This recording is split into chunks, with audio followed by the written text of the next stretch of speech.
Chapter 1. Therefore, Baudrillard believed that things and demands were false symbols. He criticized Marx's theory of use-value and believed that the latter had fallen into the trap of the political economy of capitalism. Hence, he proposed his own political economy of symbols. Wu Qiren finished his report and clicked on the last slide. He nodded and thanked the teacher and a dozen students. The teacher signaled him to leave the podium and wait for the next student's report. Fails. The next moment, Wu Qiren, who was once a postgraduate student, woke up from his dream. He curled up and lay in a cold, abandoned hole in the wall. He felt the cold wind blowing from all directions. Wu Qiren sighed. It had been 5 years since he transmigrated, but he still had the dream of his previous life. His life before transmigrating was boring, but it was better than the miserable situation before his eyes. Fails. A large hand reached out from the hole in the wall and grabbed Wu Qiren's ear.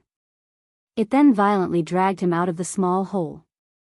It was a dilapidated house. Through the half-collapsed roof, the bright stars in the night sky could be seen. However, the arrangement and shape of the galaxy were extremely unfamiliar to Wu Qiren. Wu Qiren could not resist the violent hand. What could a 7-year-old child do? He was dragged on the rough brick floor. His knees were in pain, but he gritted his teeth and did not make a sound.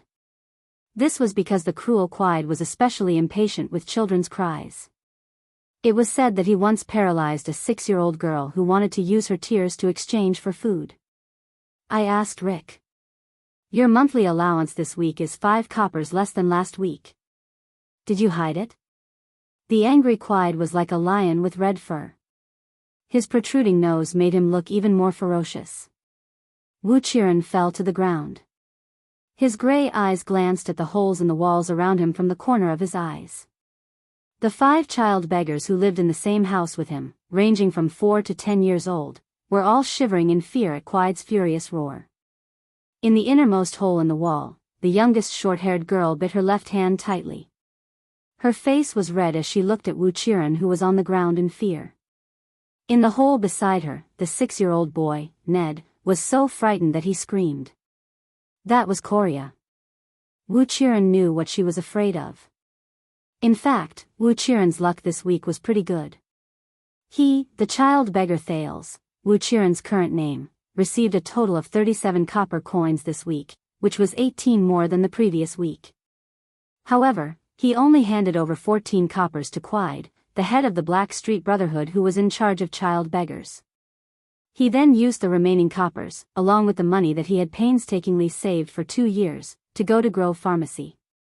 He then bought a typhoid potion from the kind-hearted helper, Yanni, at cost price. Thales fed the 4-year-old Korea the potion. If she got typhoid at her age, without the potion, she would almost certainly die. In the 5 years since he transmigrated, Thales went through the memory formation period from when he was 2 years old to when he was 7 years old. From an ignorant toddler, he gradually recovered bits and pieces of memories from his previous life. Among them, the child's memories were fragmented and scattered. Even so, during the 2 years when he was ignorant and awake, every time he witnessed someone die, it left a deep impression in Thales' mind. From dying from sickness, falling to death, drowning to being hanged to death, to being beaten to death, there was even one time when Thales personally witnessed a crying child beggar being suffocated to death 10 meters away with a psionic ability. The Black Street Brotherhood, which specialized in human trafficking, never had any bottom line or principles. Even a gang needed time to settle down and establish rules and order. The Brotherhood, which originated from Black Street, rose to power in less than 10 years. Moreover, even the Brotherhood's sworn enemy, the Blood Bottle Gang, which had 90 years of history and was known as the aristocracy of the gangs, had killed many people. Most of the time, Thales, who witnessed death, was powerless. Even he himself had to rely on the wisdom and maturity of an adult to avoid being killed more than once. For example, Quide, who was rubbing his palms excitedly, revealed the cruelty and viciousness of a gang sadist. I did not hide it. It's winter this week, and the number of people passing through the 3 districts of the lower city has decreased. Thales got up from the ground. His brain worked quickly as he spat out an excuse. Asterisk slap. Asterisk what welcomed him was a merciless slap that caused Thales to fall back to the ground. Hand over the money you hid, and I will beat you up. Or I will beat you up first, and then you will hand over the money. Choose. Obviously, Quiet did not want to listen to his explanation. This leader of the Brotherhood might just want to extort some money for wine, or he might just want to beat someone up. But you can also be stubborn. I like stubborn children the most. Quiet grinned as he moved his fist. Looking at the fist that was as big as a sandbag, Thales knew that even if he did not say anything, Quiet would not let him go. Last month, Quiet had tortured a child beggar from the 5th house to death. Thales covered his red and swollen cheek as he quickly thought. Usually, Quiet did not manage the accounts.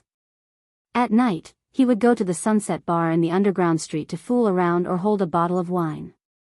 It was difficult for him to distinguish how many Middlesex copper coins a Mindy's silver coin could be exchanged for. Not to mention how much the child beggars under him paid. That was all handled by his assistant, the seemingly steady Rick. Even someone as smart as Rick knew that it was normal for the child beggars to pay 7 to 8 copper coins a week. Someone snitched. This was the only conclusion. Thales glanced at the child beggars around him. After he got the money from the noblewoman, he went straight back to the abandoned house. The children in the same house must have seen him. And in such a harsh environment, the children's hearts would become even more terrifying than the adults could imagine. Quiet kicked him again. Thales secretly used his elbow to protect his abdomen and slightly reduced the force. He pretended to be in great pain, as though he was in great pain from the kick. He could not make a sound as Quiet loved children's screams the most. I'll talk. Thales' face was filled with fear. Don't hit me. That depends on my mood. Quiet looked around and saw that the other 5 child beggars were cowering in fear. He was very satisfied that his authority was respected. On Wednesday morning, I met a noblewoman. She gave me almost 10 copper coins. Thales hid in the corner and said with a trembling voice. I knew it. Begging? You must have stolen it, right? No one can hide from me, especially a little thief like you. Quiet ruthlessly rubbed his palms and prepared for the next round of beating. Hand over the money. Without waiting for Quiet to raise his eyebrows, Thales added, but I went to Red Street Market. Red Street Market?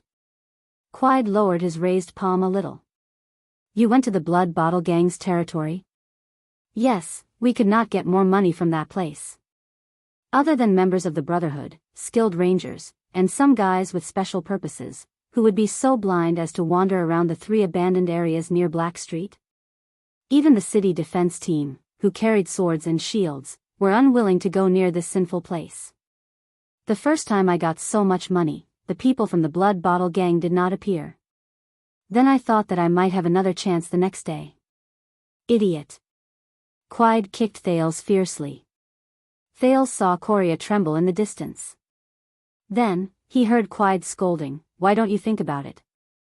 Are there so many benefits in the Blood Bottle Gang's territory? Thales shrank back a little and said with a trembling voice, yes, the next afternoon, the people from Blood Bottle Gang caught me and hung me up. I said that I was lost, but they did not believe me. I gave them all my money, but they still did not let me go. Useless. Then how did you escape? Quiet spat fiercely. Then, I said that I was one of Boss Quiet's men. They laughed.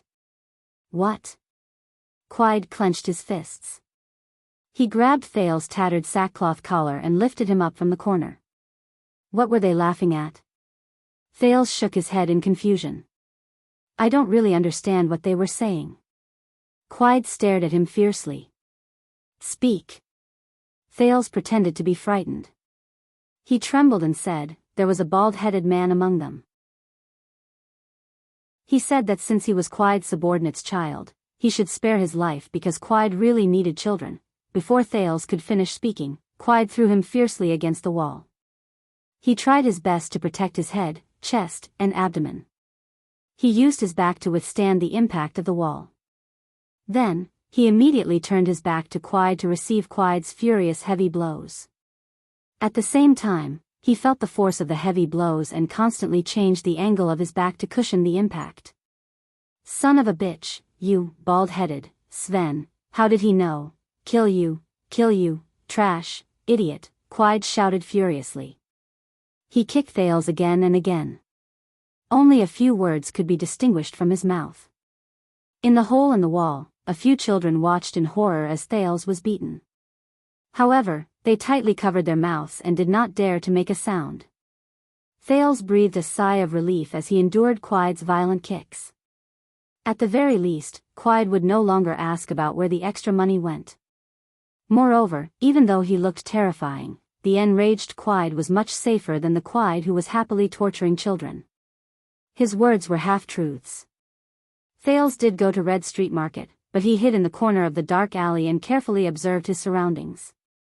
He did meet a noblewoman dressed in velvet, but she was accompanied by 20 swordsmen of eradication. This was also the reason why the Blood Bottle gang did not interrupt him when he ran out of the alley to beg. Thales did get 12 copper coins from the noblewoman dressed in velvet. He was not stupid enough to steal in front of 20 swordsmen of eradication. However, he did not wait for the noblewoman's group to go far and quickly disappeared into the crowd, never to return. As for the bald-headed Sven, Thales had never seen him before. He only knew that he was the leader of the Blood Bottle gang's black debt collection team. Quide used to be a hired thug in the Brotherhood. That was until Quide provoked the wrong person and his lower body was broken. This piece of information was rather secretive. Thales only found out about it when he was lying in the corner of the Brotherhood's big house and overheard the assassin Leorc and Felicia secretly mocking Quide while they were fighting with the fairies. After Quide vented his anger, he cursed the bald-headed Sven from the Blood Bottle gang and took out a bottle of wine from his bosom. When he left while cursing, the clothes on Thales' back were already torn and his back was covered in bruises. As Thales had deliberately turned his body sideways to avoid a frontal attack, some parts of his body were scratched and bleeding. Waves of pain assaulted him. As the blood flowed to the ground, Thales felt a burning pain. It was probably because he had not been beaten up for a long time. He felt as if his muscles were burning. Ever since he transmigrated to this world, being beaten up, hungry, sick and cold was a common occurrence. However, after he gradually recovered the memories of Wu Qiren, who was a postgraduate student. With his cautiousness and previous experience, Thales had not been beaten up so viciously for a long time. After Quide's voice faintly disappeared, the other 5 children in the house crawled out of their holes. They skillfully carried the powerless Quide to the courtyard. The 10-year-old big man, Sinti, grabbed a piece of the broken bowl and scooped up water from the water tank. The crippled Ryan and the black-faced Kellet were both 8 years old. They strenuously collected dead branches and weeds. They used flint and worked hard to start a fire. The 6-year-old yellow-haired Ned and the youngest, Coria, plucked a few strangely shaped wild leaves. They chewed them and gently rubbed them on Thales' scarred back. Thales endured the pain and tried to find something to divert his attention. He looked at the tearful Coria and turned to the dejected yellow-haired Ned. He tried his best to sound calm. "It's okay, Ned. I don't blame you." Ned suddenly raised his head. His face was full of fear. The other 4 children also turned to look at him. "How did you know?" The 6-year-old child could not hide his thoughts. Guilt and fear were written all over his face. Earlier, when Thales was being beaten by Quide, the 3 older children stared at him even though they were afraid. Only Coria and Ned hid her face in her hands and did not dare to raise her head. The other looked at the wall and occasionally turned her head to glance at Thales in fear. Coria's typhoid medicine was the final destination of the copper coins. Of course, she would not tell anyone. However, Thales was not sure if it was Ned. Now, there was no doubt. He tried to force a smile. "It's okay. Quide will not care about this anymore." Ned's face was unbelievably red. He looked at Thales' back as tears trickled down his cheeks. "I did not ask for money this week, and I did not dare to steal," he sobbed. Rick did not say anything, but Quide was very unhappy. He said that if this continued, he would sell me to the desert to be eaten by the barren bone people. I was so scared, so I told him that Thales, you brought back a lot of copper coins one day. I thought that they would not. So Quide chased me back and said that he would come over tonight. Coria's face also turned red. Her hand that was rubbing the herbs trembled. A few drops of blood dripped from Thales back to the ground. Thales groaned silently. Only then did the burning pain subside. This time, he was stimulated by Coria's actions again. Ryan glared at Ned angrily, causing the latter to lower his head even further. Kellett, on the other hand, looked at Ned and Thales in surprise. Cindy was the only one who did not say a word and continued to bring the water over. It's okay, Ned, Coria. Thales felt that the injury on his back seemed to have healed a lot. He held Ned's hand gently. Next time, if any of you can't ask for money, tell me. I will think of a way. Ned cried even harder.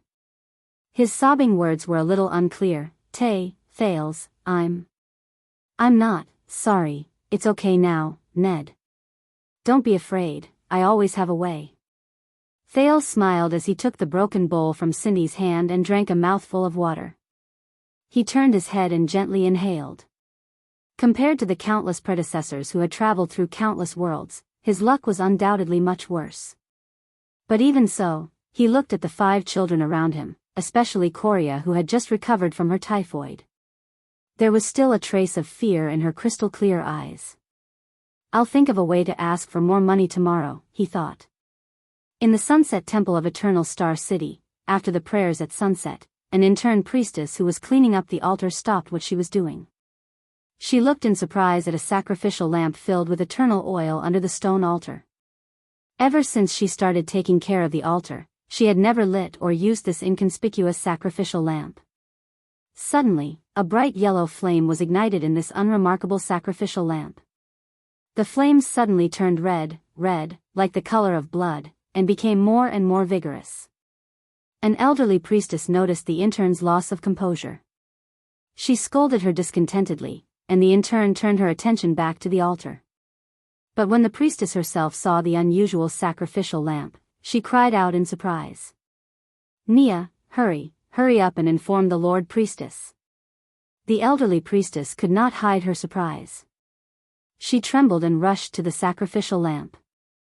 She raised her right palm and turned her left palm up, preparing to pray. What's going on? It was the first time the intern Nia saw the esteemed priestess lose her composure. Even she was affected. Did I make a mistake? But I didn't touch the lamp. But, what should I tell the Lord Priestess? Did someone secretly light up a lamp next to the altar? Nia asked in a panic. No. The elderly priestess stared at the lamp, her hands constantly changing the prayer gestures. Even if the entire Errol's 2 continents and countless islands were used, only one person could light this lamp. Chapter 2. Why is he so drunk again? In an abandoned house in the 2nd district of the lower city, Quide's assistant, Enrich, looked at the drunk Quide with disgust. He waved his hand and asked 2 young Brotherhood members to help him down. Lock him up for a day and let him out when he is sober. Rick, who preferred to be called by his surname instead of his name, smiled mysteriously. It seemed that he did not do anything to the child. Rick was different from Quide, who had regressed from being a hired thug to a child beggar. He was an ambitious and capable member of the Brotherhood. He used to study at the accounting school in Sukkard City in the south of the kingdom. If his father, who was a scribe, had not committed a crime, Rick could have been an accountant in a certain city department or even a certain family. He could have even gone one step further and become a businessman in a certain industry. When the time came, he could spend money to buy a title and enter the first rank of Constellation's upper society. 300 years ago, the Sukkard family, which had the symbol of a sunflower, was born this way. Now, wasn't it also a prominent family in the kingdom? But even if he was reduced to a gang and cut off from the path of nobility forever, Rick still believed that he was more qualified to be a person who had the right to make decisions in the Brotherhood compared to his peers who were full of muscles and women. When the Brotherhood's business expanded to the southern coast of the kingdom, Rick, who was a gangster from the south, was recruited. Utilizing his specialty, he planned a few human trafficking operations from the south to the capital, and achieved great success. Thus, the higher-ups of the Brotherhood took notice of him and promoted him to Eternal Star City, the capital of the kingdom, the heart of Constellation, and the dazzling pearl of the western continent, and let him manage the accounts of the beggars in the capital. Yes, Rick knew that although the higher-ups made him Quide's assistant and account manager, it was no different from entrusting all the beggar businesses in Eternal Star City to him. Just look at his superior, Quide, who was a terrifying thug in the 3rd district of the lower city. Now, he had become a good-for-nothing who only looked for dignity from beggars. If Quide was not the son of a higher-up in the Brotherhood, he would have been trampled on and drowned in the mud of Eternal Star City slums. Moreover, most of the beggars' losses were caused by him. Of course, it was also fortunate that Quide's father would give him quite a bit of money every month, allowing Rick to profit from it. With such a son, if Quide's father wasn't in charge of the arms trade, he would have lost his position in the association. What would happen if a mafia boss lost his power? Rick shook his head and watched Quide leave. As for the child beggar business, compared to smuggling drugs and firearms, compared to trading eternal oil and crystal drop ores, even compared to collecting black debts and managing the streets, it was insignificant and lowly. But Rick believed that this was his chance. The Brotherhood had risen quickly, but human trafficking had always been their main source of profit. The Brotherhood's human trafficking chain was complete. From infants to the elderly, humans to elves, and even the intelligent creatures in the distant Magic Empress territory were involved.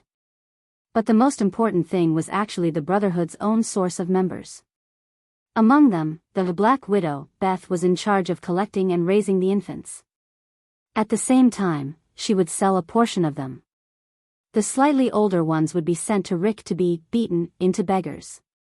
The slightly older beggars would be sent to Iron Skin Locke, who was in charge of training thugs, Fickle Heart, Felicia, who was in charge of training prostitutes, and some other special leaders. They would then be trained to become a member of the Brotherhood. Therefore, Rick, who was in charge of the beggars, believed that he was in the fundamental chain of the Brotherhood's human trafficking business. At the same time, he was also the node of the Brotherhood's future blood supply. Thinking about it, he was the future member of the Brotherhood. He was the leader of the Brotherhood when he first had memories. He was able to see which people had a bright future when he was a child. If he could help them at the right time, in the future, that's why I, Rick, am an ambitious person. Moreover, Rick was always very excited when he thought of this. Moreover, this was Eternal Star City. Constellation was the capital of the 2nd largest kingdom in the Western continent. It was also the birthplace of the Black Street Brotherhood.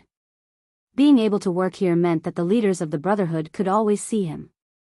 Being able to see him meant that he would always have the opportunity to be promoted. Of course, the chances of him causing trouble were not small. Fortunately, Rick put his hands behind his back and looked at the drunk Quide. He raised his eyebrows. Fortunately, there was this guy to bear the brunt of the trouble. Under the moonlight, Rick turned around and continued walking. Looking at the 20 abandoned houses in front of him, he knew that there were many beggars in each abandoned house. And these beggars were the most important seedlings and bargaining chips for him to climb up the ranks in the future. For example, the black-haired Thales in the 6th house. 2 years ago, when Beth, who was in charge of the baby, sent him here, she showed a different attitude to the child. Sure enough, although this child was only 8 years old, 8 or 7 years old, he was cunning and cunning. But he was clever and cunning. A week ago, he actually came up with the idea of acting as a beggar. A cute child was beaten up by other older children and robbed of his money and food. So, when he hid in a corner and cried alone, the ladies passing by could not help but give him more compensation. Rick thought that compared to those annoying child beggars who cried themselves hoarse, the gang was short of such people who could use their brains. This child would definitely climb up the ranks when he grew up. I should give him a reward to win Thales' gratitude. Of course, a reward without a contrast would not make people feel grateful. This was why when the boy in the same room with Thales told him that Thales might be hiding money, Rick urged Quide to settle the score with him. When Quide beat Thales to the brink of death, Rick would step in to stop him. He would even go against Quide because of this. That was the only use of that trash. Then, Thales would intentionally or unintentionally take Rick as his backer. Rick did not care if the beggars did not give him enough money. This was something that only short-sighted people would care about. Compared to a few copper coins, Rick knew that favors were more important assets. But that boy. Thales was too smart. Rick knew that whether Thales gave Quide money or not, Quide would torture him to death. If Thales really took out the money, it would only be worse. But it was obvious that the boy thought of a way to escape. According to common sense, Quide, who was in high spirits, would meticulously prepare these disobedient children to liven things up, regardless of whether they were truly disobedient or not. No matter, he still had to do what he had to do. Even if the results were not good, he could just find another reason to let Quide beat him up. Rick walked to the 6th room and stepped over the broken door. He saw Thales lying on his stomach on the ground in the courtyard that was overgrown with weeds. There were a few children next to him who were smearing something on him. Oh my God, a few children around 7 or 9 years old actually know how to plant Urdos dragon leaves in the courtyard? Usually, only experienced gang members and poor people who had lived for many years would know that this kind of wild plant could be used as a convenient and cheap medicinal herb for external injuries. Ah! Mr. Rick. Cripple Ryan was the first to notice Rick's arrival. After having one of his legs broken, he was more sensitive to his surroundings. Quide had not left for more than an hour, and the fear in the yard had yet to dissipate. Ned, the boy who told on Rick, had tears on his face. Kellett covered her black face while the older child, Cindy, took a step back in fear. Especially the youngest girl, she was so scared that she even screamed. At that time, Bessie had told him that this was a hereditary aristocrat's descendant. There was a high possibility that she would be a beauty. He did not want to spoil her. In the future, Felicia could train her and earn a lot of profits.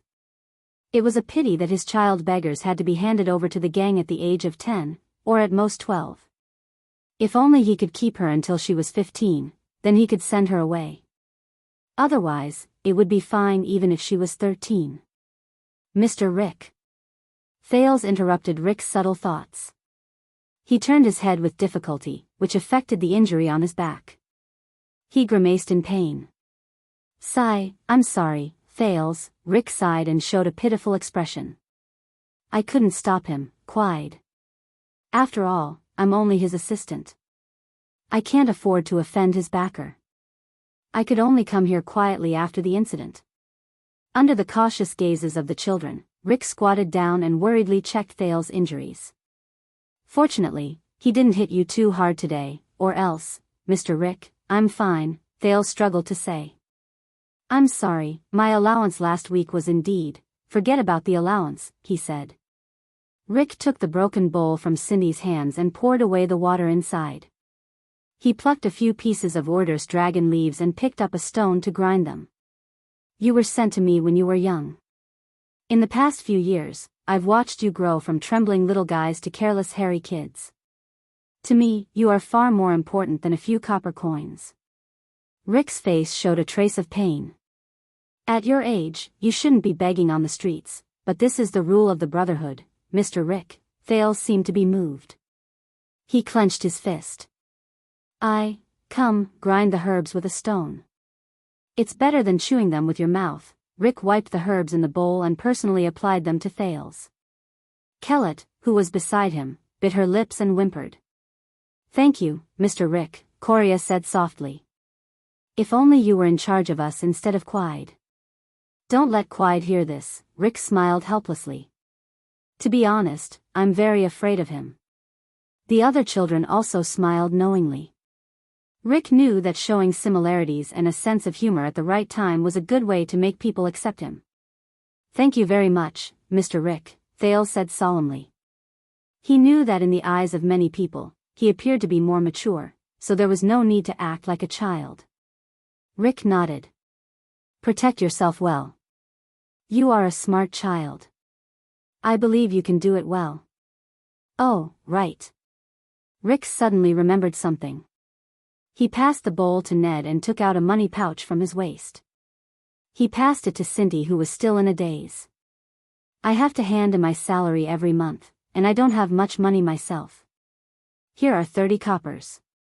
Go to Grove Potion Shop, the one at the border between Twilight District and Lower City District, and buy some medicine. This money should be enough if the price of the medicine hasn't increased. Of course, this money is not enough, Rick thought. He went to Grove Pharmacy a week ago, and it just so happened that the price had just increased.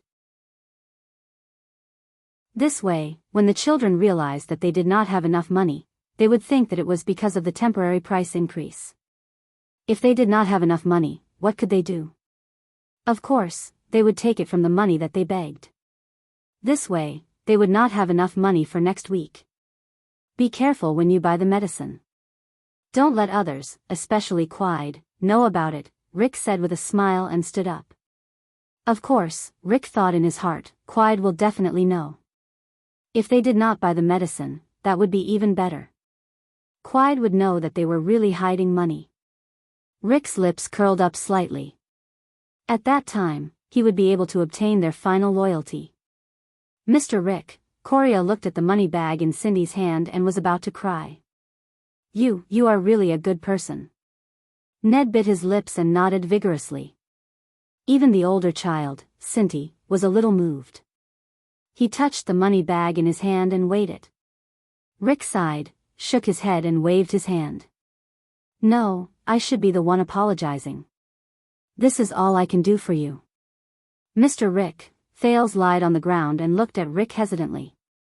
I don't know, Rick raised his eyebrows. What's wrong? I heard that when we grow up, we will be sent to other places for training, Thales asked cautiously, as if he was afraid of offending Rick. Then, after we finish our training, can we work under you? Hearing this, Kellett, Ned, and Coria looked at Rick with hopeful eyes. Snap. Rick snapped his fingers in his heart. Score. It was faster than expected. Hee, about this. Rick smiled. Don't look at me like this now. In the Brotherhood, I am a man with dreams. Rick bent down with a smile and stroked Thales' hair, making him appear even more amiable. My subordinates will be the best and strongest in the Brotherhood. This is the truth, Rick thought in his heart. So, if you want to work under me, you have to work hard. Yes. The children nodded in unison, and Thales was no exception. I'm leaving, Thales, and the children. Rick turned around and tilted his head, revealing the side of his face. Next time, if you encounter such things again, come and tell me secretly. Although I can't stop him directly, I can always find some trouble to prevent him from getting close to you. After saying this, Rick showed his white teeth. They flashed under the moonlight, and he left the courtyard of the 6th house without looking back. Mr. Rick is so nice. Ned's tears dried up. Unlike that bad Quide. Yes. Coria nodded. Her eyes were full of joy, as if she had eaten candy. But, Cripple Ryan, who was in a state of shock, hesitated and said, I always feel that Mr. Rick scares me more than Quide. So, you are a coward. Coward Ryan, how can you get money like this? Only Thales' eyes gradually calmed down after Rick left. When he saw Cindy counting the 30 copper coins in the money pouch one by one, Thales exhaled softly. His back was still hurting. He knew that regular medicine for external injuries would be better for his injuries. However, Thales had just gone to Grove Pharmacy yesterday morning and took the typhoid medicine from Yen and I at the back door. He heard her complain that her stingy boss had increased the price of the medicine.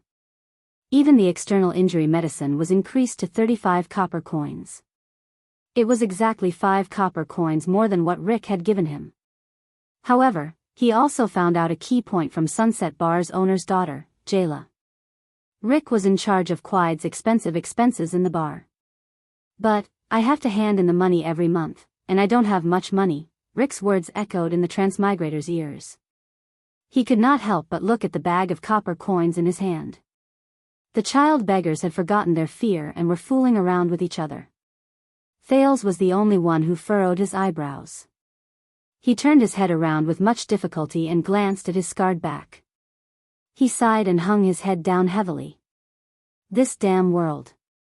When Rick arrived at the 10th house, he was thinking about how there was an 8-year-old kid named Karak here. He was a fierce character at such a young age. Just as he was about to beat him up a bit and pull him under his wing, he suddenly felt a chill on the back of his neck. This was his innate psionic ability. When he was absolutely calm, even the slightest distraction would be ineffective. He would feel a chill on the back of his neck once a living creature approached within 5 meters of him. That was it. However, even if he was a warrior, his psionic ability was not worth mentioning when compared to the kingdom's psionic troops, the powerful swordsmen of eradication, the knights, and even the mysterious mystics. Even the interns in the various temples could pin him to the ground and beat him up. But Rick felt that one day, this psionic ability would save his life. Like now. Rick quickly turned around and searched his surroundings under the moonlight. At the same time, he put his left hand into his pocket and held the small but deadly mini retractable crossbow. Bright moonlight. Empty streets.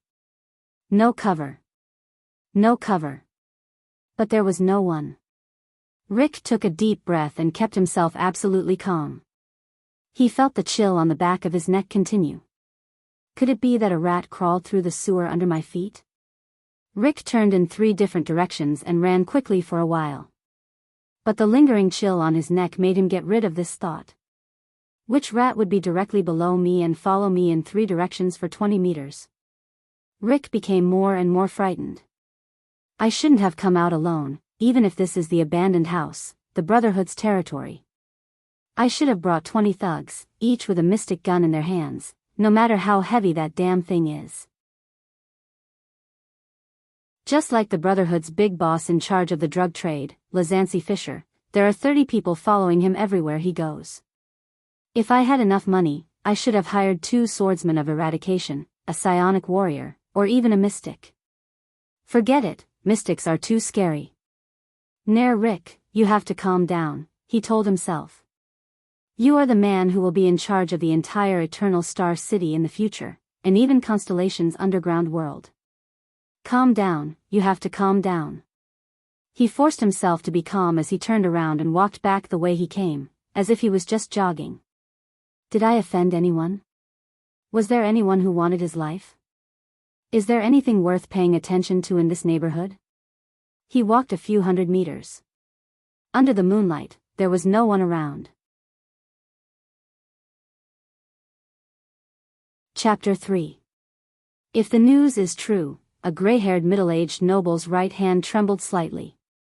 He pressed on his left chest and bowed deeply. Please allow me to go personally and settle this matter for you. It has not been confirmed yet, but the lamp in the Sunset Temple has indeed been lit. It seems that the distance is very close. Beside the blazing fire, a well-built figure lowered his right hand that was resting on his chin and said in a deep voice, I have already sent Yodel. I have already sent Yodel. He is more suitable for covert operations than Ida. You know just how important this information is. Lycia has even sealed off the inner altar in the name of the Divine Oracle. That's why we can't take the unnecessary risk of exposing ourselves. I'll only secretly send you there when we finally confirm it. Of course, of course. The gray-haired middle-aged noble could not hide his excitement. When the time comes, I am willing to serve you wholeheartedly. Sigh. The well-built figure sighed. I don't know why, but when I heard this news, I should have been more excited than you. But now, I am so calm. Rick did not know how he walked back to the Brotherhood's headquarters. The coldness at the back of his neck was still there. When he saw the Brotherhood's Black Street headquarters, saw the 2 elites playing a finger-pricking game at the entrance, saw the shadowy sentries outside the house, walked into the big house, saw Boss Morris carefully checking the accounts behind the iron table, and saw Felicia's disdainful gaze, Felicia's proposal to increase the brothel's budget was rejected tonight. Leaning against the pillar, he heaved a sigh of relief. Even the assassin Leorc, who had always been at odds with him, appeared amiable under the candlelight at the dining table. Unknowingly, the coldness at the back of his neck disappeared without a trace, as if it had never existed. Even Rick himself suspected that he was too nervous. When he mentioned to Boss Morris, who was in charge of the human trafficking business, that he suspected someone was following him, Leorc laughed and spat out a mouthful of ale, directly extinguishing the candlestick on the table. Felicia yawned and tightened her huge chest, looking at him with even more disdain. As for Boss Morris, when he saw the cold sweat on Rick's forehead, he also had a strange expression. He patted Rick's shoulder and told him not to overwork himself and to watch less drama in the Dark Knight Temple. When strange Dr. Ramon returned from his business trip, he would ask him to prescribe a calming medicine. Damn it. Rick knew that even with his supernatural ability, it was hard for others to believe him, let alone an assassin who had followed him from the abandoned house to Black Street for a whole kilometer. But Rick subconsciously believed that the assassin's existence was real. But when he returned to his room, laid down, and carefully recalled the details of tonight's encounter, even he, who had always been paranoid, couldn't help but wonder if he was really too nervous. Rick calmed himself down and tried his ability again. Everything was normal. His neck on the pillow was very comfortable. Okay, maybe I'm just being paranoid. But in the next moment, that hair-raising chill attacked him again. F***CK. I can't sleep anymore. Rick shot up from the bed. He pulled out a box from under his bed and pulled out a Seagull Model 6 Mystic gun that was so heavy that he needed 2 hands to carry it. He nervously pressed himself against the solid wall and slowly tiptoed out of the corridor, listening carefully. The corridor was filled with everlasting lamps burning with eternal oil. It was incomparably bright, but there was still no one there. In the distance, one of the brothers on duty had just returned from the toilet. He seemed to be scratching an itch as he walked past Rick while pulling the black and red leather armor on his crotch. In the room at the end of the corridor, Leorc and Belicia's wild and crazy roars could be heard as usual. F***CK, this shameless couple better break it if they use too much force, Rick cursed loudly. The 2 brothers at the checkpoint who had just passed by turned around and nodded at Rick. Their gazes met, and they immediately felt like they knew each other. Then, Rick saw that the other party was painfully scratching the leather armor on his crotch, and the other party was looking at Rick, who was leaning against the wall while holding the mystic gun. Both of them awkwardly turned their heads and returned to their posts, while the others returned to their rooms. Rick rubbed the back of his neck. F***CK, this damn supernatural ability must have failed. Besides, if the other party had reached the headquarters of the Brotherhood and not been discovered by a single person, then it would be useless even if he held the mystic gun.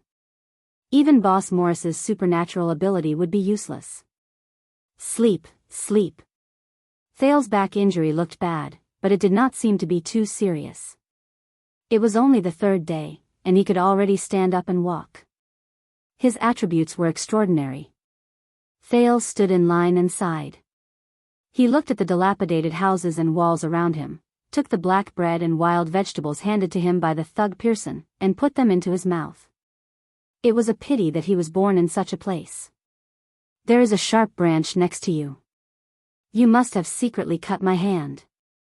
It's not me. My hand was also cut last night. Everyone in our house had their hands cut. It must be the people in the 8th house. They are jealous of our harvest yesterday. It's them. The people in the 14th house were also cut last night.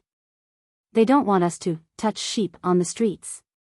Thales yawned and listened lazily to the child beggars in the other houses. The child beggars next to him even made a fuss until the thug came to stop them. He sighed, swallowed the last mouthful of the disgusting breakfast, and clapped his hands to call the child beggars in the 6th house. They started work. It was Tuesday, and the begging in the 6th house was relatively smooth. For more business, they went directly to the west gate near the sentry post. The recent week seemed to be the celebration of Sunset Goddess, but it was said that Sunset Temple had sealed the inner altar due to the oracle, causing many believers to enter the city from the west gate, climb the city wall, and pray to the sunset to make up for the regret of not being able to pray to the spokesperson of sunset goddess in the human world. Before the guards could stop them from glaring at them, Thales even managed to steal a black wood-carved bright moon god statue from a fat vegetable and fruit vendor with the help of Ryan and Coria. The vendor paid too much attention to the wallet in his arms. Hence, when Ryan and Coria were bargaining with him over a clover, Thales reached for the package behind him. The bright moon god statue should be worth at least 50 coppers on the market.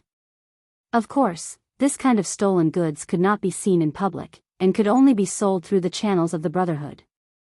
The veterans of the Brotherhood knew that they were only child beggars and thieves, and would desperately lower the price. They would even rob the valuable ones. It was good enough to get 5 coppers. But no matter how small a mosquito was, it was still meat. When Thales and the others returned to the abandoned house, they saw Rick, who came to patrol as usual. He did not have his usual kindness and indifference. Instead, he hurriedly gave a few instructions to the thugs and disappeared from sight. "Is Mr. Rick in trouble?" Coria, who was hungry, asked while biting her finger. They went far away and came back late. Fortunately, Thales had a good relationship with Pearson, the thug who was in charge of delivering food. He often bribed the thug with small gifts, and the latter agreed to keep food for them. "It could be Quide, that guy is the most troublesome," Kellett said. His stomach was also growling. Ned and Ryan shuddered at the mention of the name. "Boys, there's no food tonight." The 6 children entered the now empty yard. Pearson, who was in charge of getting food, waved his hand when he saw them from afar. "Don't look at me, I can't do anything about it." Pearson shook his head indifferently in the face of the 6 children's angry but somewhat unconfident questioning. "Rick has ordered us to rest early tonight. Our work and rest schedule has been brought forward." In the end, Thales persuaded Pearson in every possible way and used the bright moon god statue as the price to exchange for the 4.5 pieces of black bread and half a bowl of black pine vegetables that he had originally planned to save for his 2 hounds. Recently, Rick and Quide had been a little neurotic. When the other 5 children were eating, Pearson revealed a piece of news to Thales before he left. "Quide's temper has been getting worse recently. He's been cursing 'damn Baldy' all day long. But he's always been like this. Rick has become very strange, especially in the past 2 days. I heard from the people at headquarters." Speaking of this, Pearson looked around and whispered in Thales' ear, "He's being haunted by a ghost." Thales looked at Pearson, who was walking away. He took a bite of the black bread that was usually unpalatable, but it became especially delicious when he was hungry. He pondered silently. He did not know what happened to Rick that caused him to encounter a ghost. But what made Quide's temper worse? Thales swallowed a mouthful of bread. It seemed that he had to keep a low profile for now. Rick tensed up again. For the past 2 days, he had always thought that there was something wrong with his psionic ability. It was not until this morning, when he prepared the next batch of child beggar supplies and flipped through the roster, that he confirmed that there was nothing wrong with his psionic ability. Rick was a very ambitious person. He believed that in order to achieve his ambition, he had to start from small things. For example, he never wrote his itinerary and plans on paper. For example, he would place a few strands of hair in inconspicuous places in drawers, boxes, and important documents to prevent others from stealing or peeking at them. For example, he never hid his money in one place. He had always been proud of his cautiousness. He also believed that one day, he would receive his due rewards for his cautiousness. For example, now. Rick flipped through the roster of child beggars. On the roster, the strands of hair were placed in the same position on every page. This was supposed to be a good thing, as it meant that no one would flip through the roster. However, Rick was the son of a scribe. His father had taught him that if they wanted to, every outstanding thief and ranger could easily avoid the secret method of pinching hair and flip through the documents they wanted without anyone noticing. Hence, Rick obtained a more cautious method from his father. The secret to flipping through the documents without anyone noticing was, of course, to ensure that the hair remained in its original position after flipping through the documents. The fastest method was to press the hair in its original position. When flipping through the pages, he would use his hands to clamp the upper and lower pages of the book to continue clamping the hair in its original position. How could he break through this method? Like the nobles, it was of course the fastest and safest way to seal it with wax. However, Rick had a special method that his father used. It was a light dried gel made from the oil of a green dolphin. It was a gel used by the poor who lived by the river. The properties of this dried gel were not strong. As long as the book was not too heavy, after the pages were applied, even if the book was closed, the glued areas would not be glued together. One had to use external force to press both sides of the glued areas for a short period of time before the pages would be glued together. When Rick flipped through the roster, he found that the hair was still in its original position, except for a little bit. These strands of hair were tightly glued to the pages of the book. Someone had looked through his roster of child beggars and flipped through the pages of the hair with his hand. Rick felt a chill in his heart.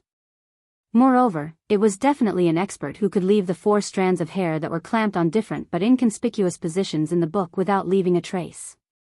Fortunately, he had his father's secret method to discover it. For days ago, because he saw Thale's begging act, he flipped through the roster in order to find the house where the boy was. At that time, everything was normal.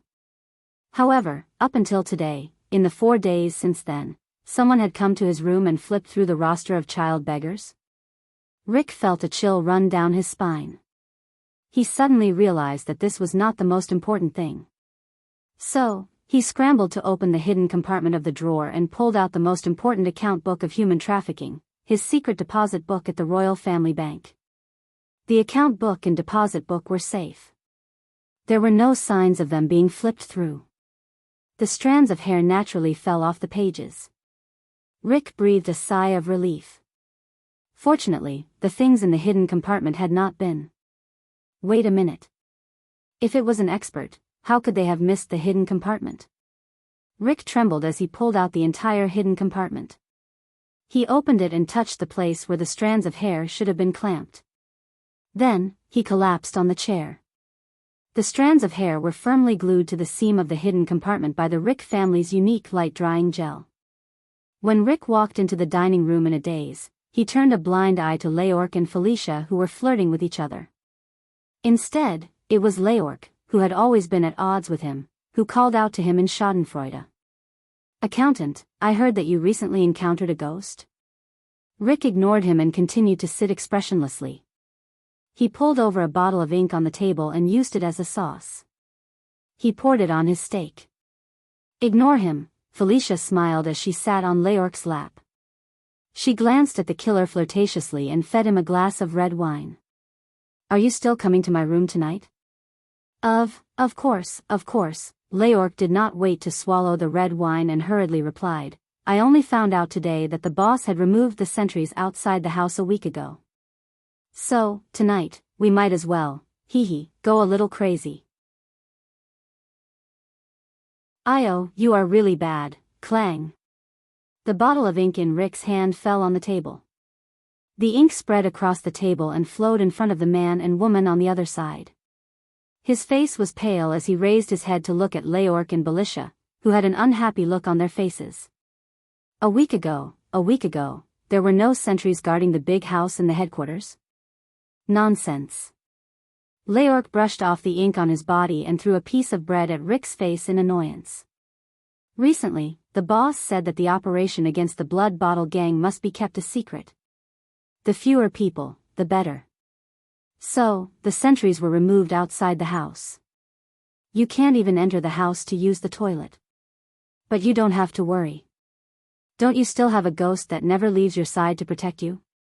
Then in the corridor. Rick did not realize that his voice was trembling. "In the corridor, there won't be any sentries in the corridor, right?" Leork and Felicia had long thrown him to the back of their minds. They kissed each other as if there was no one else around. Rick took a deep breath. The day before yesterday, he was inexplicably followed in the abandoned house. That night, the sentries that should not have existed in the corridor of the headquarters. The child beggar's name list that was carefully flipped through in the room. Very good. Everything is connected. Now, Null Rick, he said to himself, who was trembling nervously. You've been targeted. The opponent might be very powerful. He might be so powerful that he could come and go as he pleased in the headquarters of the Black Street, which was heavily guarded by sentries.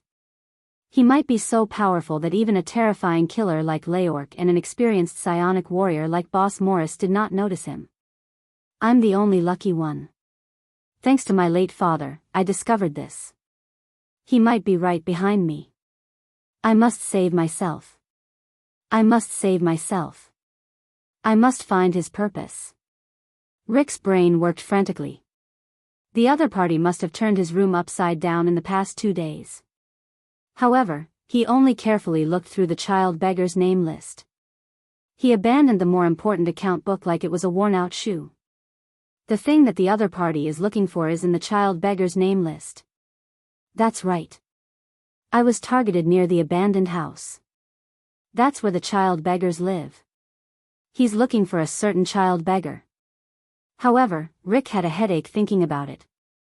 He had more than 100 child beggars on hand. Next month, Beth would send another batch over. These were all children of unknown origins or children with no future trouble. Important and valuable children, such as the descendants of certain powerful people or the children of certain wealthy merchants, had long been ransomed or killed. Which child beggar does he want? He's so skillful and has such terrifying strength. Why doesn't he make a request to the Brotherhood openly? We'll just give it to you directly. I'd rather cooperate with him one by one. Even if I have to drag out all the child beggars, strip them and search their bodies, or even kill and dissect them, it would be better than being hung by a ghost every day. Wait a minute. I seem to have thought of the key point. Why doesn't he make a request to the Brotherhood openly? Of course, this matter cannot be known by anyone, not even the Black Street Brotherhood. Is it a competitor of the Brotherhood? No. If the Blood Bottle Gang had such strength, the Black Street Brotherhood would have been destroyed dozens of times. He doesn't have any formal channels, and he doesn't want to deal with the Black Street Brotherhood in downtown. Such a terrifying person would definitely not be at a low enough level to deal with a gang from the slums. Why is he interested in these orphans who have been lost for many years? Can't he just go to the police station to look for missing children? Moreover, the police station would not dare to slight a person of this level. Even the Brotherhood could only lower their heads. Wait. Rick's mind lit up. He seemed to have grasped the main point. He's skillful, comes and goes without a trace, works in secret, and is interested in the origin of a certain child. His level is far higher than the Black Street Brotherhood. Strength is built with money and resources. He's secretive because it would be disadvantageous to him if this matter were to be made public. He doesn't deal with the Brotherhood because his level is too high.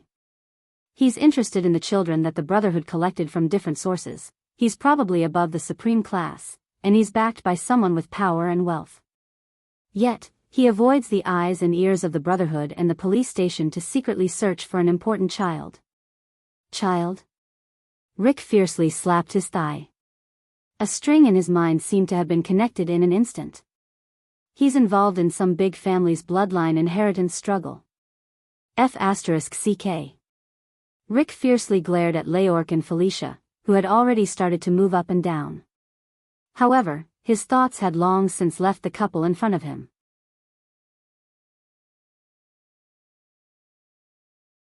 Chapter 4. Jayla.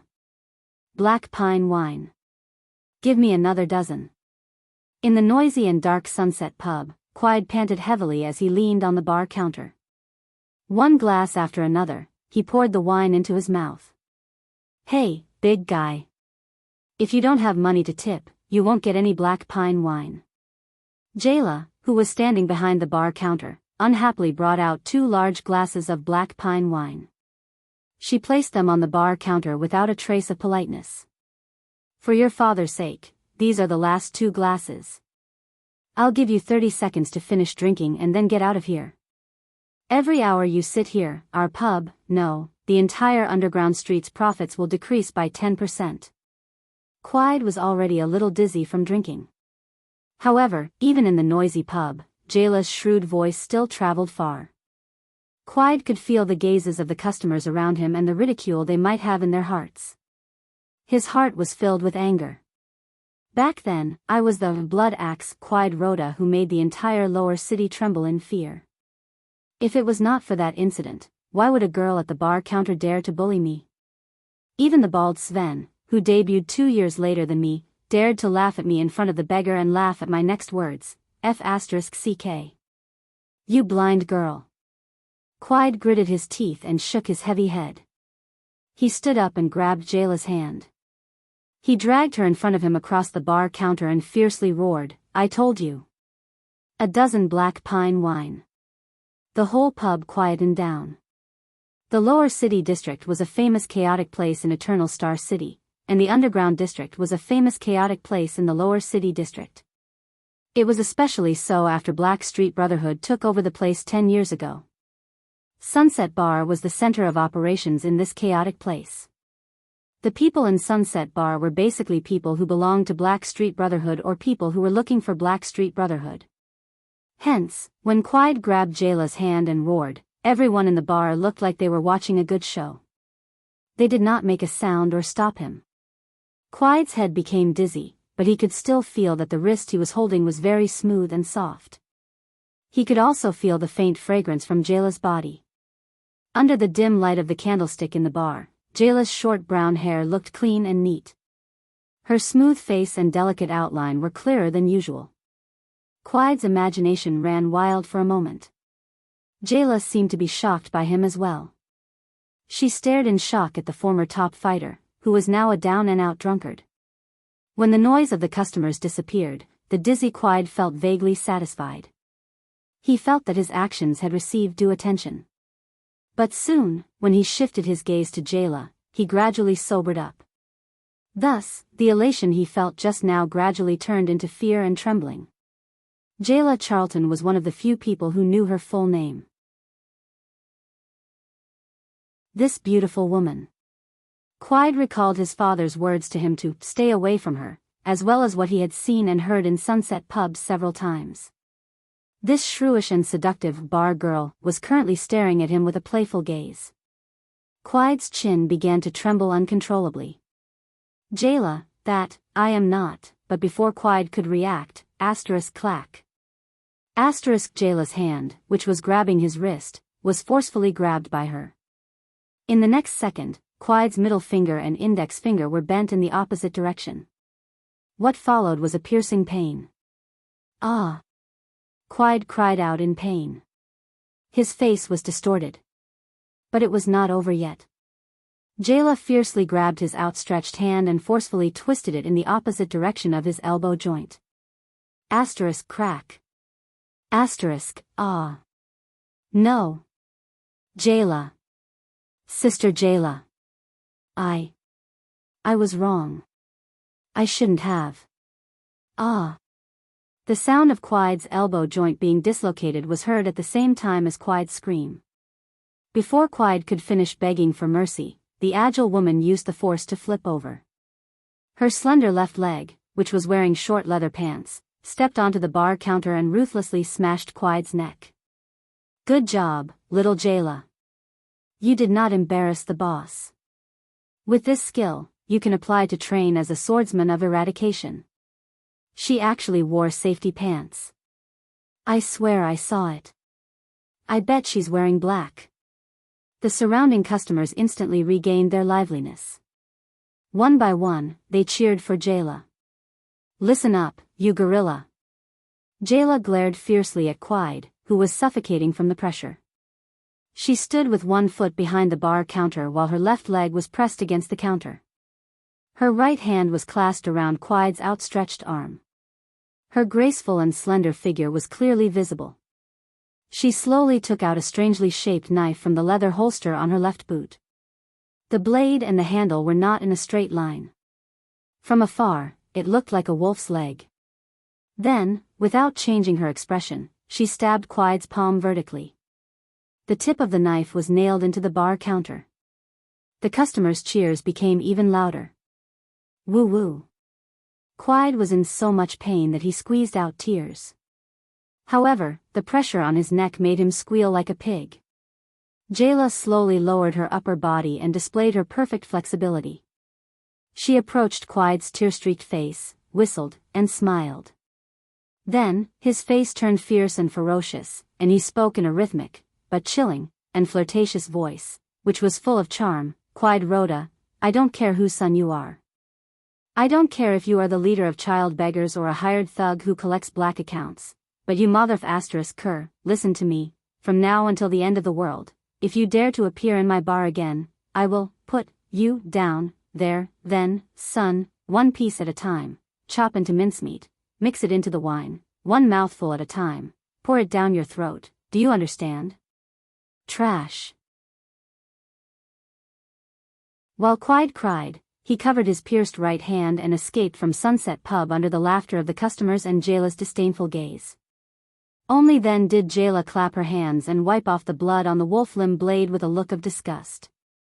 It was as if it was not blood, but the mucus of a devil from hell. Jayla turned her head in annoyance and saw that the customers were still staring at the bar counter. Among them, there was no lack of gazes filled with ulterior motives and desires. What are you looking at? Whoever dares to look again will have to pay twice the price of the wine. Jayla threw down those harsh words and shifted the customer's attention from her back to the wine. Then, she fiercely threw down the rag and walked into the kitchen. Is this enough? I did as you said and deliberately told him about that thing. Jayla grabbed a bottle of white wine. A multi-purpose knife suddenly appeared in her left hand and she deftly opened the cork. Of course, Miss Jayla. In the kitchen, Quide's assistant and the actual manager of the child beggar's business, Rick gently lifted the black top hat on his head and smiled as he nodded. I hope that he will restrain himself from now on. From his unrestrained drinking to his unrestrained beating of child beggars, the Brotherhood cannot always clean up after him. What you want to say is that you cannot always clean up after him, right? Jayla quickly gulped down a mouthful of wine.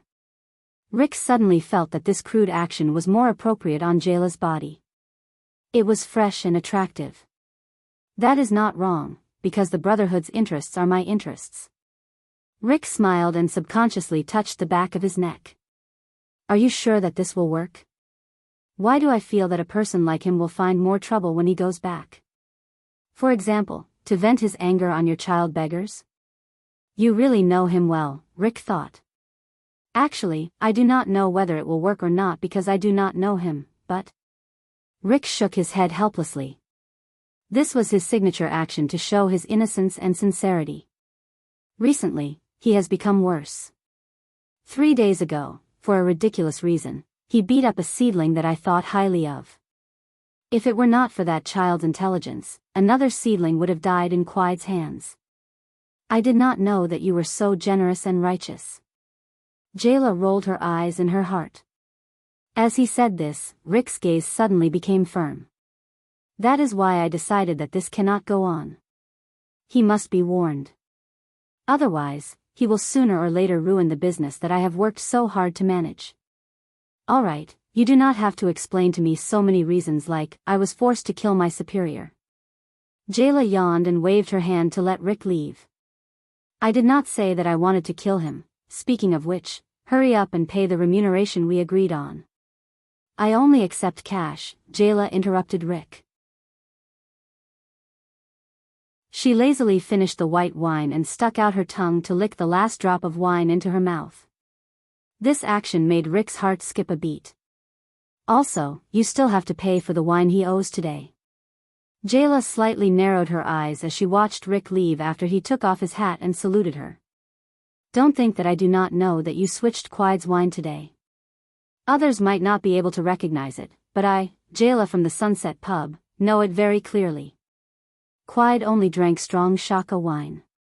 Unlike the wine that makes people drunk, Shaka wine is usually given to the prisoners on the Western Front who are shackled and ready to charge. The drunk person's movements will not be hindered, but their minds will not be clear. So, Rick, are you sure that you have too much money to spend and that you really do not want to kill him? When Quiet returned to the big stone door in front of the abandoned house full of humiliation, pain, and drunkenness, he did not live in the Black Street headquarters.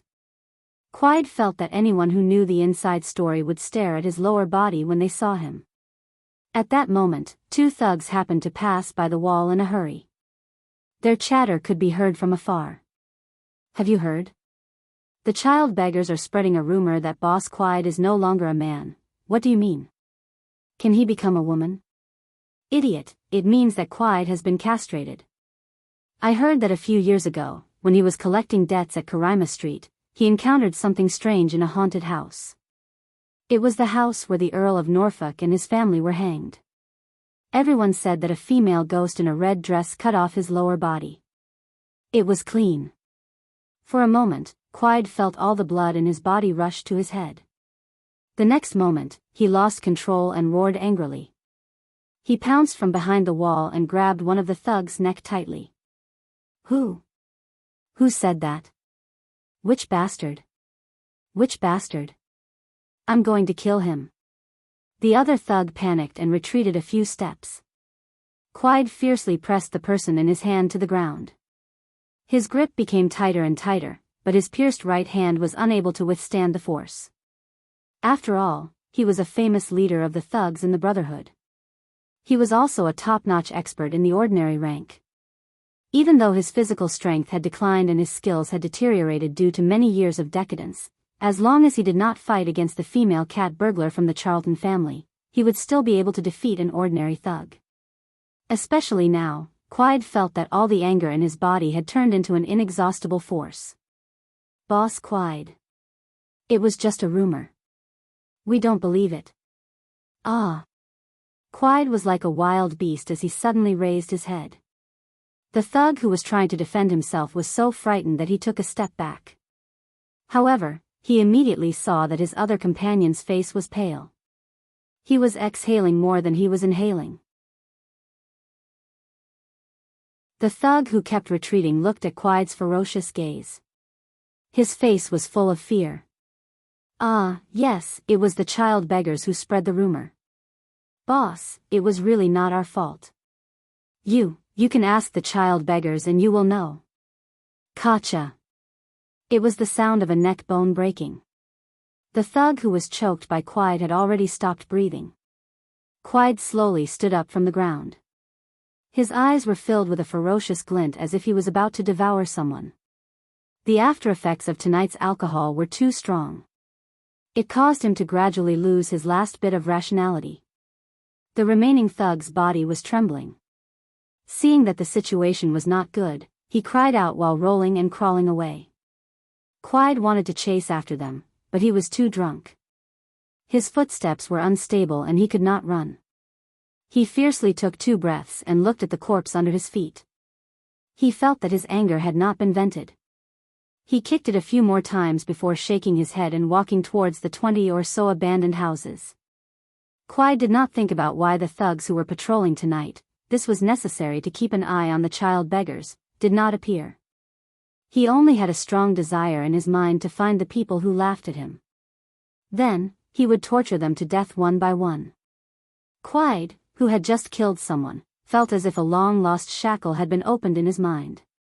He had returned to the days when he had to make a living on the edge of a knife. "These damn thieves," he thought fiercely. "Since they dared to spread rumors, I will make them pay the price. Damn thieves." The thug who had escaped trembled as he crawled out of the abandoned house's big stone door. He bumped into Rick under the tree outside the door. "Mr. Rick." When the thug saw Rick, it was as if he had seen his savior. "Boss Quiet. Quiet has gone crazy. Didn't you say that we would definitely be able to escape?" In the end, before we could even finish talking, Quiet. The thug was so scared that he was out of breath. He could not even speak clearly. Pearson did not manage to escape. He was killed by Quiet. Rick seemed to be shocked. After getting confirmation from the thug, Rick shook his head dejectedly. "It is my fault. I thought that Quiet would be ashamed and hide when he heard the news. There is no other way.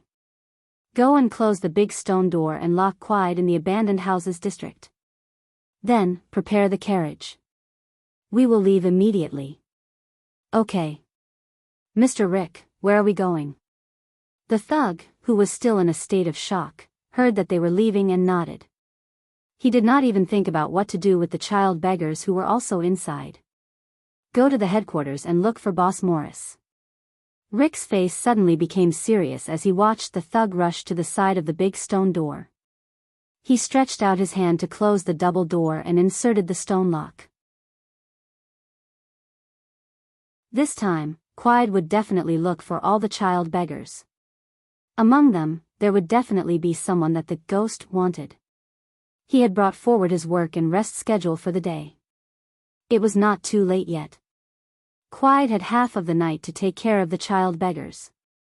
Whether it was torture or killing, it was the ghost's and the assassin's concern. Since he was interested in the child beggars, what would he do when the child beggars encountered a disaster? First of all, he would definitely not have the time to look for him. If he came to look for a child beggar, then Quiet would be killed by him. This way, the Black Street Brotherhood would take over this place tomorrow and he would not have any trouble. If he came to kill a child beggar, then he would probably watch Quiet kill all the child beggars. This was very likely. One should never underestimate the filth of a noble's family. Then, his own trouble would be solved. In short, the problem of the big shot's family and the coldness on the back of his neck would all be solved tonight. Otherwise, one day, the ghost that couldn't find its target would come looking for him. Rick didn't think that the lackeys of the big families would have a good temper.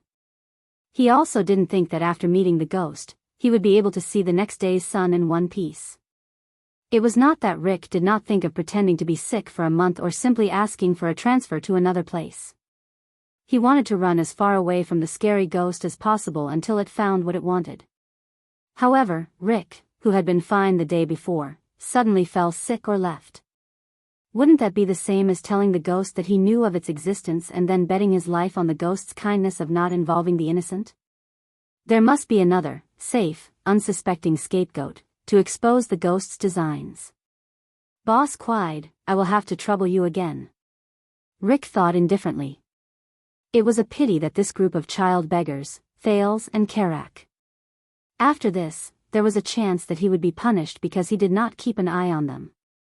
However, compared to his own life and future. At this moment, the thug who was lucky enough to escape rushed over with the carriage from afar.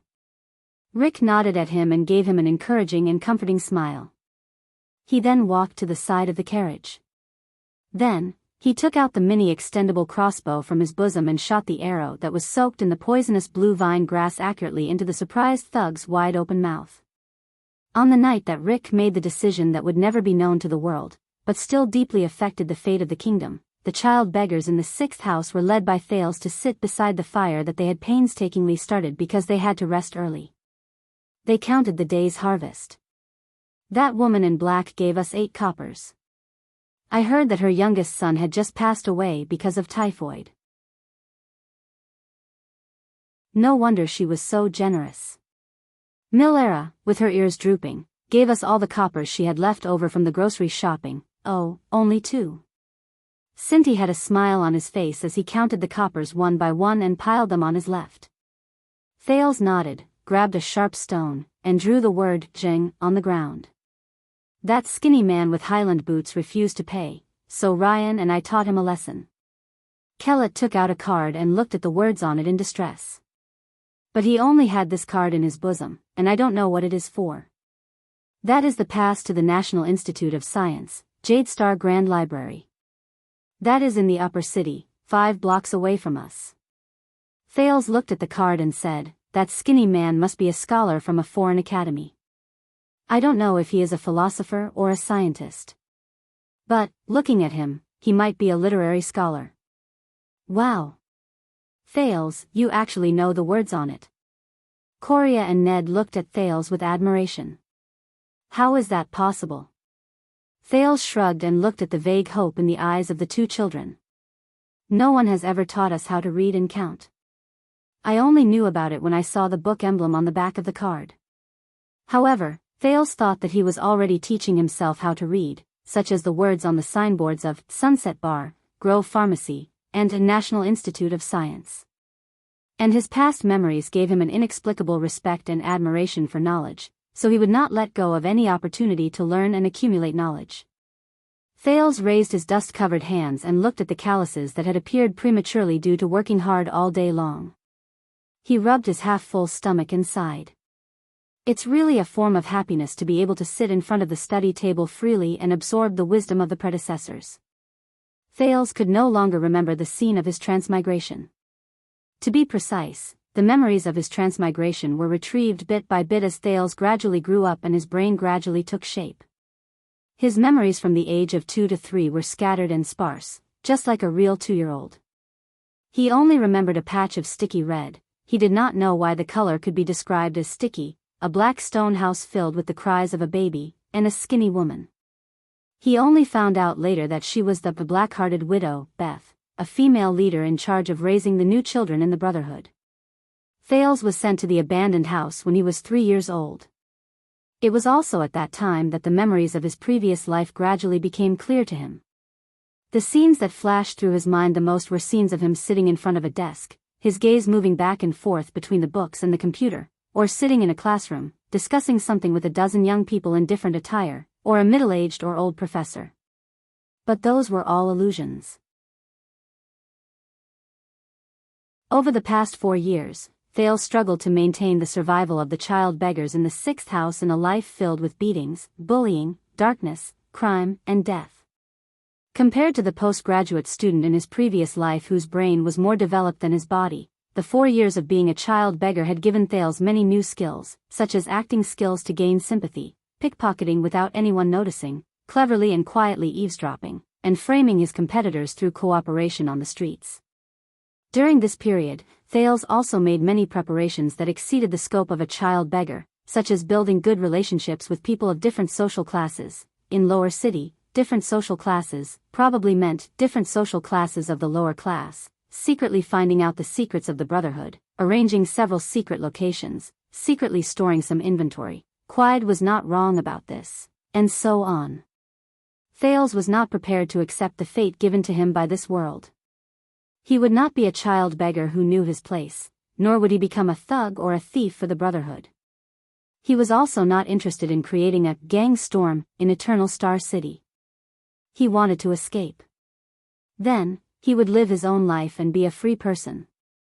At least, he would be freer than he was now. As long as he took one step at a time and followed the plan he had made. Thales looked at the corner of the house. There was an inconspicuous stone slab there. No. Gotcha. At this moment, a scream of fear and panic suddenly came from the 17th house next door.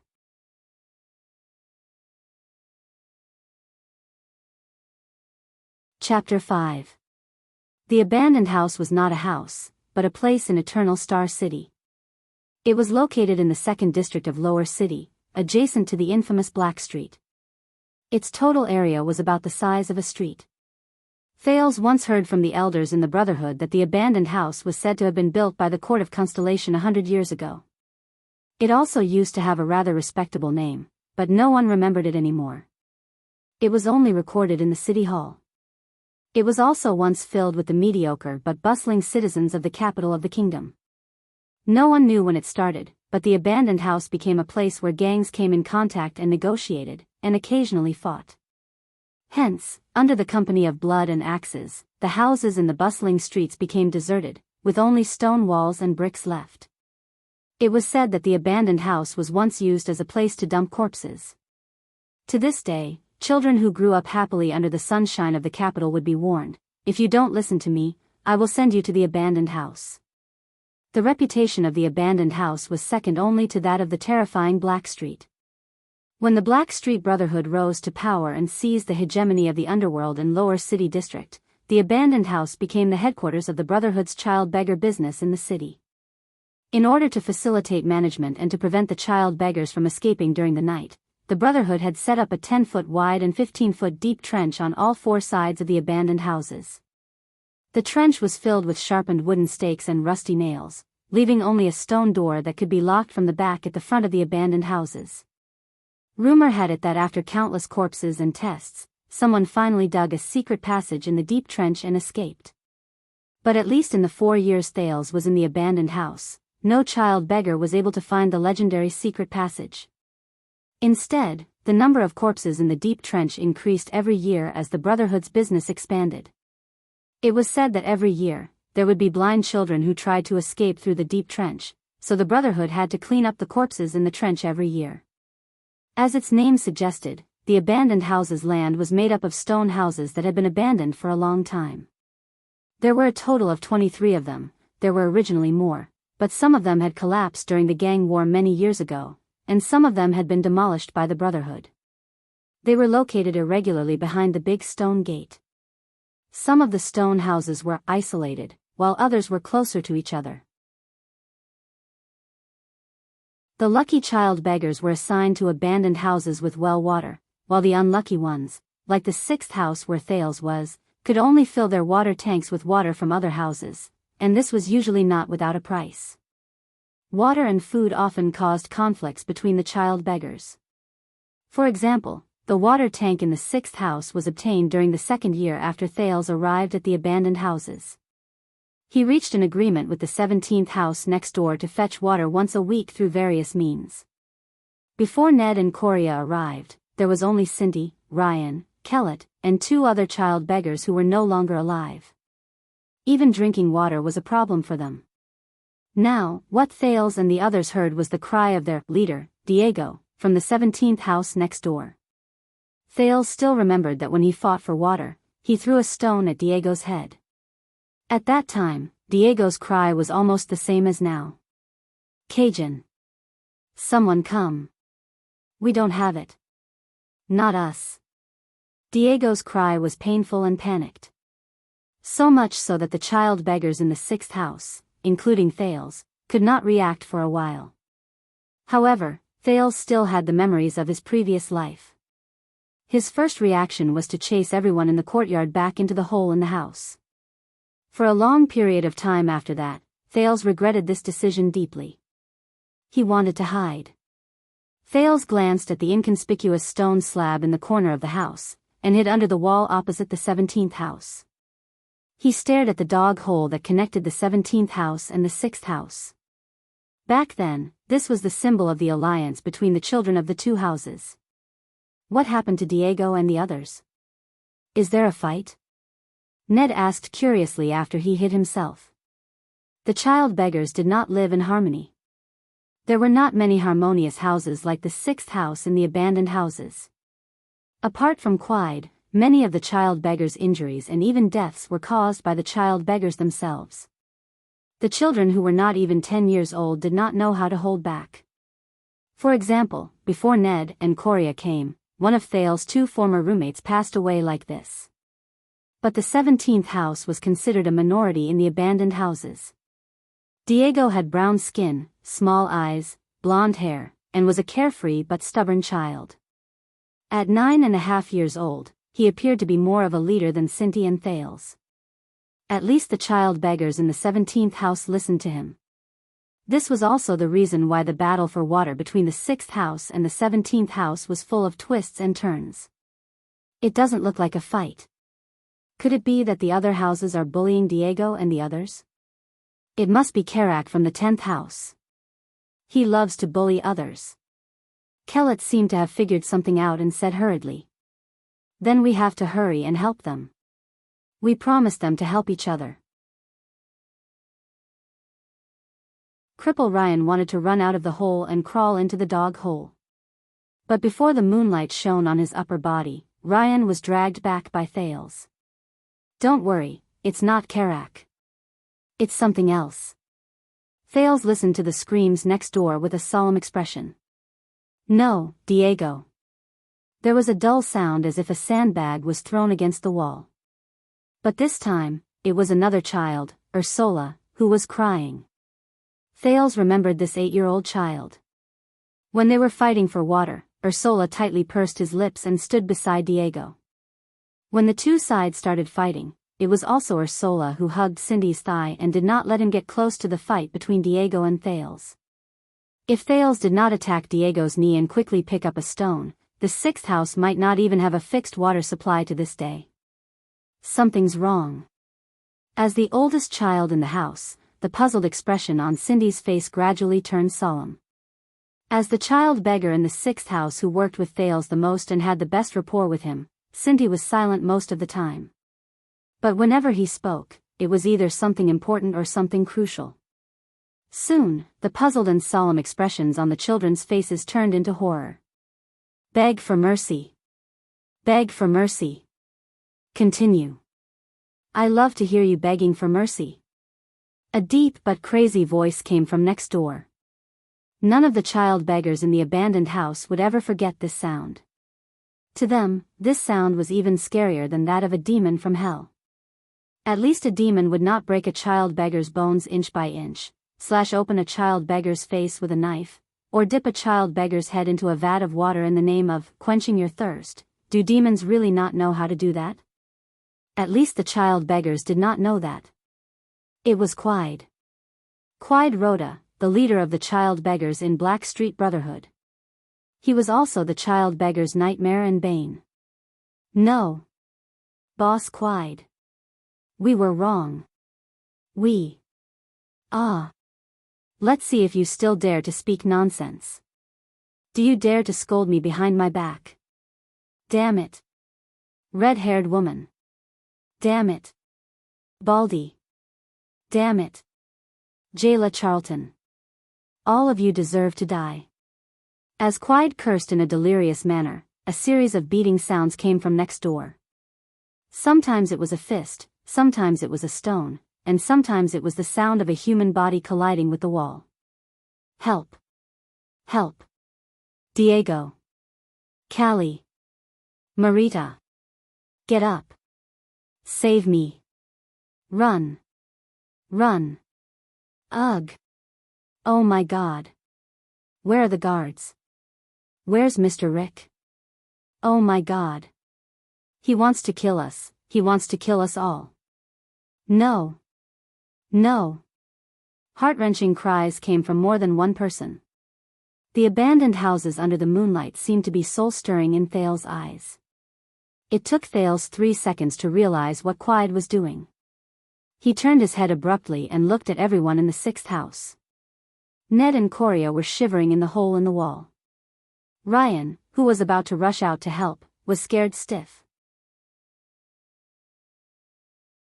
Kellett and Cindy were not any better. The former's anxious and fearful gaze moved back and forth between the few of them. He wanted to speak but could not speak. The latter's face was pale as he stared at Thales. Asterisk bang. Bang. Bang. Crack. Asterisk, you bunch of damned scums. Even you dare to mock me. Mock blood axe, Quide Rhoda. Even you dare to, go on and scream. Why aren't you screaming anymore? Scream. The crazy roars and painful screams echoed in his ears, accompanied by the cracking sounds that no one wanted to think about. Thales knew that at this moment, panic had already spread in the sixth house. He racked his brains frantically to think about the current situation. Quide was beating up the child beggars in the 17th house. No, judging from Quide's appearance and the frequency and strength of his beating, it was not as simple as venting his anger tonight. Besides, even though Quide was a bastard, he would not beat up all the child beggars in the entire house at once. Oh right, where is Rick? What about the guards and the patrolling thugs in the abandoned houses? Even though the houses might not be able to hear each other through the stone walls, the thugs on the streets would definitely be able to hear each other. Of course, Thales did not know that the guards in the abandoned houses had been reduced to 2 people. Moreover, the 2 thugs would never come again. Thales, what should we do? Cindy instinctively felt that something was wrong when he heard the tragedy next door. His pale face was already covered in sweat as he kept asking Thales. Quiet, no one is allowed to make a sound. Thales furrowed his eyebrows and thought hard for a solution. However, before he could finish speaking, he saw a child beggar's figure emerge from the dog hole between the 6th house and the 17th house. Coria was so frightened that she let out a small scream. Thales's eyes were very sharp. He could tell with one glance that the person who emerged from the 17th house was Nsora, whose head was covered in blood. However, Nsora seemed to be on the verge of a mental breakdown. Without waiting for Thales to help him up, Nsora panted and fell to the ground. He did not care about the blood on his head and face. "Run! Run! We have to," Thales and Cindy anxiously helped him up. The screams and roars were still ringing in their ears. However, Nsora seemed to have lost his mind. He did not speak no matter how they asked. He only muttered "run" with a horrified expression. That was until Thales used a slap to wake him up. "What's going on? Did Quide come to vent his anger?" Nsora's tears flowed down his face. Quide, he's crazy. We are not the only ones. He wants all of us, to go in one house after another, to see." Nsora was already rambling incoherently, but it was enough for the child beggars in the 6th house to understand what was happening. The 6 small faces instantly turned pale, and even Thales could not help but feel fear in his heart. "I heard crying and went out to take a peek. I saw Quide dragging Larry from the 3rd room. There was blood everywhere. Then I saw me. He grabbed CA, and slammed him on the ground, and Diego tried to stop him, and then, he punched him hundreds of times, and Diego didn't move, and Marita, and Quade pushed him into the fire. The fire dash." Thales felt his skin crawl. It was not that he had never seen Quide beat someone up. However, most of the time, he would be stopped by multiple thugs just before he was about to kill someone. As for whether the children who were beaten up would be permanently disabled, the Brotherhood did not care about this. "The 3rd house is finished, and ours, he has just been fighting the Midlands. I don't know how many houses." However, before Nsola, who was crying and complaining at the same time, could finish, Thales covered his mouth with his hand. At this moment, through Thales' actions, everyone realized that the crying and roaring next door had disappeared. The 17th house was quiet, as though the children had fallen asleep. Only a rough panting sound was left, and it was still moving slowly. Everyone knew what this meant. Almost all the children in the 6th house began to tremble.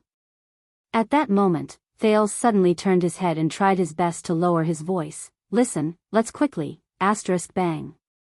There was a loud sound. The door of the 6th house was kicked open. At the door, Quide's swaying figure slowly approached. His ferocious and evil grinning face looked at the 7 shivering children.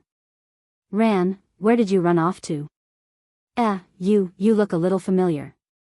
Everyone in the 6th house was stunned, and Thales was no exception. Quide rubbed his nose. Thales saw that his face was bright red.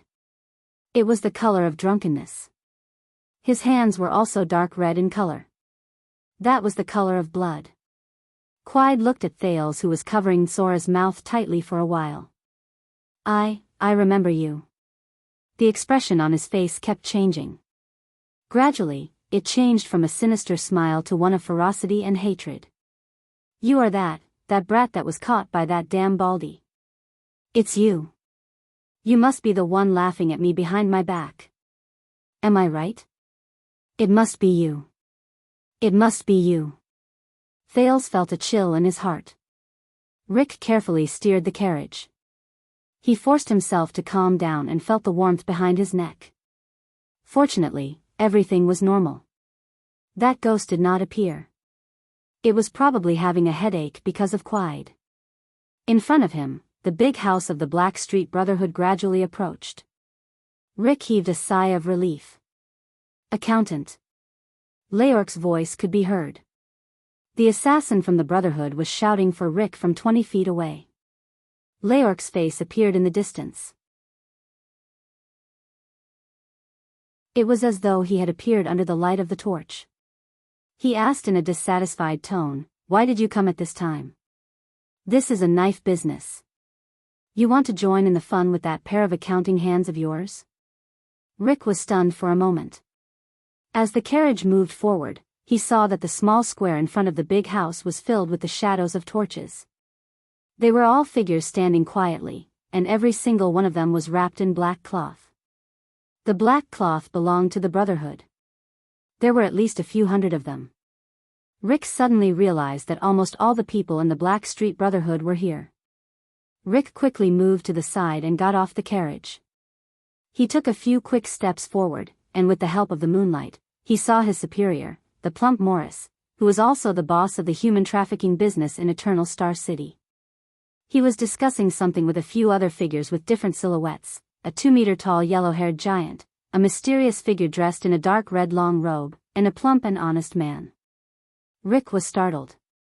He recognized them. They were the other big shots of the society.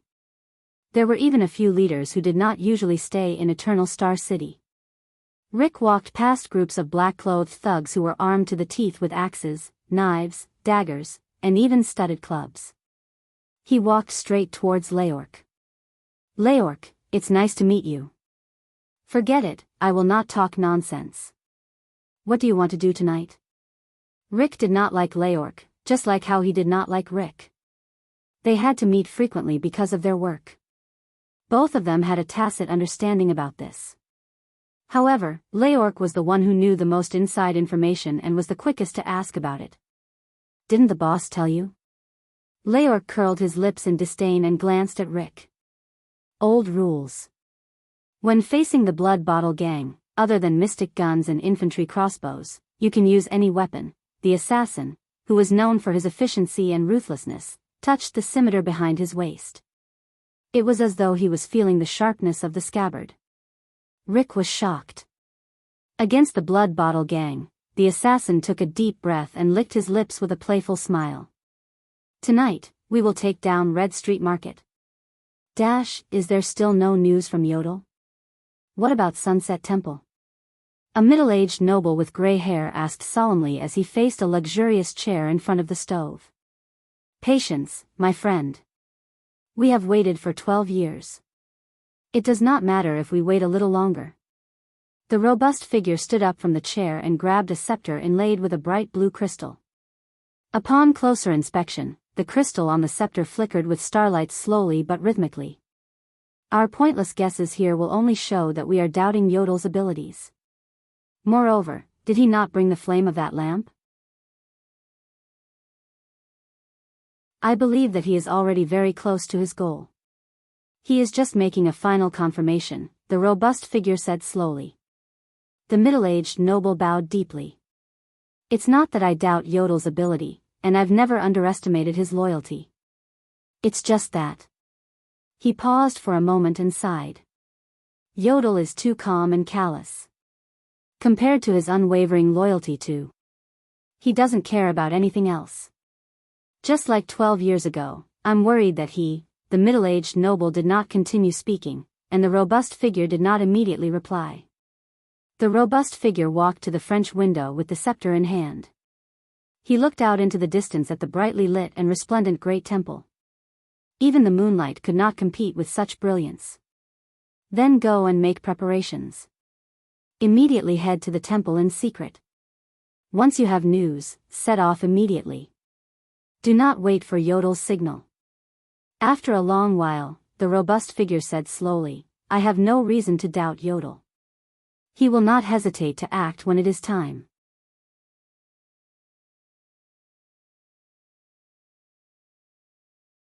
Chapter 6. Warning, high energy ahead.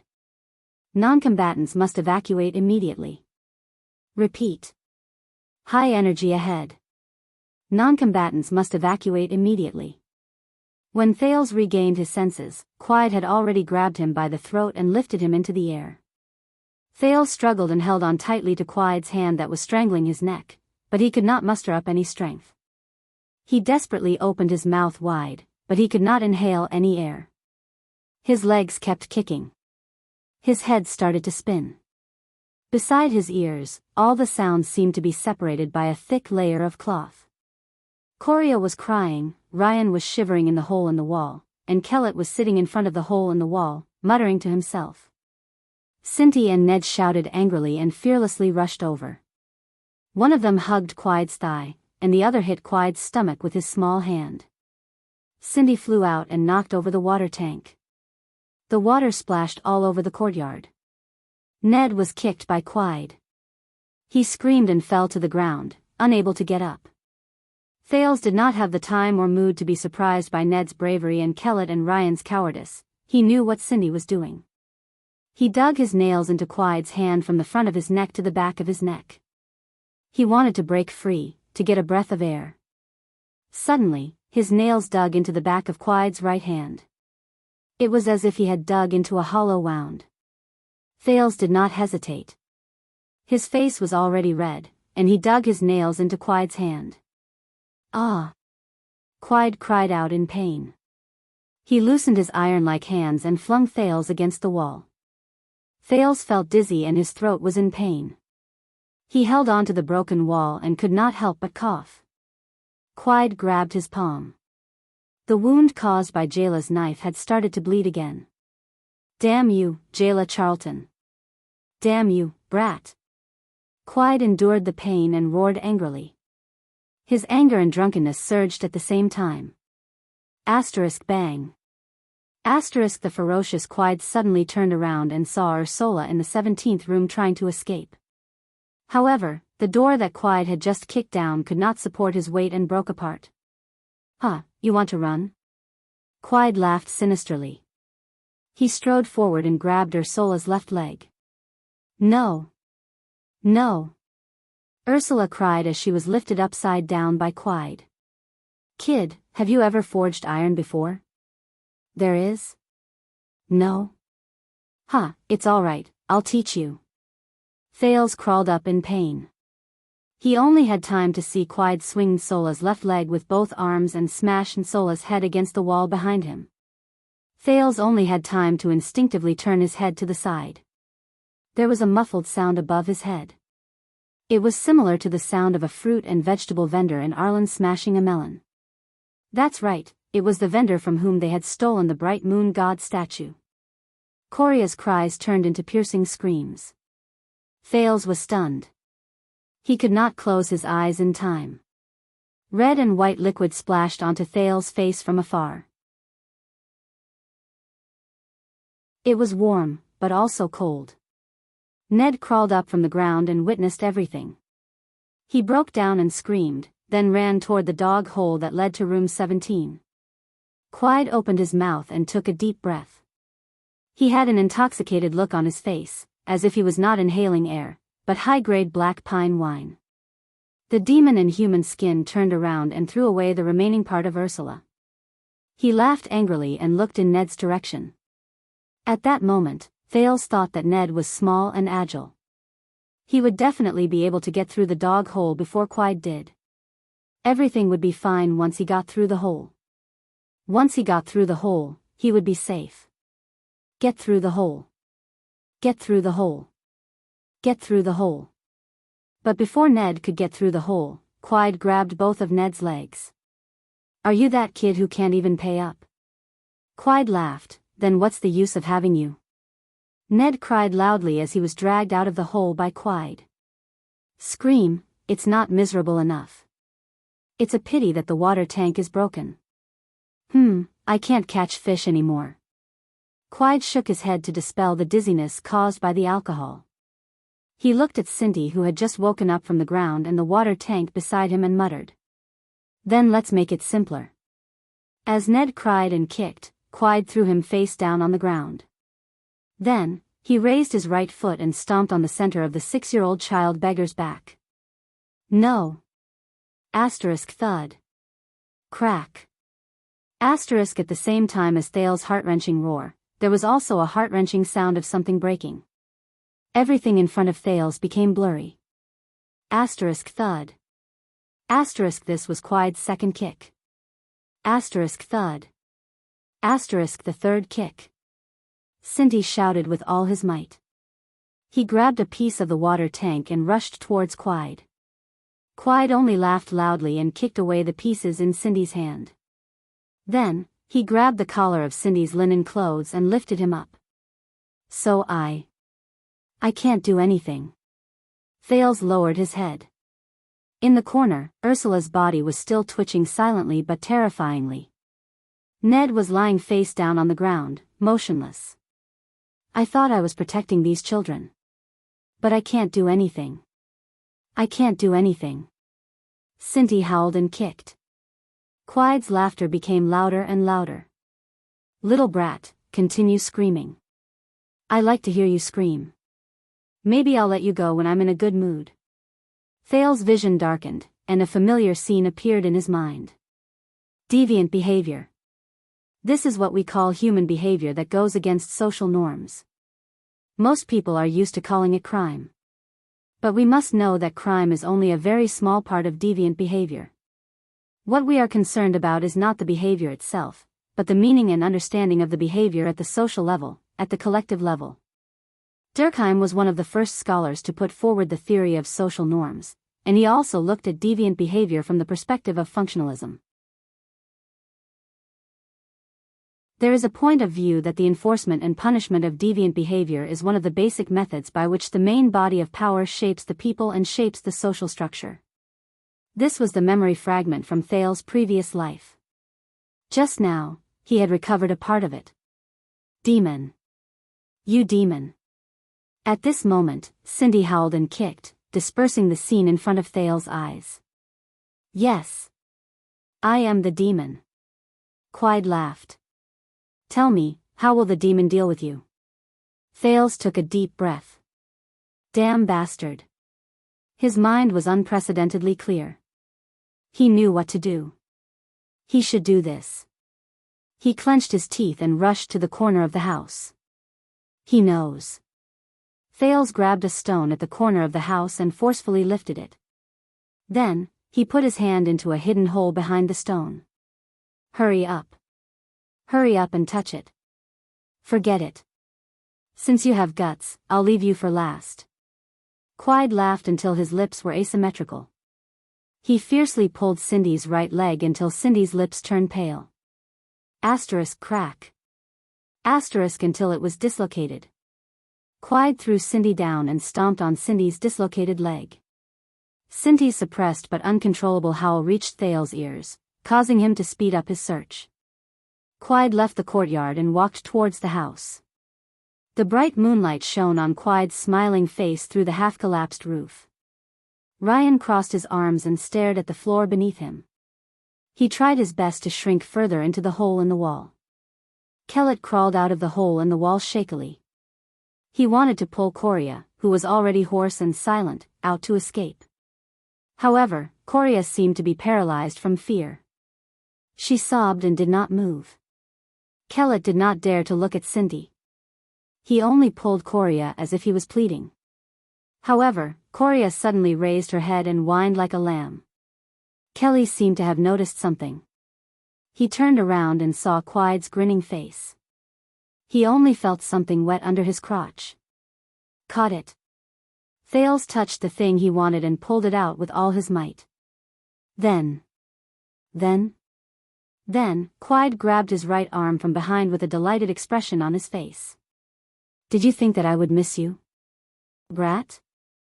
I knew it. You're the most cunning and treacherous one among these little bastards. Haha. Quide gradually tightened his grip and laughed sinisterly. No, Thales felt the pain in his right arm. He struggled to turn around. At the same time, he wanted to stab Quide with the thing in his left hand. Look. Quide looked as if he had found a treasure. He dodged and avoided Thales' attack. Then, he snatched something from the boy's left hand. A dagger. Haha. Brat, you actually want to use a dagger to deal with me? Ha ha ha ha. What are you going to do? Stab my thigh? Quide pulled Thales up and laughed maniacally. No. No. Thales thought in despair. The dagger. The sheathless dagger that I stole from Sunset Pub, that was his last hope. Yo. Quide looked behind Thales in surprise. When Thales pulled out the dagger from the hole, he used too much force and brought out a coin. Look at what I found. A silver coin? A silver coin. Haha, you really are a damn brat. You secretly hid a silver coin. Thales wanted to use his left hand to struggle, but a 7-year-old child's strength was not enough. He could only hit Quide's iron-like abdomen in vain. That silver coin was a gift from the noblewoman in Red District. Thales wanted to say that he did not lie. Copper coins. That lady only gave me 12 of them. 1 silver coin. Thales let his imagination run wild in despair. But it all came to an end. He had failed. As the price for lying, Quide did not care about Thales' punches and kicks. He only laughed sinisterly and used the dagger to pick up the silver coin. He swung it in the air and caught it with the other side of the dagger. This Mindy's silver coin of the kingdom was very valuable. It was rare even today. The front side of the coin was engraved with the portrait of King Mindy's III. In the history of Constellation, and even in the history of the eastern and western peninsulas, there was also an inscription engraved with ancient patterns. A king is not respected by his bloodline, but his bloodline is glorious because of the king. Thales could not understand this line of words at all. Its true meaning was the answer that Thales had received when he boldly asked the noblewoman. He. Thales thought silently. He still wanted to learn how to read, and learn the knowledge and wisdom of this world. In the end, Quide held the silver coin with the dagger again and swung it a few times. He nodded and was very satisfied with his knife skills. It seemed that he had not regressed. Then, he pulled Thales a few steps away and threw the silver coin into the fire near the courtyard. As the price for lying, I will reward you with this silver coin. Thales looked at the silver coin that was gradually turning black in the fire. He suddenly realized what Quide was going to do. He kicked even more crazily. At that moment, Thales suddenly caught a glimpse of the cripple, Ryan, who had always been timid and cowardly, shakily crept behind Quide and lifted a stone. No, Thales thought sadly. Ryan did not fight much. That stone. Too small. Too small. Asterisk thud. Asterisk Ryan did not have enough strength. The stone only hit the back of Quide's neck. But it was enough to attract Quide's attention. Run. Ryan. Run. Thales and Cindy, who was hugging his right leg in pain, shouted loudly. However, Ryan was a cripple. His leg was broken by a bad-tempered thief when he was begging. He became a cripple after he became a child beggar who lacked medicine. Ryan retreated in fear. He turned around and ran away with a limp. Thales was dragged by Quide as he chased after Ryan. Soon, Quide caught up to Ryan. Quide was so angry that he laughed. Cripple. Quide opened his mouth wide and panted like a wild boar. Smashing just now was really fun. Asterisk plop. Asterisk Ryan was kicked to the ground. His eyes were filled with fear and regret. Without waiting for the terrified Ryan to finish speaking, Quide raised the dagger in his hand and ruthlessly stabbed Ryan's right wrist. Ryan's screams were deafening. Even Thales trembled a little. Aren't you a cripple? You have a broken leg. Quide shouted crazily. You should at least be symmetrical from top to bottom. Then, Quide pulled out his dagger. The smile on his face became wider. He pushed Thales to the ground with one hand and turned around to focus on Ryan. He viciously kneed Ryan's stomach. He raised the dagger and aimed it at Ryan's wrist that was already pierced. It was like sawing wood. Start. Cut. Thales closed his eyes in pain. No. No. No. That. Ryan's screams had already turned into a continuous, unrhythmic wail. Cindy's angry roar rang in his ears. Thales did not look at Coria, who was still sobbing. He also did not look at Kellett, who was silent. Please, let this end quickly. Quickly end it. When Ryan's continuous wails turned into painful moans, Thales, who was already numb, felt his collar being grabbed by Quiet again. He felt a burning sensation. Thales opened his eyes and saw the dagger in front of him. There was a silver coin on top of it. It was a silver coin that was scorched black by the fire. The burning heat assaulted him. "Open your mouth," Quiet said fiercely and coldly. Beside him, Ryan held his bloody right hand. There was no emotion in his eyes. He just lay on his side in a daze. His body trembled from time to time. There was only a bit of flesh left on his right palm that was connected to his wrist. Thales retracted his gaze and looked coldly at Quiet. "Are you not willing?" Quiet shook his head and chuckled. "Then your eyes will do." After he finished speaking, he grabbed the dagger and the silver coin that was burnt black and moved it closer to Thales' eyes. The burnt black King Mindy's was getting closer and closer to his eyes. The inscription became clearer. "A king is not respected by his bloodline. But his bloodline is honored by the king." Just as it was about to touch his eyes, Thales roared and struggled fiercely. He bit the little finger of Quiet's hand that was holding the dagger. Quiet hissed in pain and leaned back. The silver coin fell from the dagger and landed on Thales' bare chest. A burning sensation came from his chest. No. It was an intense burning sensation. It even caused excruciating pain. Thales could not endure the burning of the silver coin. He let go of Quiet's teeth and reached out to grab the silver coin on his chest. "Bastard." Quiet looked at his bloody little finger. He was furious. "Then I'll leave you something as a souvenir." He knocked the boy down with one punch, then pounced on Thales and pinned him down. He pressed the scalded silver coin against Thales' chest with his dagger. Hiss. It was like the sound of a soldering iron rapidly cooling down. However, the material used to cool it was a body of flesh and blood. Thales roared furiously. Along with the burning temperature on his chest, there was also a burning smell. The muscles all over his body started to burn in pain again. Quiet pressed on the silver coin for a full 5 seconds. He stared at Thales' face that was constantly changing in pain. Only then did he feel relieved and let go of Thales. Thales struggled free and fiercely pulled the silver coin that was stuck to his chest.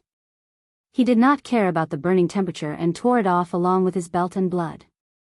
The silver coin rolled on the ground with charred flesh and fresh blood from Thales' hand. It clanked loudly.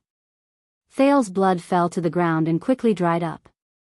He laid on the ground and tears flowed out uncontrollably. Damn it. He was obviously an adult, wasn't he? Why did he want to cry? What a pity. It would have been better to swallow it or press it against my eyelids. Quiet carefully picked up the silver coin and threw it into the fire. "It's okay. We'll do it again in the next round." Thales closed his eyes tightly. The burning sensation on his chest did not seem to weaken. Instead, it became stronger and hotter. There seemed to be a surge of power. It was accumulating. "Just let me slit Quiet's throat," he muttered in his heart. When Thales opened his eyes again, he only stared coldly at Quiet. Quiet looked at those lifeless eyes and suddenly felt a little bored. "Hey, brat. Don't you want to play anymore?" Quiet kicked Thales. Thales only stared at him coldly. "Come on," he thought. "This time, whether it's my eyelids or my nose. You can burn it however you like. After all, I can't do anything after I transmigrated, can I?" Quiet looked into Thales' eyes and confirmed the coldness in them.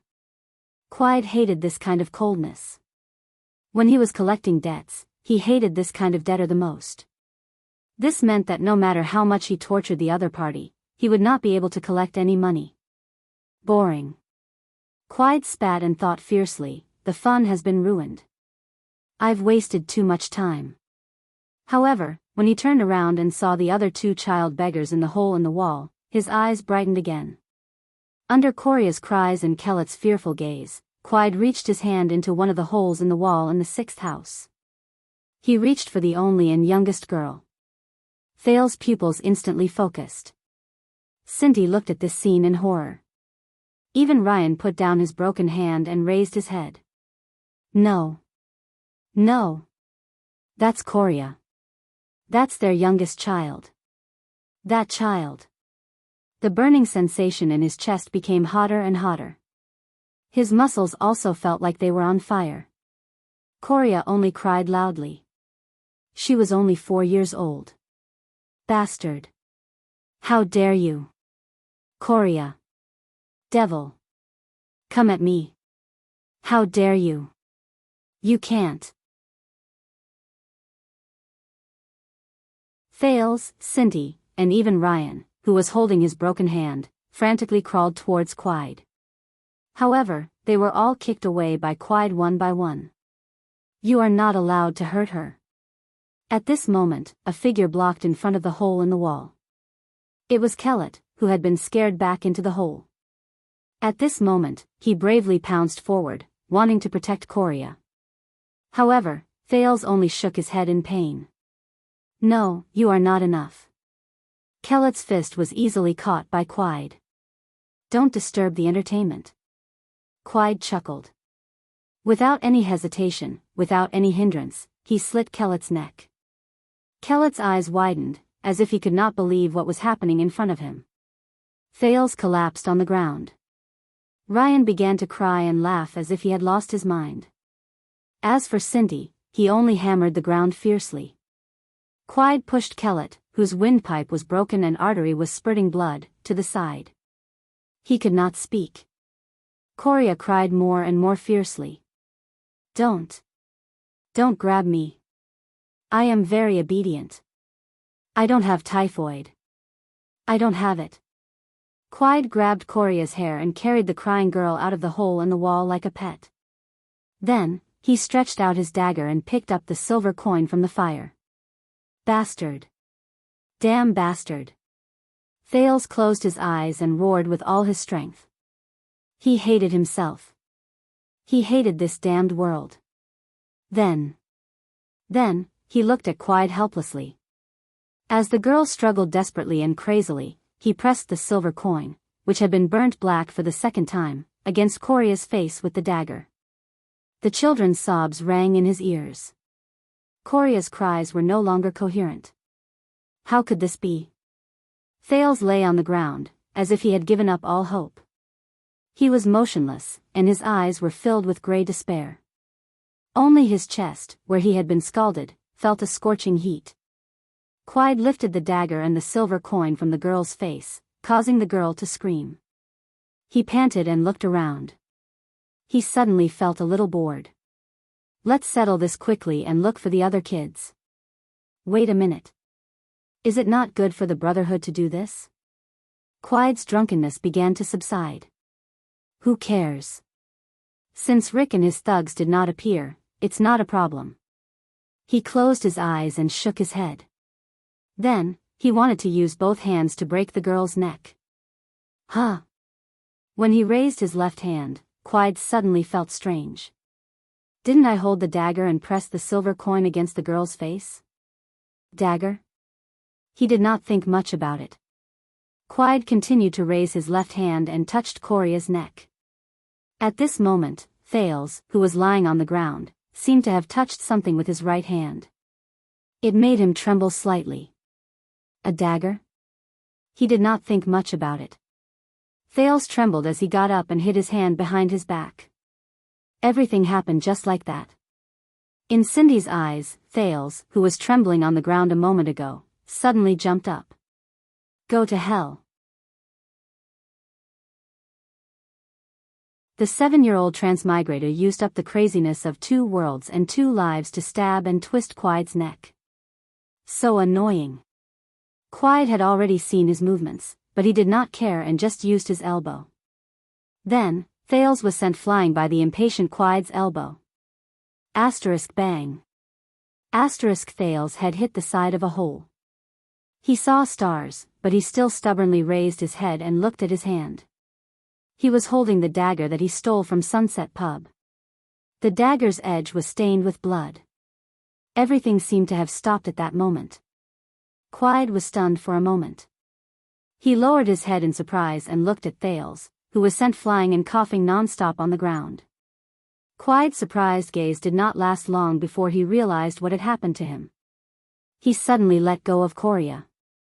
Then, in disbelief, he stretched out his trembling hand and touched his neck. His hand felt warm, moist and sticky. This feeling spread down from his collarbone to his chest and abdomen. In Quide's eyes, that damned brat, Thales, strenuously but firmly, slowly climbed up from the ground. The dagger in his hand trembled slightly along with his right hand. However, the frequency was stable and trembling. At that moment, Quide panicked a little. His hands rushed to his neck in panic and pressed on the big hole that was gushing blood.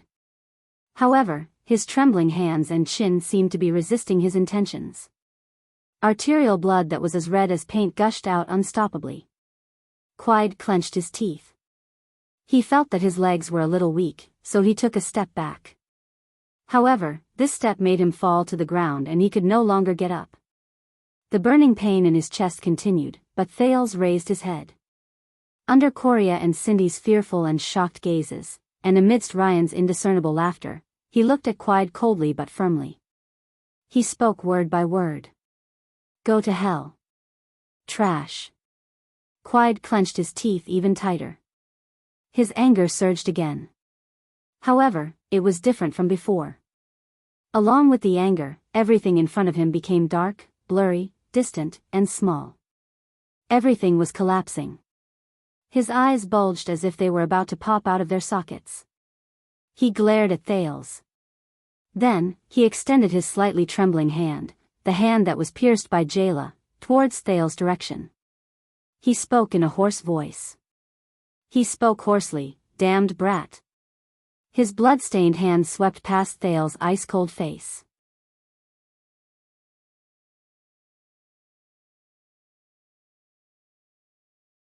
Chapter 7.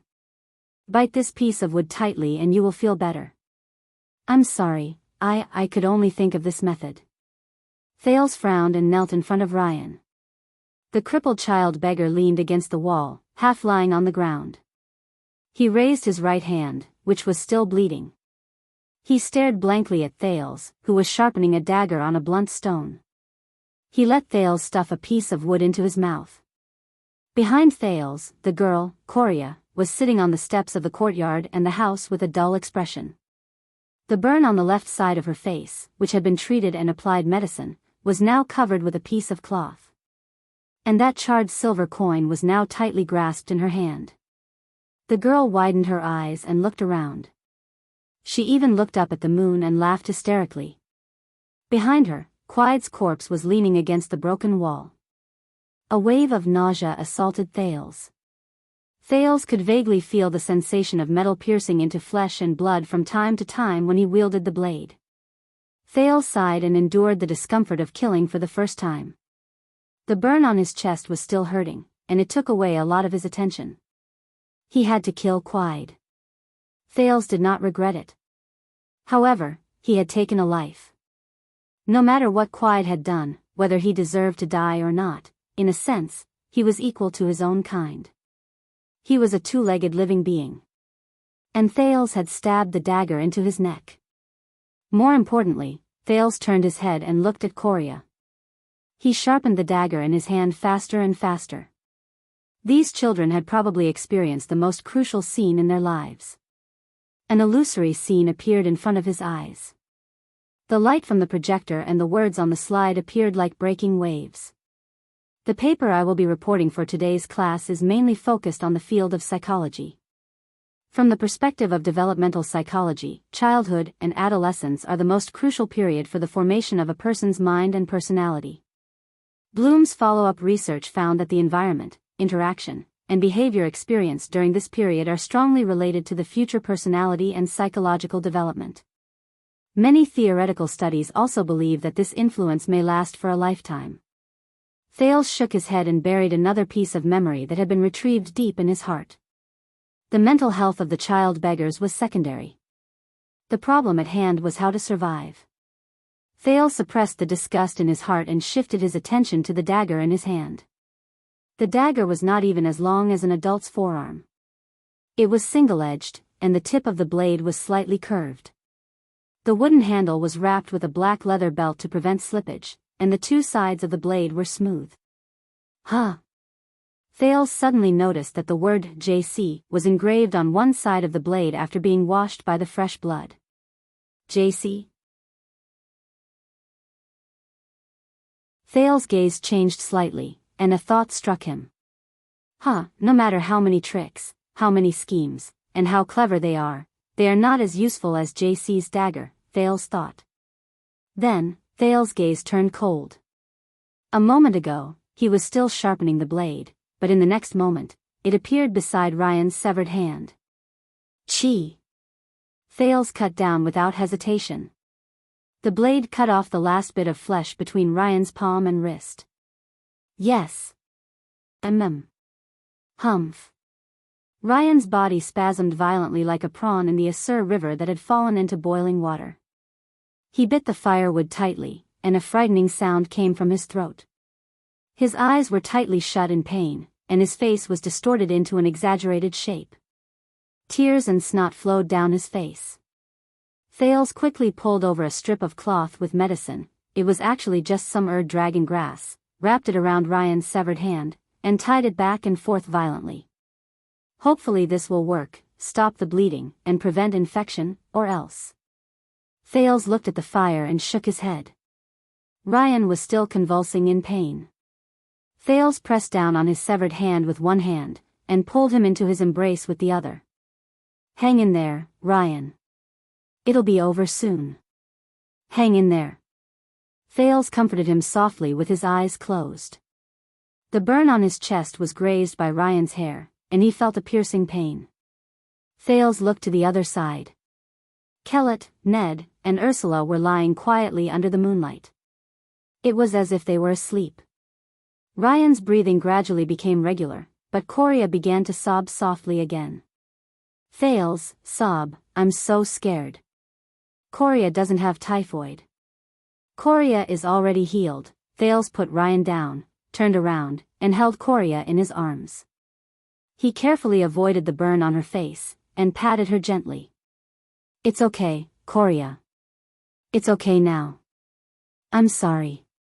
I didn't protect everyone. Thales. Thales opened his eyes and looked at Cindy, who ran back, panting. He asked calmly, how's the situation outside? Cindy was the least injured among the children in the 6th house. After Thales helped him reattach his dislocated leg, he was sent out by Thales to gather information and spread the word about the possible arrival of the members of the Brotherhood. Cindy's life as a child beggar allowed them to master a lot of self-saving knowledge, such as reattaching bones, or dismantling bones. No Rick, no thugs, no one from the Brotherhood. It seems that the people outside the abandoned houses don't know anything. Cindy was the oldest and had a tacit understanding with Thales for a long time. He directly told Thales what he was most concerned about. Quide seems to have gone to many houses. Some people managed to escape. However, excluding us and the 17th house, there are at least 6 or 7 houses with no movement. Thales' eyes dimmed. The 6th house was not the abandoned house closest to the main door. He could roughly guess the fate of the child beggars in those houses.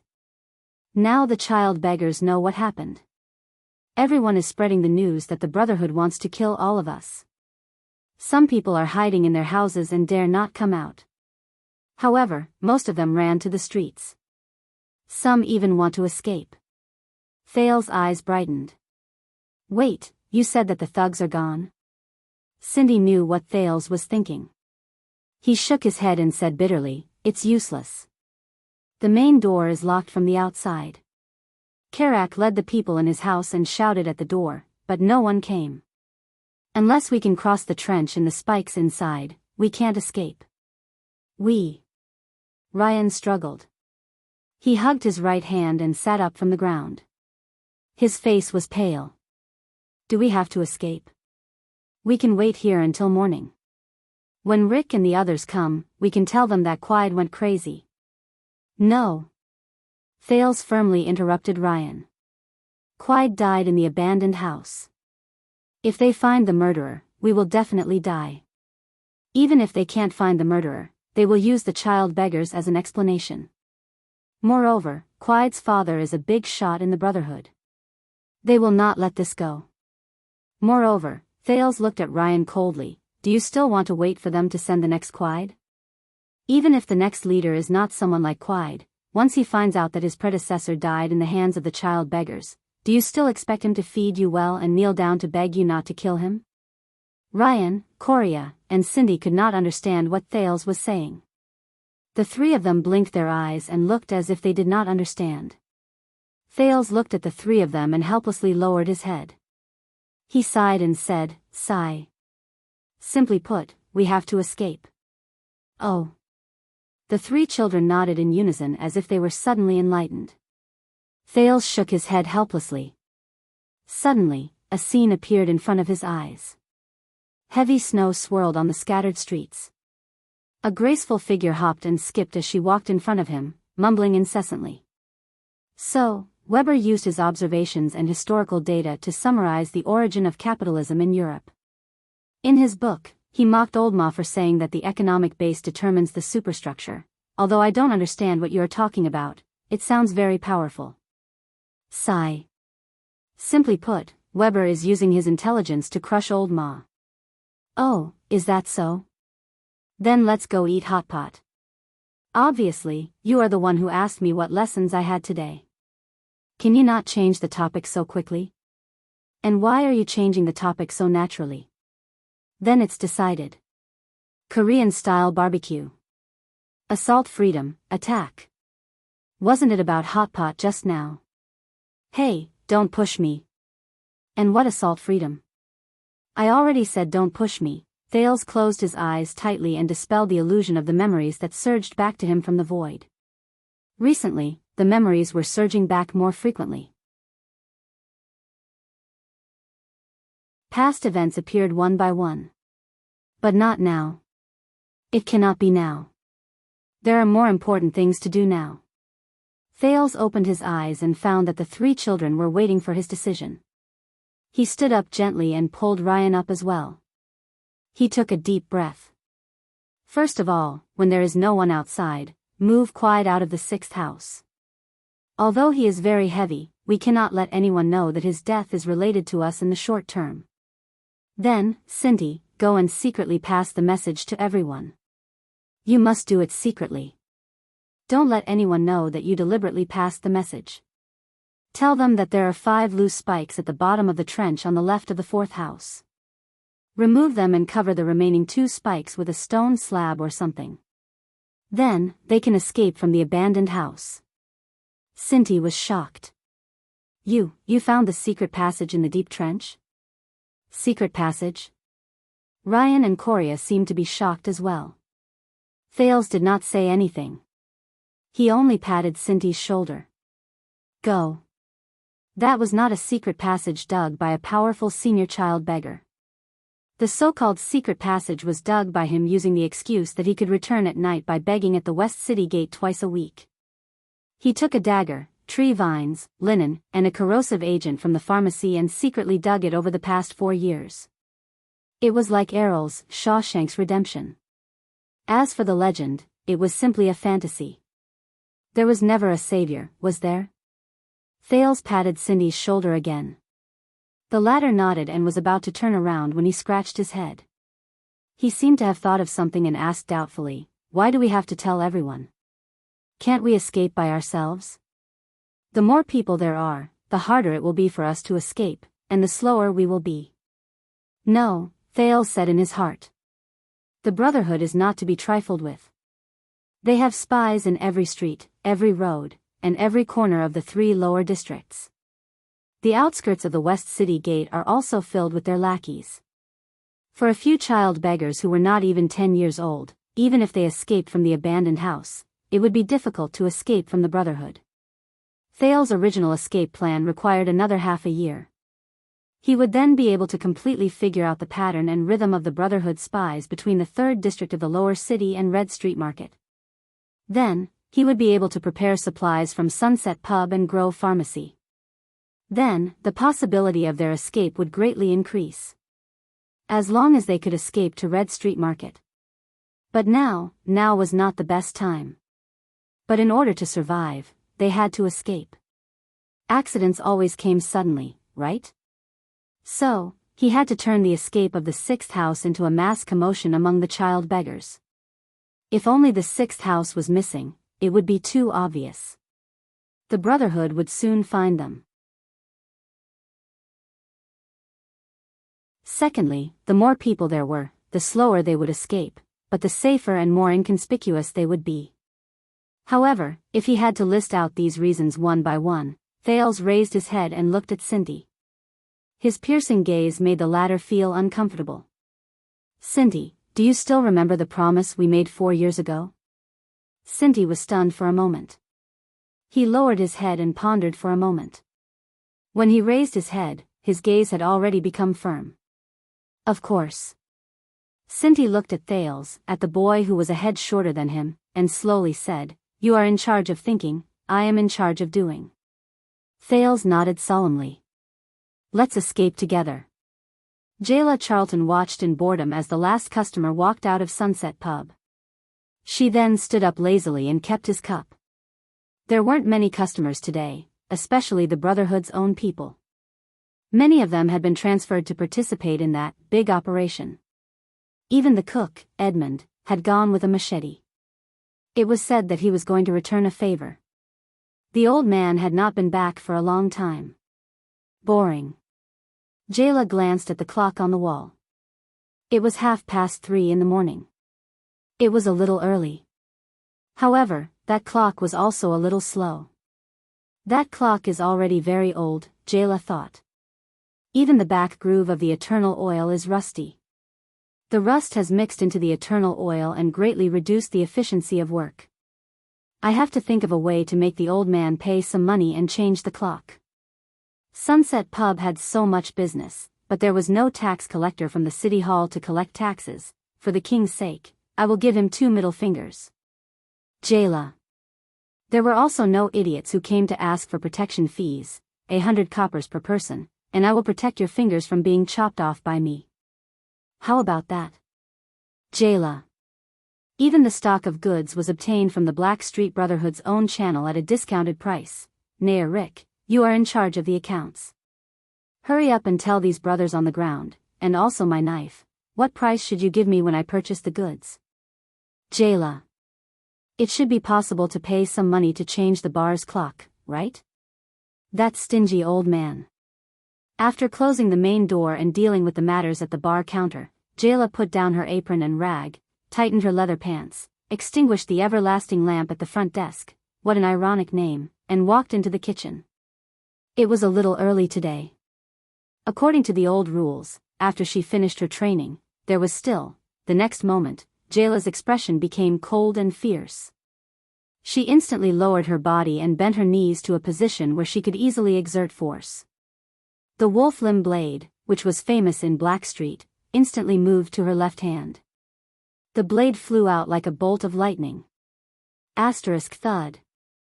Asterisk the wolf limb blade fiercely stabbed into a wine barrel. Only a small part of the blade was exposed, and the hilt was still trembling. Ah! It was a little girl's terrified scream. Jayla slowly straightened her body and sheathed the other wolf limb blade in her right hand back into her boot. Then, she lit the everlasting lamp beside her. The lamp illuminated the dark kitchen, and a few small figures appeared. Jayla. Thales, the boy who was frightened by the wolf limb blade, forced a smile.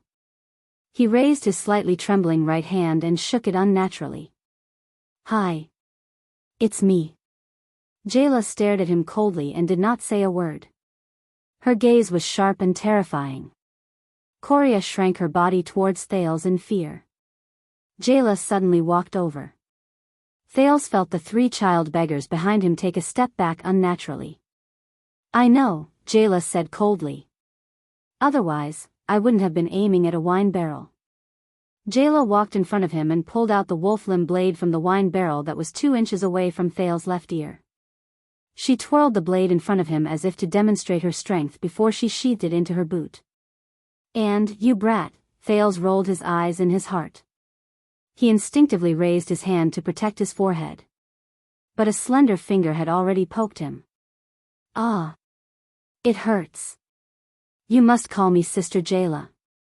When I came in from the back door, I didn't see Edmund, so I wanted to go to the kitchen to take a look. They were now in the cellar of Sunset Pub. The 3 child beggars, aside from Thales, were leaning against the large sack of food. They were restless and chewing on the white bread in their hands with great difficulty. They had not eaten such good food for a long time. A little further away from them, Thales sat on a wine barrel that was twice his height. He looked straight ahead at Jayla Charlton, who had her arms crossed in front of her chest and one leg leaning against the wall. She looked languid but valiant. If this was his previous life, Thales would probably look at her from head to toe with an appreciative gaze. Then, he would look up at the sky and reminisce about the beauty of this world. Huh. What would Thales do after that? Nonsense. Of course, he would go home and do whatever he needed to do. As for now. Sorry, this body is still young. Tell me directly. Why did you come to me?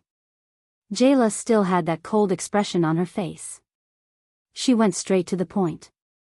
But Thales was already used to it. Ever since he first met this big sister, who was only 16 or 17 years old in the trash behind Sunset Pub 4 years ago, she had always spoken and acted in this manner. He knew that this was the kind of person she was. Quiet has gone mad. He killed almost half of the child beggars in the abandoned houses. Thales said with a solemn expression.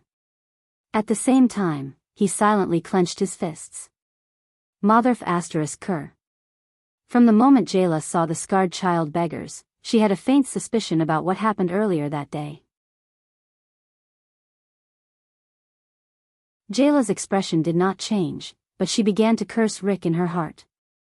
That accountant, I knew that you did not have any good intentions when you poured shaka wine into Quide's mouth. Why did I agree to his request just for 10 gold coins? 10 gold coins, 10 gold coins. This kind of thing would definitely anger the Brotherhood. 10 gold coins. I should have at least taken 20 gold coins from him. Furthermore, no one came to stop him, and no one came to save us. We could only escape on our own, Thales said dejectedly. The scene from a few hours ago seemed to have replayed itself. And, sigh, half of them are child beggars. Jayla closed her eyes and sighed. I understand. You guys can hide here for a day. Don't worry, with me here, that gorilla will not dare to come. If he comes, I will chop off his, cough cough, hand. Jayla looked at the other 3 child beggars and frowned. She could recognize the new injuries, especially the child whose right hand was wrapped in cloth. When Edmund comes back, I will ask him to look for Rick and the people above. Quide did such a thing, he will not be able to escape. This guy, why didn't he die earlier? Jayla was a little dispirited. She put down her leg that was leaning against the wall and stood up. Thales' eyes darkened. He looked at the 3 child beggars and let out a deep breath. Then, he looked at Jayla. The Brotherhood has a big mission today. That's why the guards and patrols are lax. If you guys can escape, it must be. Sigh, forget it. I will go get some medicine. If you want a doctor. Wait, brat, what happened to you? While Jayla was talking to herself, she suddenly realized that there was something wrong with Thales. His body was also covered in wounds, and the clothes in front of his chest were torn to shreds. His right sleeve was even covered in blood. That's not right. This brat's gaze. Jayla suddenly walked in front of Thales and dragged him down the wine barrel. Then, she squatted down and held Thales' shoulders with both hands. She looked straight into his eyes. Jayla's gaze suddenly became very serious and anxious. Brat. You, could it be that you? Thales did not dare to look into Jayla's eyes. However, after a few seconds, he adjusted himself and raised his head with determination. Thales heard his voice was calm and unshakable.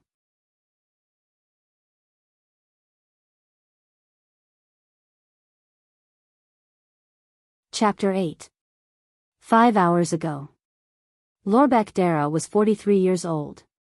He was a first-class police chief affiliated with the city defense team. He was in charge of the Western City Police Station, which was responsible for the safety of the west side of Eternal Star City. 20 patrol teams, a police officer of various sizes, and countless civil servants were all under his command. More than 100 police officers equipped with excellent suppressive equipment such as electric batons, mini crossbows, anti-charge shields, fog bombs, and thunderstorm bombs. Nearly 300 high-quality soldiers equipped with anti-mystic equipment such as the Fallen Demon Sword, Arc Light Shield, Perpetual New Armor, and energy-breaking crossbows. 20 swordsmen of eradication, who were the elite military force of patrol captains, were all under his command. This was very rare for someone who was born into a low-level noble family. Lorbek's father was just a small lord in Kira County in the west of the kingdom. If he had not climbed up the Covendier family's high branch, it would have been impossible for him to become the chief of the Western City Police Station of the capital, Eternal Star City, at this age. In this wonderful relationship where he showed sincerity to the Covendier family and received an official position in return, there was only a small fly in the ointment. That was, he was responsible for a total of 6 districts in Eternal Star City. They were the 3 districts of the Western District and the 3 districts of the Lower City. Yes, it was the front line of the bloody battle between the Blood Bottle Gang and the Black Street Brotherhood. A small fly in the ointment. A fly in the ointment? Bah! Oh, by the king's grace, this is simply a huge misfortune. Oh, he was also responsible for the patrol of the Western City Gate and the safety of the streets. This was what his white-haired predecessor had warned him when he handed over his position. You must instruct your subordinates that when they set off from the barracks and pass through the Western District and the Lower City District to the Western City Gate, yes, his predecessor believed that the Western City Gate was the only place for the patrol team to patrol. For the police, the Western City Gate was the only place where they needed to enforce the law. For the sake of your money, when you pass through the 3 districts of the Western District, you must be polite and friendly. For the sake of your life, when you pass through the 3 districts of the Lower City, you must be on tenterhooks and advance cautiously. For the sake of your position, when you reach the Western City Gate, you must be cautious and full of energy. Lorbek quickly figured out why. The Blood Bottle Gang, which was rooted in the 3rd district of the Western Ring District, had a long history. They had an unclear relationship with many of the bigwigs in the imperial court, but they would regularly pay a lot of money to the city defense team. Therefore, for the sake of their wallets, when they passed through the Western Ring District, they had to be friendly with the police and the people. The Black Street Brotherhood, which was entrenched in the Lower City's 3 districts, was ruthless, crazy, and violent. Half of the unsolved criminal cases in the kingdom were related to them, and they showed no mercy to the officials. Therefore, for the sake of their lives, when passing through the Lower City District, they had to keep their eyes and ears open. They had to jog along the way and not stop for too long if there was nothing important. The Western City Gate was the face of Eternal Star City. It was the gate that many foreign dignitaries, nobles of all sizes, stewards of the Temple of Gods, and adventurers from all walks of life had to pass through when they visited Eternal Star City. Many diplomatic disputes, struggles between nobles, religious confrontations, and conflicts among the people occurred in this area. It was also the place that the bigwigs in the palace paid the most attention to. Therefore, for the sake of their positions, when they were on duty at the Western City Gate, they had to be fair, strict, diligent, dedicated, and selfless in serving the people. In summary, in the 3 years that Director Lorbek had been in charge of the police station, half of his hair had turned white and he had 3 more wrinkles. Because he did not return home at a fixed time, his wife often protested against him in bed. This was understandable. At this moment, Lorbek sat at his desk and looked at the moonlight outside the window with a worried expression. He did not want to work overtime either. It was just that there was an important person who had called him tonight, so he had no choice but to work overtime. Also, he was not worried about his work, but about the rash young man in front of him who worked for him. The 25-year-old Cohen Caribbean, who had just been promoted to patrol captain 2 months ago, relied on his superior skills even among the swordsmen of eradication. It would be even better if he could defeat that pervert Miranda, Cohen, and his good family background. Sigh, old man, it would be even better if you were a king, then I could also be a prince. Ouch, why did you hit me? Sigh, old man, it would be even better if you were a king, then I could also be a prince. Ouch, why did you hit me? Cohen, as well as his military experience, which was rare among young nobles. After he was discharged from the army, damn old man. I didn't sign it, how did I get discharged? It must be because you shamelessly. Ouch, why did you hit me again? Cohen, he became the first trump card of the 20 patrol teams of the Western City Police Station. They all say it's because I have a good father, but old man, you must know better than anyone that I don't have a good father. Ouch, old man, if you hit me again, I'll get angry. Cohen. At this moment, Cohen was wearing a neat and dignified military cap, with a few strands of beautiful blonde hair peeking out from behind the brim of the cap. He was wearing a well-tailored blue meteor star uniform, which accentuated his strong and well-proportioned figure. On his feet was a pair of black military boots that did not reflect light. Coupled with his determined and heroic face, he was the undisputed lady killer in the capital. What a pity. If I were 20 years younger and transferred to Eternal Star City earlier, I would probably be in existence that would make all the noble ladies in the capital scream. These were Chief Lorbeck's daydreaming thoughts. Because the young and heroic maiden killer, Cohen, was speaking righteously and resolutely explaining his point of view to Chief Lorbeck. He patted his chest resolutely, as if to let his superior know of his determination. Sir, in summary, I think it is absolutely inappropriate to empty the garrison forces in Red Street Market. Especially tonight. There is a high possibility of a violent conflict between the Blood Bottle Gang and the Black Street Brotherhood. In addition, I have received information from my subordinates that the Black Street Brotherhood is in front of the headquarters. You still have spies in Black Street? Chief Lorbeck yawned and interrupted him. It is indeed difficult to plant spies in the Brotherhood. Cohen scratched his head in embarrassment and curled up the corners of his mouth. But under my astute and capable, idiot. I think you are tired of living. Chief Lorbeck's roar was very sudden and caused a wave of commotion. The secretary, the beautiful red-haired Miss Yora, who had just passed by the door with a document in her arms, was so shocked that she slipped.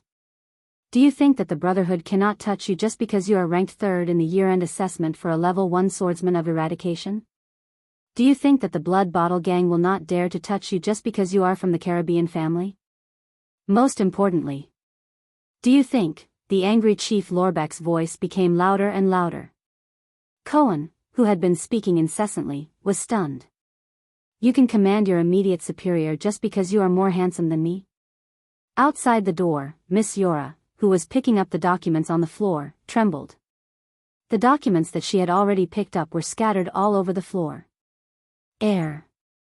Chief, I have gone off topic. Although I am handsome, the Brotherhood, shut up. Idiot. The angry Lorbeck suddenly felt that there was a reason why his old classmate's son was beaten up by his father every day.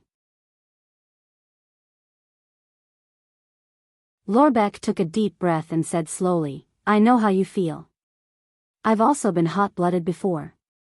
3 years ago, when I was transferred here, I also thought that one day, I would clean up all the evil and darkness in the Western District, so that the citizens could walk on the streets with peace of mind and not have to be on tenterhooks. But do you really think that the Blood Bottle Gang and the Black Street Brotherhood are just gangs that can't be shown in public?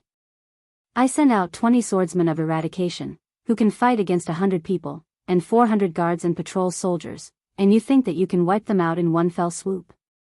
The Blood Bottle Gang has 2 mystics, 8 psionic warriors, 12 omnipotent fighters, 3 or 4 great assassins, 6 powerhouses, and 13 generals of the Brotherhood. Do you know how many of these people are supra-class and even supreme-class people? Also, they are spread all over the kingdom. Their influence extends to the Western continent's thugs, bandits, rangers, and adventurers.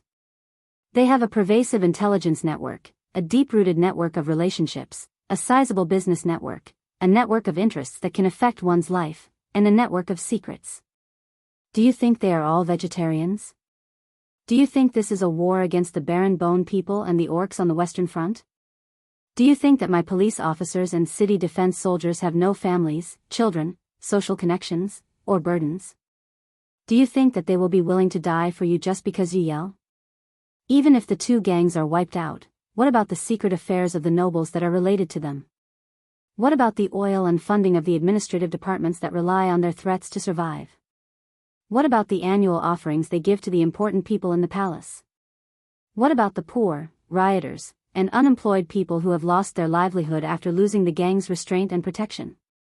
What about the people who no longer pray and donate to the temple without the gang's oppression? What about the rare medicines and strategic resources that can only be smuggled in through the gangs in the city's pharmaceutical, alchemy, and farming markets? What about the shortage of supplies? What about the adventurers, mercenaries, and psionic warriors who have lost their livelihood? What about the local gangs' overt and covert cooperation? What about the kingdom's secret intelligence department's inability to grasp the underground movements of foreign spies? Have you thought about all these miscellaneous things that you can't not consider? Why do you think I cleared out Red Street Market tonight? That's right. Let me tell you, because a certain important person told me that the place will become the bloodiest battlefield tonight. No matter who gets close, it will not end well. So, not only do I want to clear out the place, but I also want to put up a curfew notice and warn everyone not to get close. Why do you think we're working overtime today? It's so that in the morning, our people can work together with the City Hall's medical, fire, and land administration departments to collect the corpses of the losers of the war and clean up the ruins brought by the war. Lorbeck stopped roaring and panted. He pulled open his collar that was making it hard for him to breathe. Cohen was silent. His fists were clenched tightly by his sides. Now, Captain Cohen Caribbean. Lorbeck slowed down and said in a normal tone, "You can go out now. Reflect on yourself and think about why your father sent you to the police station in Constellation, the most difficult place to stay in the entire Western Peninsula. Also, remember to help Miss Yora pick up the pile of documents outside the door. That's all your fault." The door opened and Cohen walked out slowly. However, his gaze was gloomy, lonely, and helpless. Miss Yora, who was picking up the documents at the side, felt her heart ache. "All these. I know all these," that Director Lorbeck said. Cohen thought silently. He extended his hand to the sword rack outside the director's office, wanting to retrieve his saber. However, if even the youngest director of the police station was so shrewd and scheming, if even the blood-sucking gangs hidden in the underground world did not dare to face them head-on, then how can this kingdom change? Cohen put his hand down slowly. He walked towards Miss Yora, who was squatting down to pick up the documents. The secretary felt Cohen's approach and blushed. She was thinking about what tone to use to thank him for his help. Hot-blooded? Cohen smiled bitterly in his heart. When I crawled out from the pile of corpses on the Western Front, this word no longer belongs to me. This is not hot-blooded. Cohen lowered his head and clenched his fists. His lonely eyes flashed with determination and anger. This is the right thing to do. It's what I have to do. Miss Yora's face turned even redder. She suddenly realized that from Cohen's angle, he could see the proud view of her, which was comparable to lonely old mountain peak. And this is very important. I have to say it 3 times. He's handsome, he's really handsome. Red Street Market, huh? Cohen squinted his eyes. The next moment, his expression turned cold. Without even looking, he suddenly flipped his right fist, and a gust of wind blew in front of the director's office.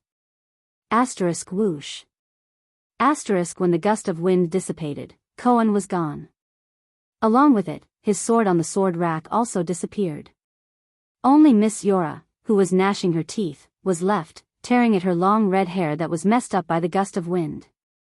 Beside her, The messy pile of documents had been blown into a stack by the wind and stood neatly on the ground. In the director's office, Lorbeck closed his eyes helplessly and sighed. Compared to Red Street Market, that important person had a more troublesome request for him. He wanted to find out why the Sunset Temple sealed the inner altar from the Sunset Temple believers who entered and left the western city gate. Those religious lunatics. Lorbeck shook his head. How could he dare to provoke anything related to the oracle? Especially that shrew sunset goddess. Bah bah bah. Lorbeck shook his head and threw the thought out of his head. If it was 300 years ago, he would have been sent to the Inquisition by the temple priests of the sunset goddess just because he had this thought. From the looks of it, although the two magic empresses were shrews with bad tempers, they still did some good deeds. Bah bah bah. Lorbeck shook his head and threw the thought out of his head as well. If it was 100 years ago, he would have been sent to the demonic prison by the Empress Kingdom's demon guards just because he had this thought. Back to the present. You said you killed Quide? Jayla looked at Thales in shock, as if it was the first time she truly knew him. Yes, and Thales was extremely calm. He gave this beautiful and dangerous young woman a seemingly outrageous suggestion. Please help the four of us escape from the third section of the lower city. Thales was not just trying his luck. During his 4 years of begging in the abandoned houses, his world was not just filled with darkness. Other than the few children who helped each other in the house, the helper in Grove Pharmacy, Yanni, and the seemingly unapproachable female bartender in front of him. Speaking of which, was she really just a bartender? These were the few warm colors that Thales found in this world. 3 years ago, if it were not for her, he would have been bitten to death by Morris' angry wolfhound while he was looking for food in the trash outside Sunset Pub.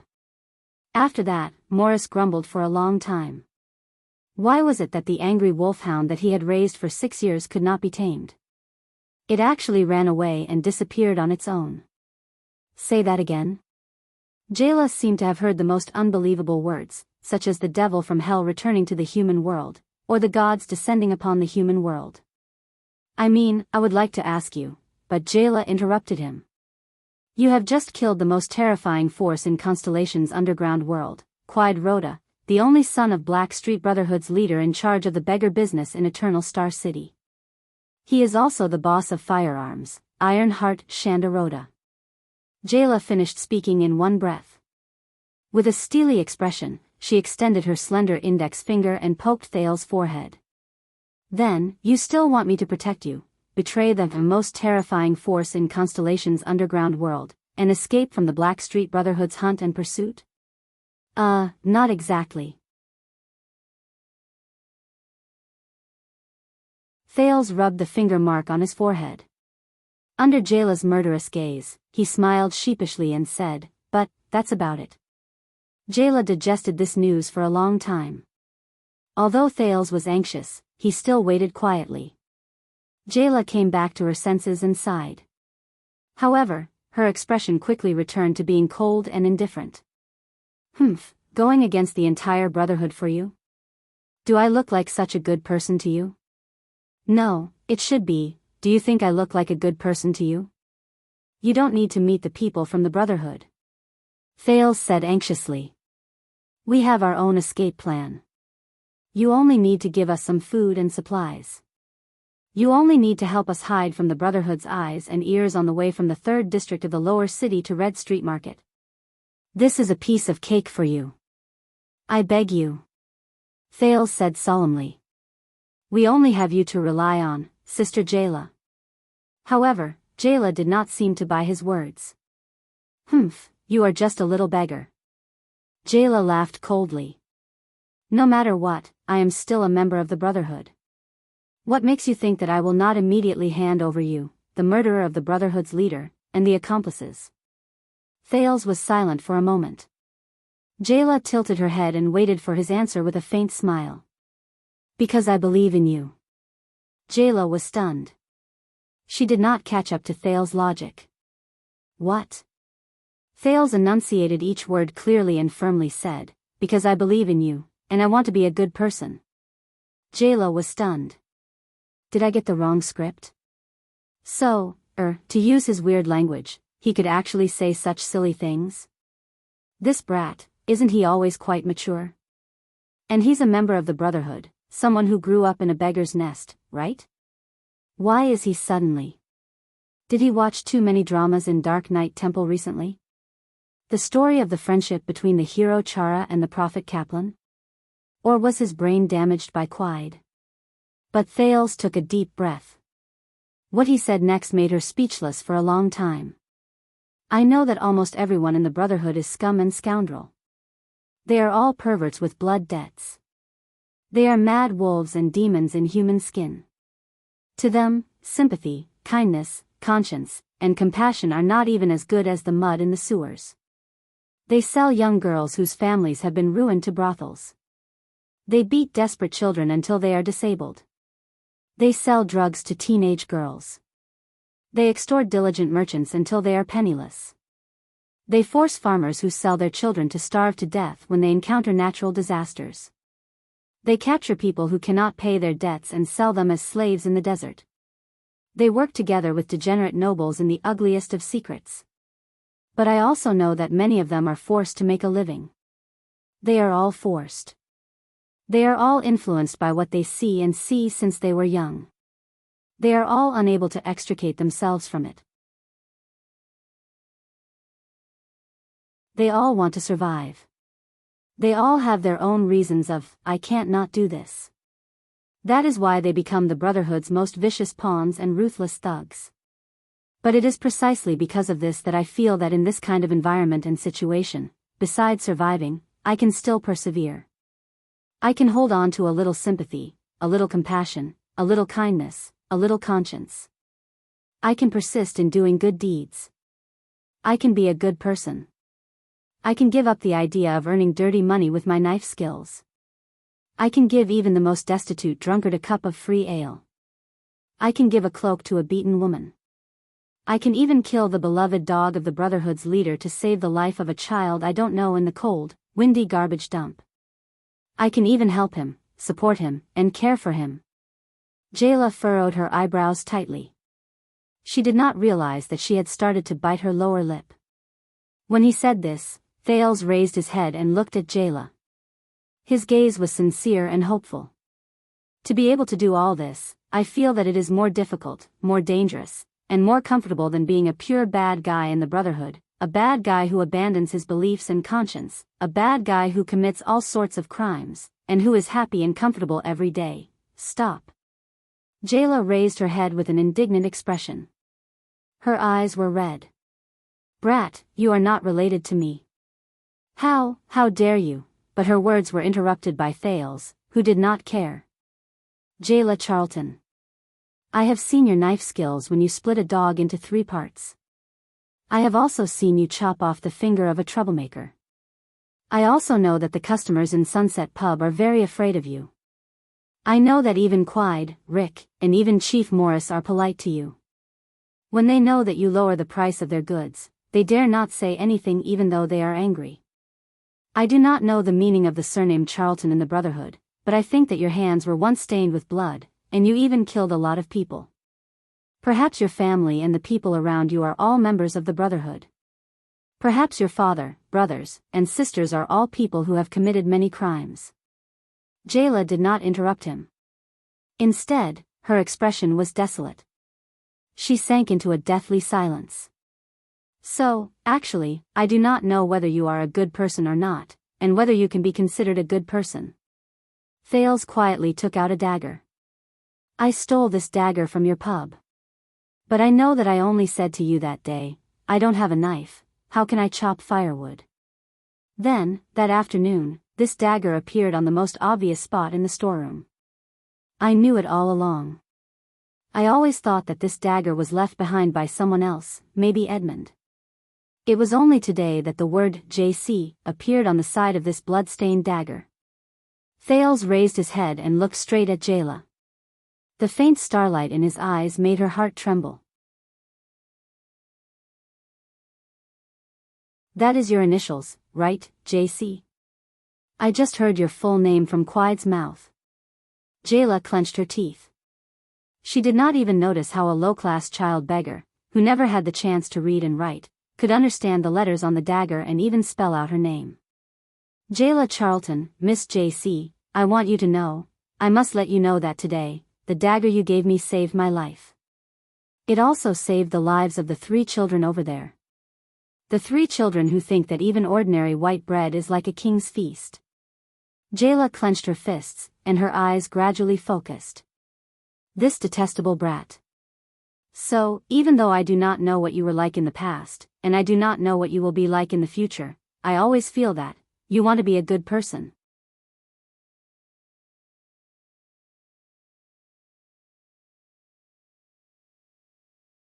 Chapter 9. It was 4:30 in the morning at Red Street Market. The terrifying assassin of the Brotherhood, Leorc's ghostly figure appeared on the roof of a house. In the next moment, he appeared in a small alley at the side, and in the next moment, he pounced on the wide street. The ground was dyed red with blood. Dozens of corpses lay on the ground. Some were elites of the Brotherhood wrapped in black cloth, and some were members of the Blood Bottle Gang with red headscarves. Leorc roared angrily again. His figure disappeared. When he appeared again, he was already on the signboard of the shop opposite him. It was as if he was trying his best to get rid of something that was following behind him. The sounds of fighting continued in the distance. Suddenly, calmness and ruthlessness appeared on Leorc's originally anxious face. In the next moment, Leorc's scimitar pierced through his left armpit at a strange angle. It was like an amamba snake hunting its prey, thrusting towards his left rear. There was no one there, but, *rip. The sound of cloth tearing could be heard. One hit. Phantom Wind Follower, Ralph. Leorc raised his scimitar and wiped the blood off the tip of the blade. The anxiety and anger on his face had already disappeared. What replaced it was cold-bloodedness that hid madness. Silent assassin, Leorc, are you too lucky? Or did you really sense my position? An unfamiliar feminine voice floated from all directions. Leorc maintained his original posture without uttering a word. It is a pity that an assassin like you is in the Brotherhood. As the voice faded away, a figure appeared on the road in front of Leorc. It was a green-haired man with tattoos on his face. He was wearing a gray tight suit. He laughed as he touched his left collarbone. There was a wound there that was slowly bleeding. Leorc's pupils suddenly shrank. His attack should have perfectly pierced his opponent's heart and then pulled out the moment it pierced through his heart's blood vessels. In the end, his scimitar only grazed his opponent's collarbone. Leorc was surprised for a moment, but he quickly recovered his calm state and silently prepared for his next attack. An assassin would always have the confidence that his next strike would be able to kill his target. If Rick was here, he would definitely disapprove of Leorc's nickname as the Silent Killer. That annoying killer had used the most nonsense to mock him, right? Even Thales, the transmigrator, would nod. Leorc was not too quiet when he was fighting with Felicia against the fairies. However, Leorc's eyes were gloomy and his body was motionless. He stood on the signboard like a statue and was indeed filled with a quiet and terrifying aura. But at the next moment, Ralph, who was known as the Phantom Wind Follower, changed his expression. Forget it. Ralph snorted. Who would have thought that Karka would be killed by Morris? Should I say, that damn fatty is worthy of being one of the Brotherhood's 6 great leaders? I'll go into hiding. But don't misunderstand, our game isn't over yet, tranquil killer. The next moment, Ralph disappeared. At the same time, Morris, one of the 6 leaders of the Black Street Brotherhood and the owner of the human trafficking business, appeared at the corner with a ferocious look on his face along with a team of elites. Boss. Leorc instantly floated down from the signboard and saluted Morris. It's the Phantom Wind Follower, Ralph. The plump Morris nodded and threw a corpse on the ground. It was a sturdy man, but he seemed to be in extreme pain before he died. If the Brotherhood's exclusive black doctor, Strange Dr. Ramon, was here, he would quickly analyze that the sturdy man's lips were purple, the corners of his eyes were bloodshot, and his nails were pink. Warwolf Karka, a psionic warrior from a nomadic tribe in the eastern peninsula's Kisili Plains, died of suffocation. Have you found the others? Morris asked with a solemn expression. He did not feel the slightest joy of getting rid of a strong enemy, especially when the other party was a psionic warrior. Leork shook his head with a solemn expression. No, but I encountered what seemed to be an air wall in a few places. According to the descriptions I heard in the past, I suspect that the air mystic has taken action. The assassin paused for a moment and said with extreme solemnity and worry. The air mystic? Air wall, F***CK. Morris spat hatefully. No matter which psionic it was, when they heard that the enemy they were facing was a mystic, and coincidentally a mystic who could restrain their own abilities, they would not be too happy. For the sake of this foolproof surprise attack, the Brotherhood had gathered almost all the elites in Eternal Star City's headquarters and arranged them into groups. They wanted to catch the enemy off guard and deliver a fatal blow. However, the moment the Brotherhood's elite troops began their attack, they were scattered by several huge forces and strong winds. Some parts of Red Street Market were even impassable. The originally powerful elite troops were instantly split into a multi-headed snake that could not even look at each other. In the poem sung by the bards, the monster multi-headed snake Kilika was killed by the hero Raikuru by chopping off its head one by one. Now, it seemed that the one who scattered them was undoubtedly the air mystic. That terrifying fellow. I hope I don't run into him head-on. Morris listened to the constant sounds of fighting and tried to identify the location. We were supposed to gather our elites and attack the Blood Bottle Gang's branch in Red Street Market. In the end, it became them ambushing us. Damn it, this is really embarrassing. We have lost all our faith in the Dark Knight God Kingdom. They only have 2 great mystics, and they have already sent one of them. We are still foolishly sending ourselves to our deaths. Our brains are even duller than the god of Dark Knight. Morris cursed with blasphemous words, but his brain could not stop working. There must be a traitor. When we go back, I want to squeeze Lance's lungs out. This old man, how does he do intelligence work? Leork lowered his head. He was smart enough not to curse the other 6 powerhouses like his superior, who was also one of the 6 powerhouses. Morris took a deep breath and quickly made a clear judgment.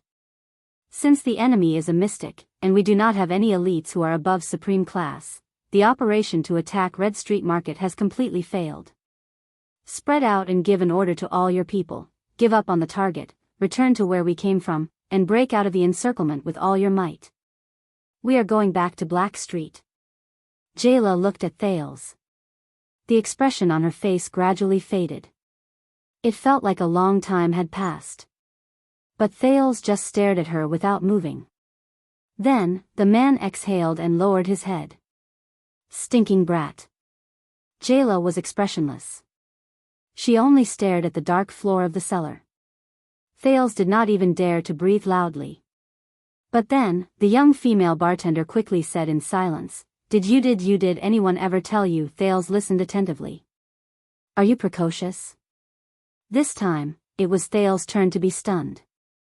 Mature early? This, transmigrator, Quickly think about it. How did the transmigrator seniors get away with it when they were suspected by the locals? Then, this transmigrator touched his head, blushed, and said embarrassedly, am I precocious? About that, Jayla, I understand what you mean, but I still enjoy my current single life. I don't want to, ding. Jayla's expression instantly contorted. She poked Thales' forehead with her finger. Brat, you'd better know when to stop. Also, call me Sister Jayla. Thales rubbed his forehead in pain, but a memory faded in front of his eyes. It was a warm afternoon. Wu Qiren. Dota 2 won't be able to continue without you. You'd better know when to stop. Why do you keep saying the same thing recently? Hey, this is a famous saying in the 2D world. Of course I have to. Why are you still queuing for the next match? Oh, my friend invited me to play against you. I'm sorry, but I can't go. With your Dota skills? Pfft. You'd better know when to stop. It's the same thing again, hey, my gaming mouse. Thales rubbed his head and buried the memory in the depths of his brain. What happened recently? More and more memories flashed in his mind. Even though it was a good thing that he could regain a lot of knowledge and wisdom from his previous life, he could not keep flashing back at crucial moments, right? He shook his head and looked at Jayla, whose expression had changed. He said clearly, I don't ask for much. We just need to cross Red Street Market and we can escape to Blood Bottle Gang's territory. From then on, we can take care of ourselves. No one will know about you. You won't get into trouble. Right now, it is the night before dawn. It is the darkest. It should not be a problem for you to hide from the Brotherhood spies from downtown to Red Street Market. I dare not say for other places. The Brotherhood will notice us the moment we appear, but Red Street Market. However, Red Street Market is the border between the Brotherhood and the Blood Bottle Gang. That is the only chance for us to escape. The Brotherhood will definitely spend time catching the child beggars who are fleeing in all directions. By the time they react, they won't be able to chase us through Red Street Market. At that moment, the confident and determined Thales curled his lips slightly. Phew. Jayla sighed and closed her eyes. When the other child beggars are fleeing in all directions, you will head straight for Red Street Market. It is a good plan. With my skills and experience, it is not impossible to distract the Brotherhood spies. When she opened her eyes again, her gaze suddenly became sharp and astute, fierce and terrifying. It was as if she had instantly turned into the female assassin she once was. Even Thales rarely saw Jayla like this. But will you be safe once you reach Blood Bottle Gang's territory? You can make the Black Street Brotherhood run out of options, but it's only temporary. The Brotherhood has countless capable people. Their fighting power is outstanding. Even Blood Bottle Gang is at a disadvantage. It is only a matter of time before they find the real culprit. And after that, where can you go? As long as you are in Eternal Star City, Black Street Brotherhood will find you. Even if you leave Eternal Star City, how do you know that the Brotherhood's power will not be more terrifying and unbridled than in Eternal Star City? Jayla's words seemed to have hit Thales' weak spot. Thales' face was pale as he swayed. Yes, his plan had not gone that far.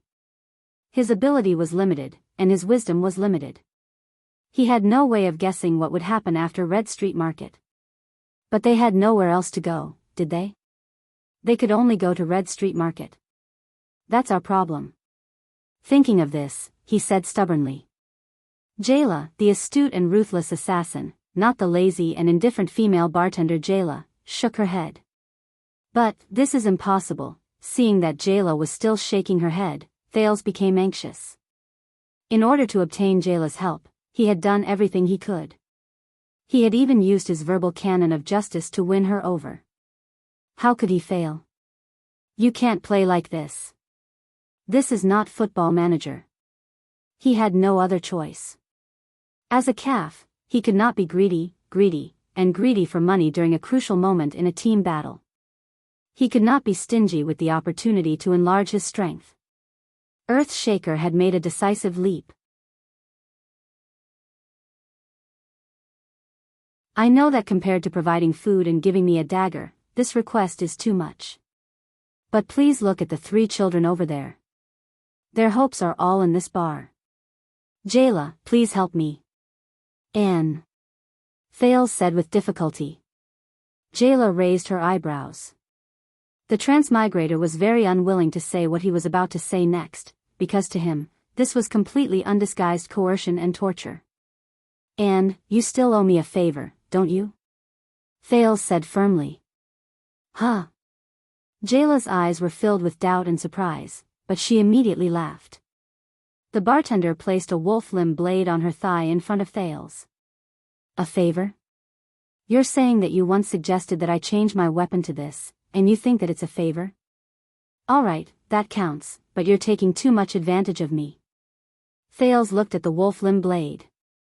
His mind immediately recalled the memories he once had with Jayla. That was a long time ago. Jayla, I've thought of a way to compensate for your lack of strength and speed. How many times have I told you to call me Sister Jayla? Go away, a brat who doesn't know how to fight, has no psionic powers, divine arts, and knows nothing about mystic energy. Don't disturb my training. Jayla. This is it. Look at this picture. This style and curve of the blade. Brat, where did you get it? It seems quite interesting. This is called a dog limb blade. Whether you believe it or not, it's a weapon from another world. Pfft. What dog limb blade? Even if you want to use it, at least change it to a nicer, more majestic name. Also, call me Sister Jayla. Also, what other world? Don't go to Dark Knight Temple to watch dramas, the people there are all crazy. When Thales thought of this, he shook his head and chased away the memories. He firmly and slowly enunciated the following words. No, it's not because of this favor. It's because you provoked Quide to this state, causing him to lose his rationality and go crazy. You caused the child beggars to suffer heavy casualties, and caused us to have no choice but to flee. Thales finished his sentence with a heavy heart. As soon as he finished speaking, Jayla widened her eyes and looked at him in disbelief. Her beautiful eyelashes trembled continuously. You? How did you? Thales was originally a little nervous, but when he saw Jayla's expression, he finally made a judgment. Yes. Thales nodded.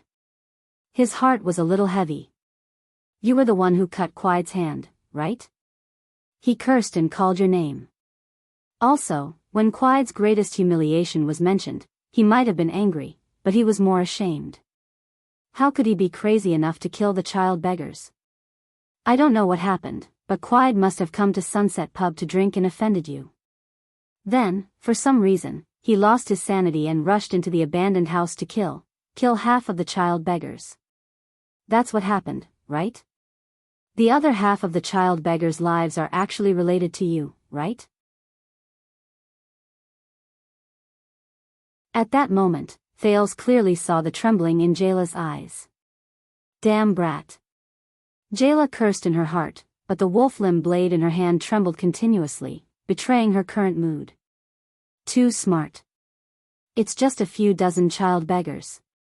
Jayla's heart trembled. I didn't kill them myself, it has nothing to do with me. It's all that Rick, that damn accountant. It has nothing to do with me. Nothing to do with me? A baby covered in blood suddenly appeared in front of Jayla. The baby was wrapped in an expensive blanket. Then, she raised the blade in her hand. At that moment, her heart seemed to be so heavy that she could not draw blood. So, please help the remaining 4 child beggars in front of you, because this is a favor you owe us. Thales felt extremely uncomfortable, but he still said those words in pain. Jayla shut her eyes tightly and put the wolf limb blade back into her boot. Of course, if the wolf limb blade's version counts as a favor, then it's fine. After all, there's no need to worry about too many debts. Thales seemed to feel that the atmosphere was too depressing, so he laughed again. However, it was very forced. After a long while, Jayla opened her eyes. She raised her head slightly. Thales, you are really a special child. You can always hit people's vitals with one hit. Quide probably died the same way. You killed him with one hit. Her tone was a little weak, which made Thales nervous. However, her next words made Thales feel as if he had fallen into an ice cave. But, it's useless. Even if I am willing to help you and sacrifice my life to protect you, you will never be able to cross Red Street Market. Jayla enunciated each word clearly. Every time he paused, he felt as if he was going to die. Because tonight, the Brotherhood will attack Red Street Market. It has already begun. Red Street Market will become the most terrifying battlefield in Eternal Star City tonight. The time around him seemed to have spasmed, and it took a long time for it to return to normal. What did you say? Thales' lips trembled as he asked in shock. So, give up. You also know that since Red Street Market is already a battlefield, no matter how powerful I am, even if I have the power of the kingdom's wrath, it is impossible for me to cross the battlefield of 2 big gangs with 4 injured children. Jayla said dejectedly.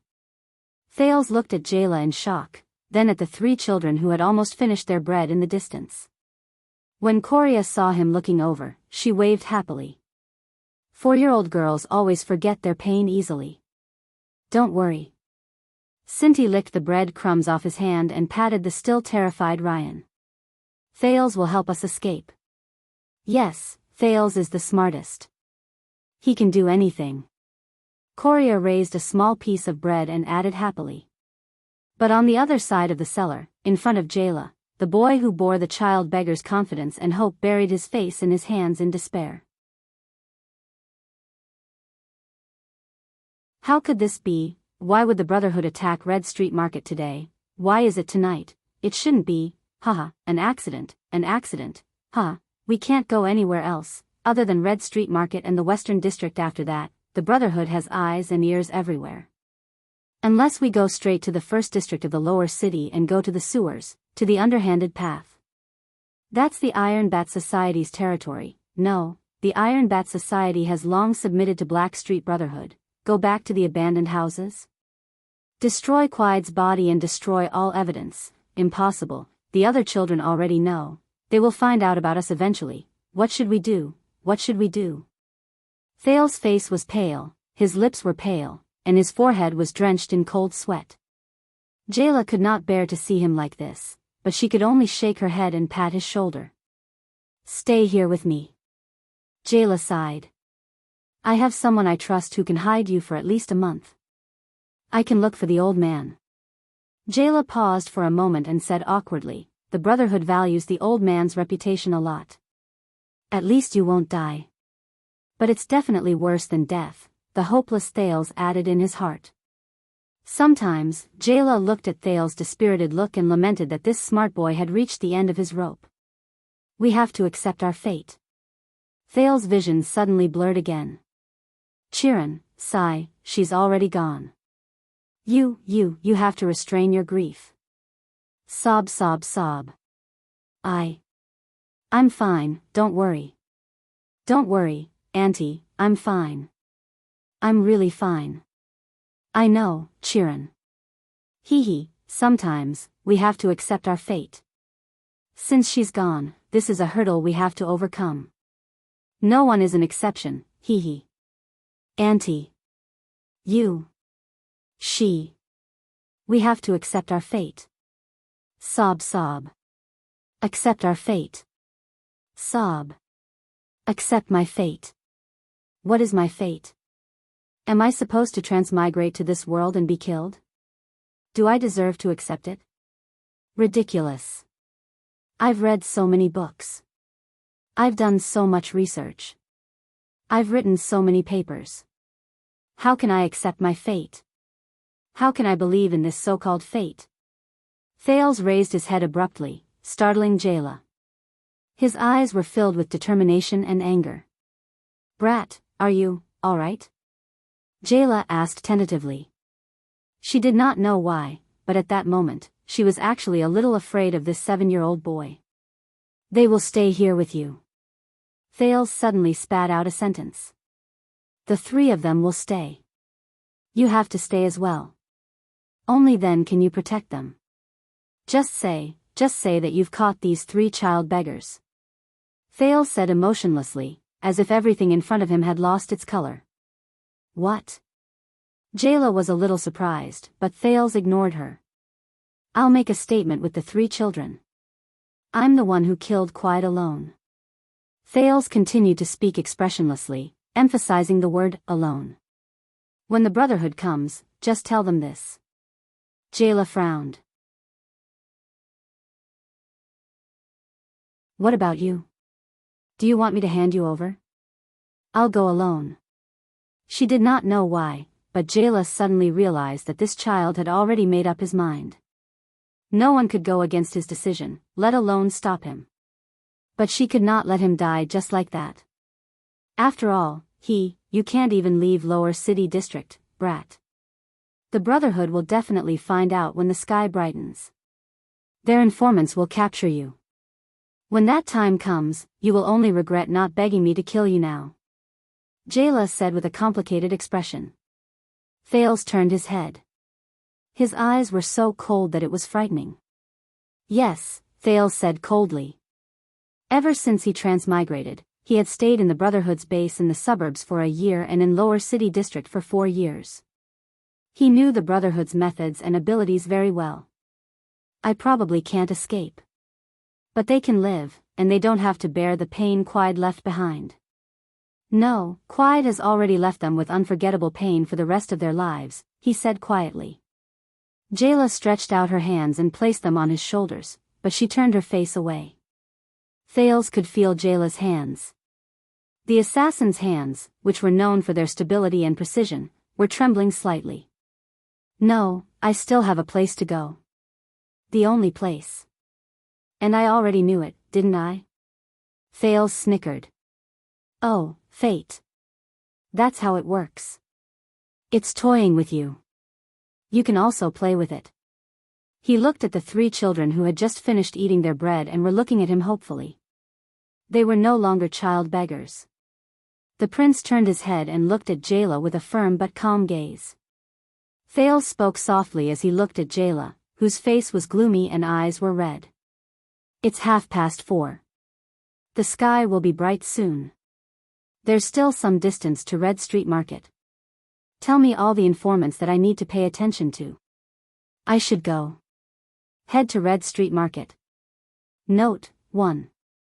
Football Manager is a team management game in the Football Manager series.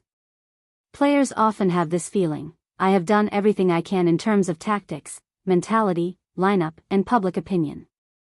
But no matter how many times I save the game and replay, I just can't win against my opponents. In the face of Jayla's rejection, Thales felt the same sense of helplessness. 2. Calf, also known as Earthshaker or Earthshaker, a hero that could be chosen in Dota 2. Its ultimate skill was a pure damage skill. The more enemies gathered in a certain range, the higher the damage of the ultimate skill. If it is amplified in a sufficient number of people, it can even change the outcome of a team battle that is bound to be lost. Hence, the timing of the calf's amplification is very important. If one wants to maximize the damage and cautiously wait for the crowd to gather, hesitant or amplify it too late, they may miss a good opportunity in a team battle. If one is impatient and amplifies it too early in a sparse crowd, it may be a waste of energy.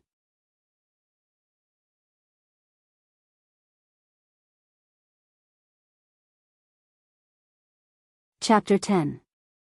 The children's statements were not difficult to string together.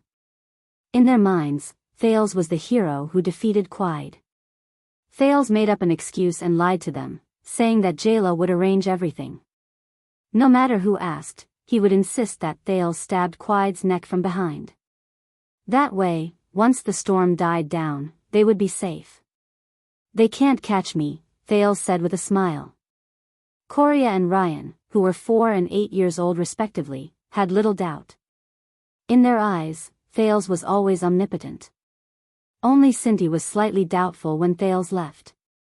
However, the transmigrator managed to make him keep the promise of, "You think, I'll do it." Then, it was time to go. Bah. Time to go. When he waved at the children nonchalantly and stepped out of Sunset Pub's back door, Thales felt that there was still a hint of sadness in his heart. I won't be able to take care of you in the future, children. I hope my luck is good. We'll meet again in the future. What a heavy farewell. After all, I've stepped forward bravely. It's a little bleak. Huh? Thales widened his eyes and looked at the expressionless Jayla. She swung her long legs and overtook him from behind while fully armed. Hey! Aren't you supposed to stay in the pub and take care of the 3 of them? Without you, don't worry, I hid them in the secret room and left a note for Edmund. Jayla, who was wearing a dark gray tight suit, pulled down a pair of transparent goggles from her forehead and put them on. She then pressed down on Thales' shoulder with a displeased expression and squatted down beside him. But, no buts. Brat. Jayla interrupted him in an unquestionable manner. Since you've decided to bear the wrath of the Rhoda family alone and go to Red Street Market to try your luck, I should at least send you on your way. Jayla patted the wolf-limb blade on her boot. Besides, the Brotherhood's hidden sentries in XC are not something a 7-year-old brat can avoid. Even if I tell you everything in detail 100 times, you won't be able to get past me. Thales stared at Jayla dumbly. After a second, he squeezed out a sentence. But Red Street Market is at war, don't waste any more time. Get on, let's go. Jayla did not waste any more words, nor did she bother to explain. Her arrogant expression forced Thales' hesitation back into the depths of his mind. But, come up. From where? Thales looked at Jayla, who was kneeling on one knee. The short-haired and valiant sister's tight-fitting clothes accentuated her already hot body, making it look even more shapely. Her chest was even. Ahem. If he sat on her arm and clung to her neck, wouldn't that be? When he thought of this, the prince lowered his head in embarrassment and rubbed it.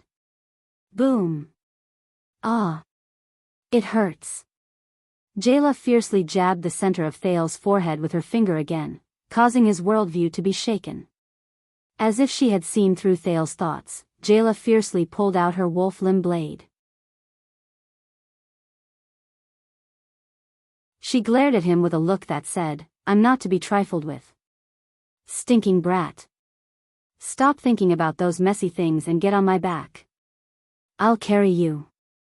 The moon gradually sank into the west, but the sky had not yet brightened. However, this bit of light was still as bright as day to Reedmore. Most of the elites have gone to Red Street Market today, so the Lord is keeping an even tighter watch on us. This is the last intersection to Red Street Market. It's also the first intersection the Brotherhood will pass through when they retreat, Reedmore thought quietly. As a professional hidden sentry, Reedmore hid behind the corner of a dark alley. From his angle, he could clearly see the crossroad leading to Red Street Market. However, there was no one there because of the curfew tonight. His companion, another hidden sentry of the Brotherhood, was behind him. He was also vigilantly observing the other corner. No problem. I'm in perfect condition. Not even a black fly can fly over, and not even a gray centipede can crawl over, his companion said darkly. Very good.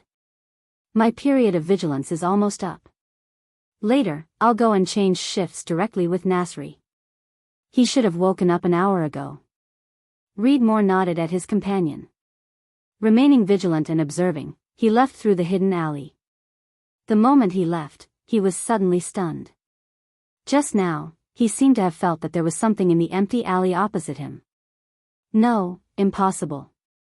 His ears, eyes, and nose had all been trained by Sir Lance. He could even recognize psionic abilities such as changing colors and refracting light.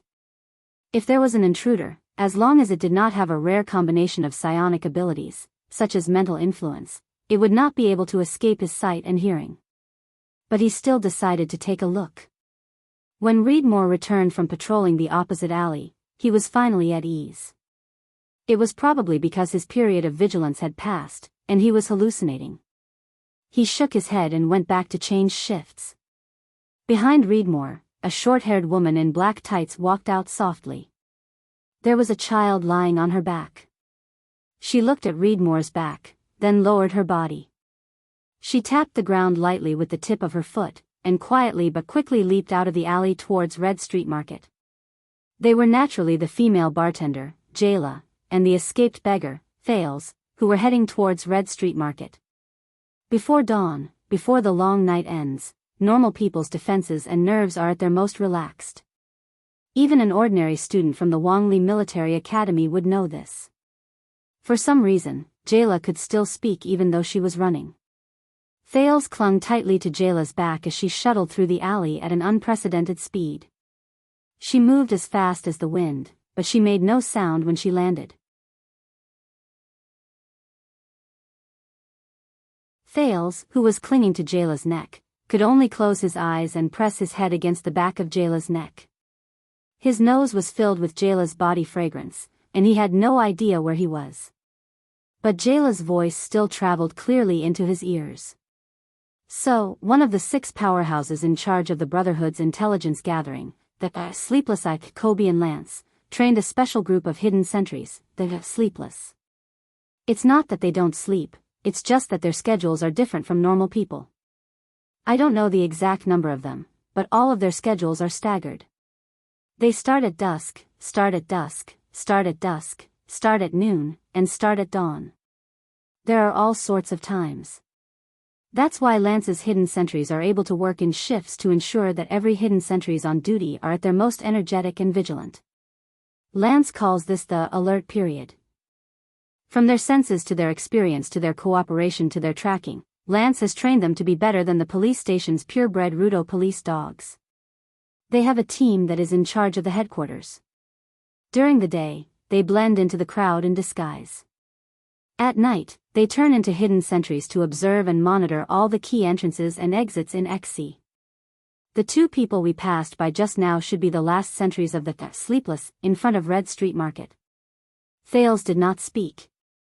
He was already shocked by Jayla's stealth skills. Reedmore was not the first Sleepless they passed by. Every time Jayla leaped to the Sleepless sentry position, she would switch from running to walking slowly.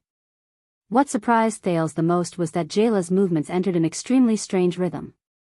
She quietly crept behind the Sleepless, hiding her shadow and body in the blind spot of the Sleepless vision at the same time. Sometimes, it was the blind spot of 2 Sleepless vision, and all the Sleepless did not notice them at all. What Thales did not know was that Jayla was also very surprised by his performance. From the beginning to the end, even if he was following behind a Sleepless, even if the Sleepless could see them if they turned around, Thales still did not move. His heartbeat was steady, and even his breathing was barely discernible. For a 7-year-old boy's control, this was obviously a little too outstanding. Of course, if Jayla had not used the strange rhythm of her movements to perfectly cover up Thales' breathing, he would have long since heard the barely discernible breathing he thought he was breathing. But this was already very difficult. This child is indeed not an ordinary person. Is it a psionic ability or a bloodline? Or is it a combination of both? It can't be that he was born with it, right? Thales' original plan was to let Jayla lure away these hidden sentries. This was the first time Thales heard about these Sleepless. His previous estimation of the Brotherhood was still too shallow. He also had to take the risk of exposing himself. Now, it seemed that he had underestimated this female bartender. She was not only agile and knew how to use a knife. We're here. Thales reluctantly slid down from Jayla's back at a corner beside the intersection. He slid down gently from Jayla's back. Before his eyes was the Red Street Market at night. The scene of him meeting the noblewoman there a few days ago was still vivid in his mind. The area and volume of Red Street Market was not smaller than Black Street. As the name suggested, it was a famous place for seeking pleasure in the Western District. In fact, there were quite a number of nobles, ranging from dignified dukes who visited Eternal Star City to lords who could not be seen in public in the outskirts of Eternal Star City. They would either conceal their identities or brazenly come to this place. They would have some voluntary or involuntary relationships that surpassed friendship with some adorable and confused young girls or boys. Of course, this was the tacit understanding between the nobles of Eternal Star City and Blood Bottle Gang over the years. Tonight, Black Street Brotherhood's hand reached here. Unfortunately, what welcomed this hand was a sinister trap. The situation is not good, Jayla said in a low voice. Thales could see this as well. The road to the entrance of Red Street Market was littered with corpses. Some had severed arms, some were decapitated, some were twisted, some had intestines spilling out, and some had ribs turned outwards. Blood dyed the Red Street Market dark red in the dark. From a distance, there were at least 30 people lying on the ground. Even Thales, who had just killed someone, could not help but take a deep breath when he saw the corpses all over the ground and the various ways they died. He tried his best not to think about it. Faintly discernible sounds of fighting could be heard from afar. Jayla calmly stretched out her hand and pressed it on Thales' shoulder, forcing him to squat down. I think the last time I killed someone was before I met you, Jayla said. Her tone was a little lonely. Thales could not see her gaze behind the goggles, but he suddenly felt that Jayla was a little stern. "Brat, from now on, you owe me a favor." Thales was stunned. He saw Jayla stretch her hand to touch the knife on her thigh. Then, the female bartender used an extremely soft voice, like a mosquito's buzz, to warn Thales. "Don't speak, don't move. There's a real elite up ahead. It's not like the centuries of Sleepless." Thales' hair gradually stood on end. He was a little dejected as he did not even dare to breathe loudly. He had wanted to take advantage of the chaos to cross Red Street Market and escape from the Brotherhood, but if there was already one at the first stop. Sigh, he was still too naive. In the next second, Jayla suddenly took out a thick black cloth from the left side of her abdomen and gently covered Thales' mouth and nose. "Use this to breathe and cover up the sound." Jayla did not say much. Her expression could not be recognized because she was wearing the goggles. She slowly pulled out the knife from her thigh. Thales pressed the black cloth on his mouth and nose tightly. "This is really good stuff. I don't feel any difficulty breathing under this black cloth, and the original sound of breathing is also covered up. If this was in a game, it would definitely be a high-grade equipment with Sneak plus 20. Thales automatically ignored the faint scent of Jayla's body on it. But in the next moment, Thales could not relax anymore. "I found him." He only heard Jayla say that. Then, she shot up like lightning, stepped on the wall beside her, and pounced towards the pile of corpses at the intersection like an arrow released from a bow. The only thing that was faster than Jayla was the wolf limb blade she threw. At that moment, Thales, who was breathing through the black cloth, was surprised to find that among the 30 or so corpses, there was a corpse whose intestines had been turned inside out. It moved a little. Asterisk clang. Asterisk a cold glint suddenly shot out from behind the corpse and knocked the wolf limb blade off course. But the second wolf limb blade was already in its owner's hand, and it was charging towards him with Jayla. She held the blade in a reverse grip with her right hand and instantly slashed at the corpse. Asterisk clang. Asterisk Thales recognized the sound in front of him. It was the sound of a sharp metal blade piercing into flesh. But before he could realize what had happened, he felt his vision blur. He saw a figure stumble out from behind the corpse. Then, a rapier fell to the ground with a clang. Jayla had already landed lightly on the ground. She pressed her left hand against the ground, and the blade in her right hand was covered in blood. The figure that had jumped out from behind the corpse had already fallen to the ground, swaying. She did not move. The female bartender picked up the wolf limb blade that had flown away with a backhand and quietly stood up. In just a few short seconds, Thales' jaw almost fell off as he watched. Thales knew that Jayla was very strong. But other than when he slaughtered a dog in the past, it was not until today, when he saw her swiftly ambush and kill people, that he truly understood how strong the female bartender was. Thales still did not make a sound, nor did he move. He vaguely felt that at that moment, Jayla was even more solemn. What an eye-opener.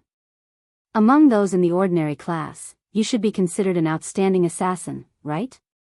As the voice rang, a huge, bald, and ferocious man walked over from afar. He held an exaggerated spiked mace with 5 sides. He did not even look at his comrade who had already died at his feet. He only stared at the female bartender in the middle of the corpses. "You also know that your brotherhood is finished, right? Everyone is in the trap, and all of you have been wiped out. Our mission was to be on guard, or intercept any possible reinforcements from the Brotherhood. But we never thought that the dignified Black Street Brotherhood would only send a little girl with a blade." The huge, bald man walked under the setting moonlight. For some reason, Thales could clearly see his face in the deep darkness. It was a man who was missing half of his nose. His nostrils were terrifyingly protruding, and he looked like a skeleton. Thales suddenly recognized who he was. It was the bald Sven. The head of Blood Bottle Gang's shady business.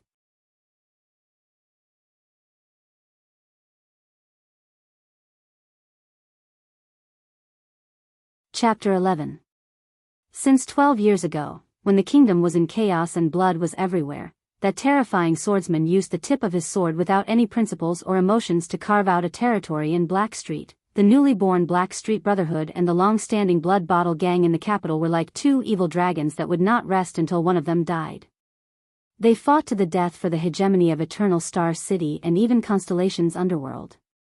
As time went by, especially in recent years, the Blackstreet Brotherhood gradually grew from a young dragon into a giant dragon with sharp fangs and fierce claws. They were on par with the Blood Bottle Gang, who originally had the upper hand, and they stood on equal footing. During the long struggle, the two gangs also gathered a group of terrifying people outside the kingdom's field of vision.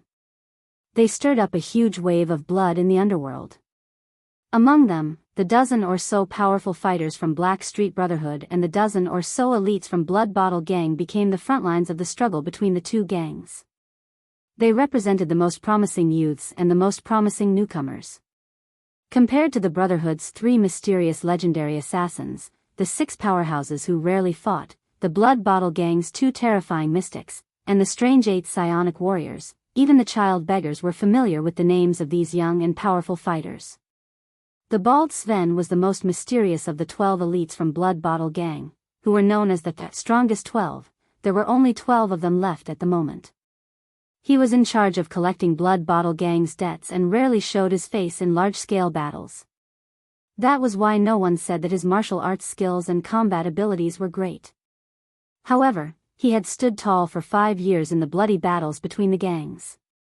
At the same time, many of the powerful fighters from the Brotherhood who had fought against him had already turned into white bones. Jayla did not say anything. She only exercised her wrist. Dorno was an idiot. The idea of using corpses to ambush us was also very disgusting. However, I still have to thank him for his death. Otherwise, I would not have known that we had an uninvited guest. Sven smiled in an ugly manner. He removed his terrifyingly large mace from his shoulders and spun it back and forth with both hands as if it was effortless. Jayla suddenly disappeared from the spot. The bald Sven smiled without a care. He then turned around and swung his mace fiercely. Ding. Clang. The spiked mace, which was twice as thick as a normal person's arm, collided head-on with two wolf-limb blades, causing Jayla, who had rushed to the left and was prepared to launch a surprise attack, to lose her balance and fly backwards. Thale's heart clenched. Fortunately, Jayla managed to maintain her balance in the air. With a beautiful backflip, she landed on the ground. The bald Sven gritted his teeth and swung his weapon, as if he was swinging a baseball bat from Thale's previous life. What terrifying strength! Thales suddenly found it a little strange. If it was just great strength, then why was Spencer rumored to be so mysterious? What a terrifying speed! But if I knew of your existence, it wouldn't be that difficult to stop you with my battle instincts. Sven's hideous nose trembled along with his smile. It was a frightening sight. Jayla did not speak. She only disappeared again. The next moment, she appeared in front of Sven's left foot. He thrust out his twin sabers. However, Sven merely tapped his feet on the ground and moved his body to the side. Then, using his body's inertia, he smashed his hammer down again. Bang! The spiked mace smashed into the stone floor, sending a shower of gravel flying. On the other hand, Jayla barely managed to roll to the side and avoid the fatal blow. To think that there would be such a crooked blade. What a rare weapon. Come on, little girl. It doesn't matter if you are an assassin or a killer. When you're dealing with a prepared enemy, the sneak attack you're so proud of is useless. Jayla crouched on the ground as if she was thinking of a countermeasure. What will you do? You won't charge at me head-on, will you? After all, if you want to enter Red Street Market, this is the only way. Sven had been using words to disturb Jayla. Thales became increasingly nervous. He knew that at the moment, Jayla was the only person he could rely on to cross Red Street Market and escape from the Brotherhood. However, at that moment, he was more worried about Jayla's own safety. And Sven's mysterious reputation. Jayla's expression was hidden behind the protective goggles. However, she seemed to have made up her mind about something. She slowly stood up and flipped the wolf limb blades in her hands at the same time. It's been so many years. Jayla laughed bitterly in her heart. Do I still have to use this blade? Thales gulped nervously. He had seen Jayla's ghostly nimbleness and terrifying speed, but when faced with the bald Sven, who was obviously strong, would her wolf limb blades still be useful? Then, Jayla did not disappear again. She faced Sven's front and charged forward. Thales almost screamed out loud. The two blades were positioned in front and behind. The front blade went straight for Sven's throat, while the back blade moved in the direction of the spiked mace. A head-on attack? Don't even think about asking for death. Sven roared excitedly and swung the sledgehammer at Jayla. Asterisk whoosh. Asterisk the spiked mace whistled through the air as it went towards Jayla's waist while she was running. Later, I'll have to properly deal with this pretty girl by my side. Huh. Sven was shocked to see that this time, Jayla did not block or retreat. The moment the mace was about to hit her, her flexible body stretched out at an impossible angle. Facing the spiked mace in front of her, Jayla did a forward somersault that shocked Thales so much that his jaw dropped. She barely avoided the incoming spiked mace. Even Sven was astonished. This body movement. How did she do it? The attack was not over yet. The female bartender gently pressed the back blade against the spiked mace, and with Sven's great strength, she leaped onto the bald man's left shoulder. Then, the front blade slashed downwards. The modified curve of the blade allowed the wolf limb blades to slash at Sven's left neck faster, more forcefully, and more fatally than normal blades. Asterisk rip. Asterisk Sven roared and retreated. At the critical moment, he avoided being hit in a vital spot, but blood still gushed out from his left shoulder.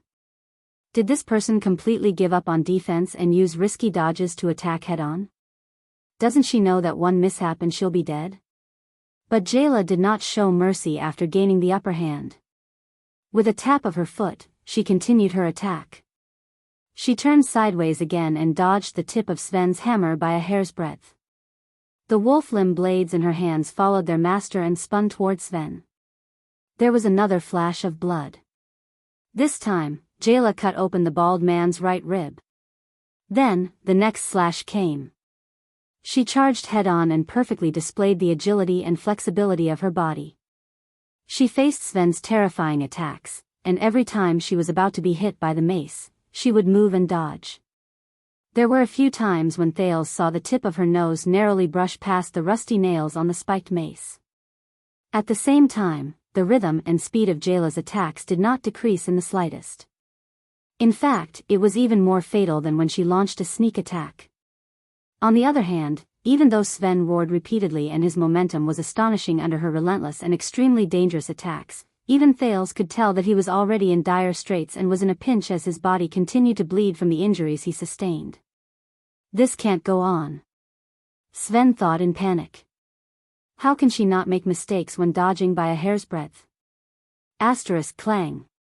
Asterisk Sven roared angrily and used all his strength to block an attack.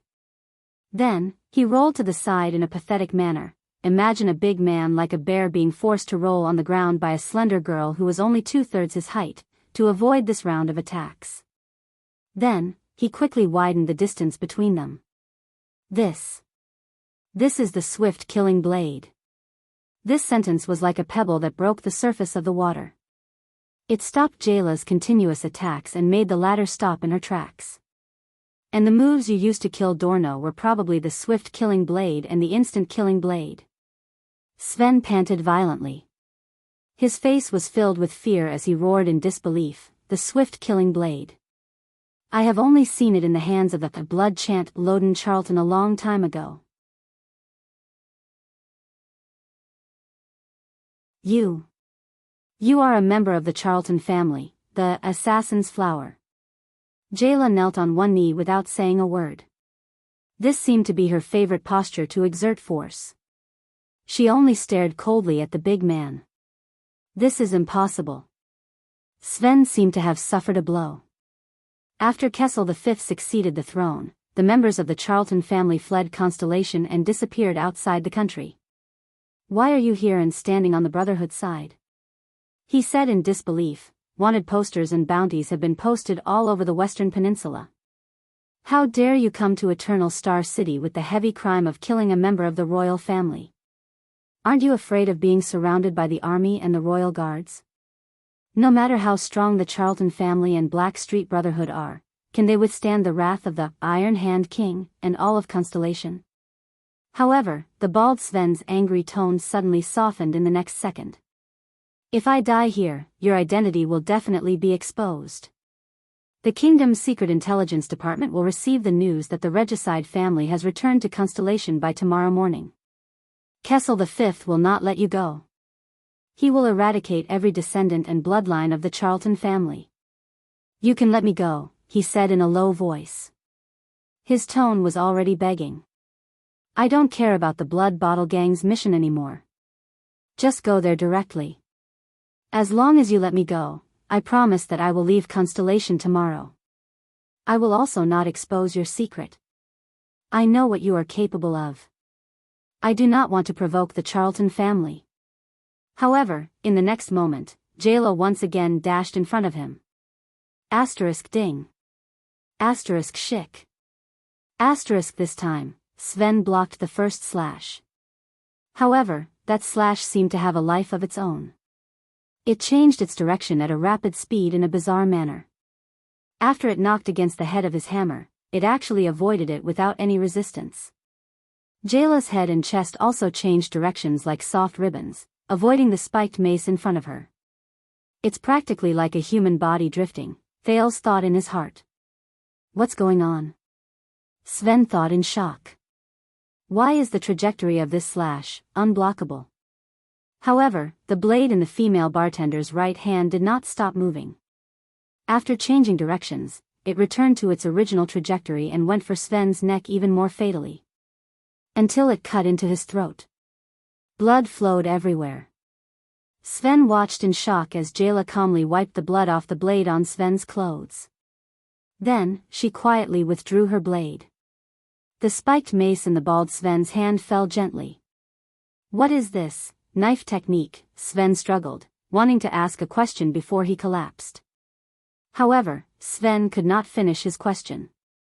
At that moment, Thales felt as if he had returned to 4 years ago. In the trash pile behind Sunset Pub, there was an indifferent woman in front of him. She waved the blade in her hand and said to the dumbfounded Sven, "It's a pity to use the serial killer blade to kill a dog. Hey, brat, do you want to eat dog meat? Call me Big Sister, and you'll have dog meat to eat." The serial killer blade. Thales knew that it was the serial killer blade. The last person who enjoyed this knife technique was a large angry wolfhound who had a small conflict with Thales. We just had a heated debate about whether humans should be part of the angry wolfhound's diet.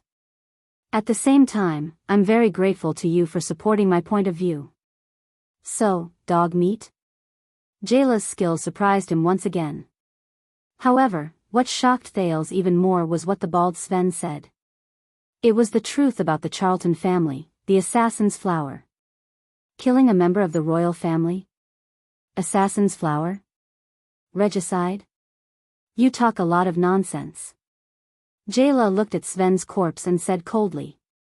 The so-called strongest 12 is nothing more than this. After saying that, she summoned Thales, who was hiding in the dark. Let's go, brat. Thales walked past the bald Sven's corpse and looked into his eyes, which were filled with grievances. He still did not understand why Sven, who only had strength, a big build, and was missing a nose, was the most mysterious existence among the 12 strongest ones. Was Jayla too strong? He shook his head and walked towards Jayla. The two of them continued to walk towards the battlefield between Blood Bottle Gang and the Brotherhood. Thales glanced at the female bartender's side profile. He was smart enough not to ask her about the Charlton family. I have a secret anyway, the boy thought. And it's even bigger than yours. At the same time, in the inner altar of Sunset Temple, the gray-haired middle-aged noble looked calm, but he was actually anxious as he waited on the stone chair below the inner altar.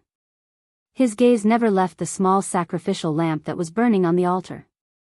It was as if he was afraid that the flame in the lamp would suddenly change. Beside him sat an elderly priest who was focused on praying. He was quiet and pious. This made the middle-aged noble think of Yodel. He was also quiet, but he was even more terrifying than Yodel. Even though His Majesty was very confident in Yodel and believed that he would not hesitate when he needed to act, Yodel was a person who hid behind a purple drop mask all day long. But Yodel, the guy who always hid behind the purple drop mask, had worked with him once when he was young. It wasn't a happy memory. With his efficiency, he should have found his target long ago. That person was a person with his own creed. After all, he served His Majesty's will, and Yodel Kato, that bottomless man, served His Majesty's interests. The difference between heaven and earth was like the difference between clouds and mud. Does Yodel really know or understand when His Majesty wants him to act? Soon after, the bald Sven's corpse suddenly moved. Then, the wounds on his neck and around his body gradually healed at a speed visible to the naked eye. Then, the man climbed up with great difficulty.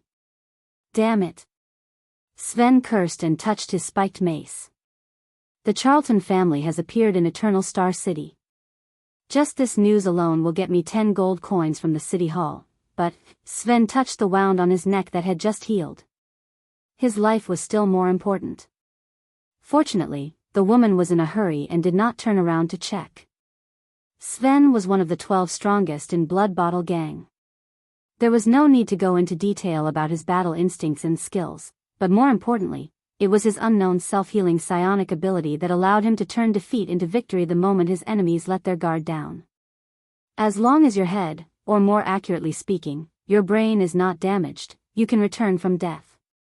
This was what the Blood Mystic, the true powerhouse of Blood Bottle Gang, said to Sven. Congratulations, Undying Sven. And that boy, the Undying Sven thought. When I was in a state of suspended animation, I saw a thin and weak boy appear at the corner of the street and leave with the woman from the Charlton family. This is also strange. A child who can follow the woman from the Charlton family is definitely not an ordinary child. Is he a genius? Does he have some kind of ability that can turn the tide of a battle? A biological weapon? A large area of effect attack? Or some kind of non-human long-lived species? That boy looks young. Maybe he is already hundreds or thousands of years old? Sven shouldered his spiked mace and frowned. Once I report this to the air mystic, I will, but his train of thought was interrupted. Because a strange person wearing a strange mask suddenly appeared in front of him. He appeared abruptly in front of Sven. You saw that boy, the strange masked person said. His hoarse and indistinguishable voice did not sound like a question, but a statement of affirmation. Who is this person? I did not notice him at all. He's hiding his tracks. Could it be that he's also a member of the Charlton family? The strange mask seemed to be made of a dark purple, hard metal material. It had distinct edges, and only 2 round holes were drilled into the position of the eyes. The holes were covered with circular crystal drop lenses, and there seemed to be a bronze-yellow mechanical device behind the lenses. The reason why Sven could still think so much was because he had nothing else to do other than thinking about it. The person wearing the dark purple mask held a short sword with a crossed hilt in his right hand. Under its master's control, this short sword once again cut open the wound on Sven's neck that had just healed not long ago. Sven did not even have the thought to dodge before his neck was cut open. Asterisk clang. Asterisk Sven fell down again along with his spiked mace. How unlucky, Sven thought as he prepared to welcome the next death and resurrection. However, after Sven faked his death, he discovered to his surprise that the masked person did not leave. The strange masked person furrowed his brows in a barely noticeable manner behind the mask. He slowly crouched down and stared at Sven's wound. After a while, the strange masked person nodded as if he had come to a sudden realization. In Sven's senses, he discovered in despair that the masked person's right hand danced lightly with the short sword and drew a beautiful sword flower. No, no! Sven roared in great terror in his heart. Then, Sven could only watch as the strange man stabbed the dagger into his head through his temple, agilely and fatally. The blade was pulled out. There was not even a drop of blood on the smooth blade. As long as your head, or more accurately, your brain is not destroyed, you can return from death. In his daze, Sven seemed to have heard the blood mystic's words again. From then on, one of the 12 strongest in Blood Bottle Gang, the Bald Sven, who was also known within Blood Bottle Gang as the Undying Sven, never woke up again. The strange masked person crouched down and brushed his right hand over a mark left by a blade on the ground.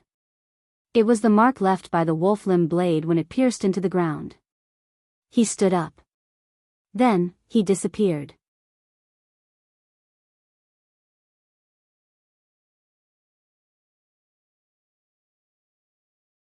Chapter 12. There was a clear shattering sound. The glass on a door was smashed by a figure. Lillian, who was wearing a thin silk nightgown, held a candlestick and looked in surprise at the figure that fell from outside. It was a rather handsome man with short blonde hair, wearing a starry blue police uniform. Would the police break into a house from the 3rd floor window at, Lillian looked at the clock above her head, 4:50 in the morning? After all, Laurel Clubhouse was one of the most famous clubhouses in Red Street Market. It was located between Red Street Market and Riverside Street, a famous commercial street in the Western District. Lillian was also a famous beauty in the clubhouse. Even if it was a count-level noble or a high-ranking court official, Lillian would have to pay at least 20 gold coins an hour to accompany her. Therefore, when Captain Cohen Caribbean of the Western City Police Station, who had a bright future ahead of him, rushed into the private bedroom of the Laurel Club from the 3rd floor, Lillian, who was woken up from her sleep, came over to take a look with a candlestick.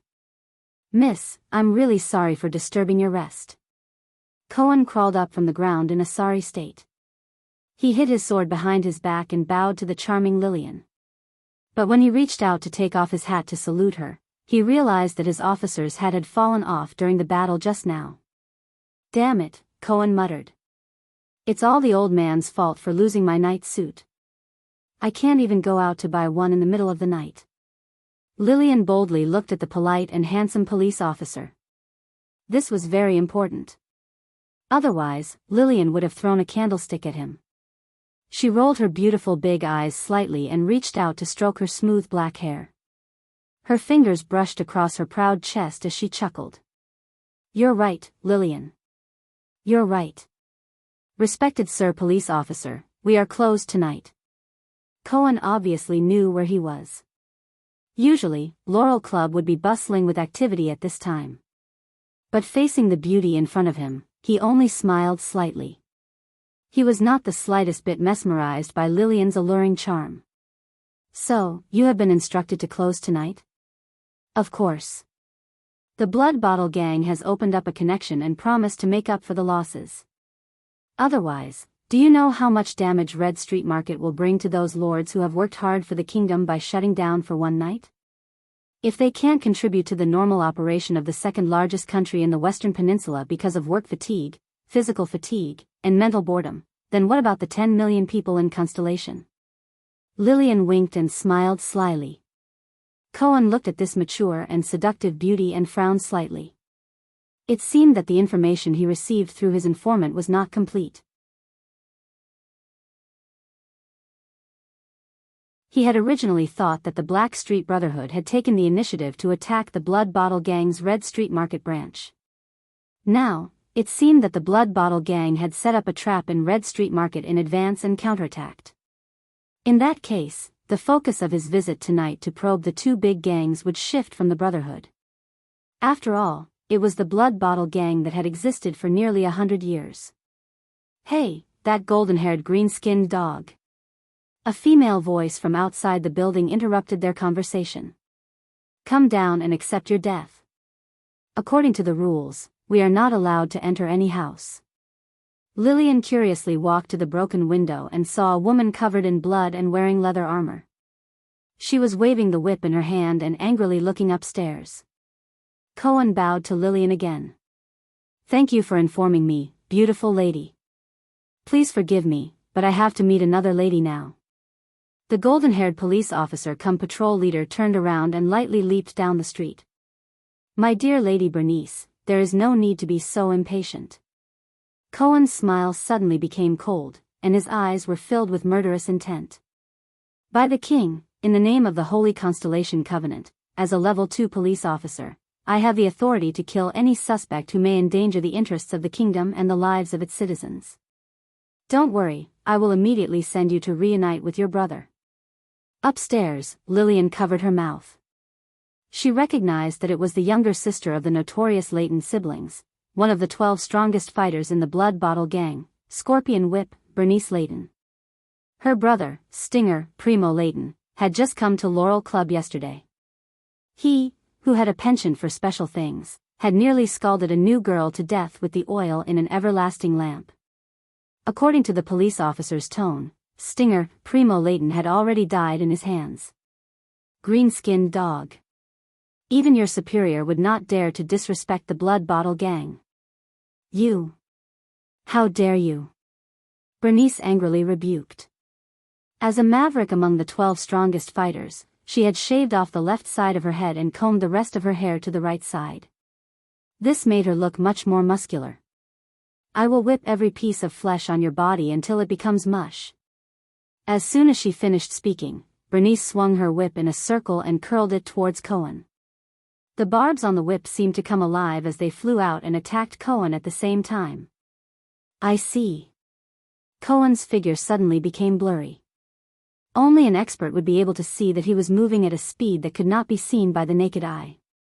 He quickly changed his position. Ding! Ding ding! Ding! The phantom of the longsword swiftly turned, and the approaching barbs slashed down. If your brother was still alive, with his ability to control these barbs, the two of you might have been able to create some trouble if you two worked together. But Bernice's whip was as flexible as a snake. The tip of the whip and the flying barbs formed a continuous attack without any blind spots. "If I had arrived 10 seconds earlier, Primo would not have died," Bernice said with hatred. "And you, green-skinned dog, will be torn apart by us." Cohen's expression did not change. He slashed down 5 barbs at lightning speed, but the whip was already in front of his eyes. At this moment, Cohen's expression suddenly turned serious. He charged forward without even looking at the whip that was lashing at him. Idiot who doesn't want to live. Rip. Bernice grinned as she looked at the charging Cohen.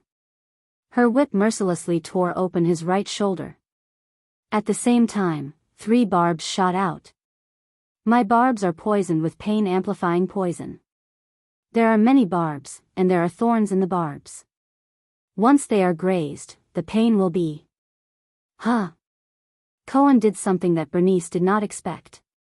The police's figure rushed forward to meet the 3 barbs. His momentum did not decrease.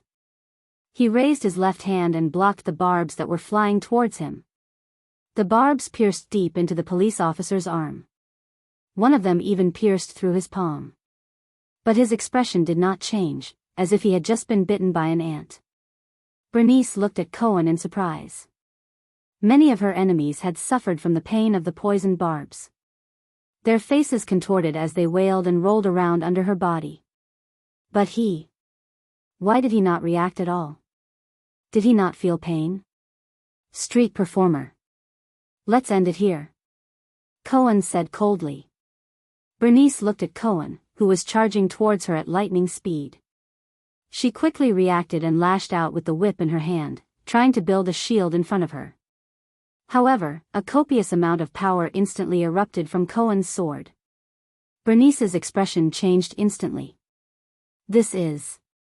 "No." In an instant, Cohen's sword seemed to have become several times sharper. It flashed and cut the barbs into several pieces. In front of Bernice's eyes, Cohen's cold face and sword became bigger and bigger. The next moment, the plain but sharp sword ruthlessly pierced through her left chest, and the tip of the sword came out from her back. At this moment, the words came out of her mouth with difficulty. Power of eradication. You are super, but she could not finish her sentence. Law enforcement complete. Cohen gently pushed the shocked Bernice away from the sword, as if he had done something insignificant. Let me give you a suggestion. Next time, if you have a trump card, use it right from the start. He gently pulled out the barbs from his hand. That powerful force once again surged into his palm, forcing out a few drops of green liquid. If I was wearing armor, even if it was light armor, you would have died 10,000 times. In the eyes of those who have experienced war, even supra classes are as childish as street fights. But you guys are like children's games. Bernice closed her lifeless eyes and fell to the ground forever. Not far in front of her, her brother leaned against the wall, his throat pierced by a sword. Cohen bowed to Lillian, who was still in shock, and headed deeper into Red Street Market. Although this man looked like a gentleman, Lillian covered her mouth and thought, but he really doesn't know how to show mercy to women. But he really doesn't know how to show mercy to women. In another alley of Red Street Market, Jayla coldly pulled out the wolf-limb blade from the abdomen of the last thug in front of her. She shook off the blood on the blade in disgust. Thales tried his best not to think about Jayla's massacre. It always reminded him of Quide's widened eyes before he died. Those people were aware of the consequences of joining a gang. Thales felt much better when he thought about it this way. Thales pressed down on the black cloth covering his mouth and nose. He watched as Jayla slaughtered a small team of 7 or 8 blood bottle gang thugs. Then, he skillfully and tacitly crawled out of his hiding place and lay on Jayla's back. How did you overcome it? The kind of disgust and guilt from killing people? Jayla sighed. I was taught since I was young. She carried Thales on her back and moved briskly. Her tone was cold. Those I killed were not my own kind. It was like stepping on an ant. Thales did not say anything else. He only hugged Jayla's neck tighter. After they passed Sven, the road in Red Street Market was littered with corpses and the glint of swords. Even Jayla's scalp went numb from a few places. The two of them were careful along the way. However, in the chaotic situation, even with Jayla's ability to hide herself, it was extremely difficult. The ground was littered with corpses and the deafening sounds of fighting. Even though they tried their best to cover their tracks, they still inevitably ran into 2 teams of thugs. One was from the Brotherhood, and the other was from Blood Bottle Gang. Jayla attacked with all her might without mercy, leaving no survivors. Then, she quickly left. Thales did not know why, but he was already somewhat used to such bloody scenes. This is not a good thing, he reminded himself. Mental numbness would almost certainly lead to deviations in behavior. This is the 5th intersection, and we still can't get through. Jayla stopped and frowned. She touched the air in front of her. Thales landed on the ground and touched the air in front of him. It was clearly nothingness, but what he touched was an invisible and hard barrier. Is this a psionic ability? Thales asked in surprise. Until now, Thales had not seen many psionics, but there were still quite a few. For example, Morris, who was in charge of human trafficking in the Brotherhood, was one of them. Years ago, he only used his gaze to suffocate a fleeing child beggar to death. No, psionics do not have such a powerful ability. Blocking 5 or 6 intersections of such a large street at the same time. I suspect that the remaining intersections are about the same. Even psionics would find it difficult to do so. Jayla pushed up the goggles on her face and said with a solemn expression. The female bartender carefully observed the transparent barrier in front of her. She remembered the old man and that man. When Jayla thought of this, she could not help but pause for a moment. They told her about the terrifying legends. She put on the goggles again. From now on, we have to be more careful and try our best to avoid all battles to avoid exposing our whereabouts. Based on what I know, this is most likely the work of a mystic. I hope that our luck is not so bad that we will run into him face to face.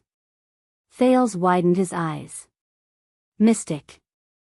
During his 5 years on the streets, he had heard this word more than once from the customers in Sunset Pub, the customers in Red Street Market, the gamblers in Black Gold Casino, and the thugs in the Brotherhood.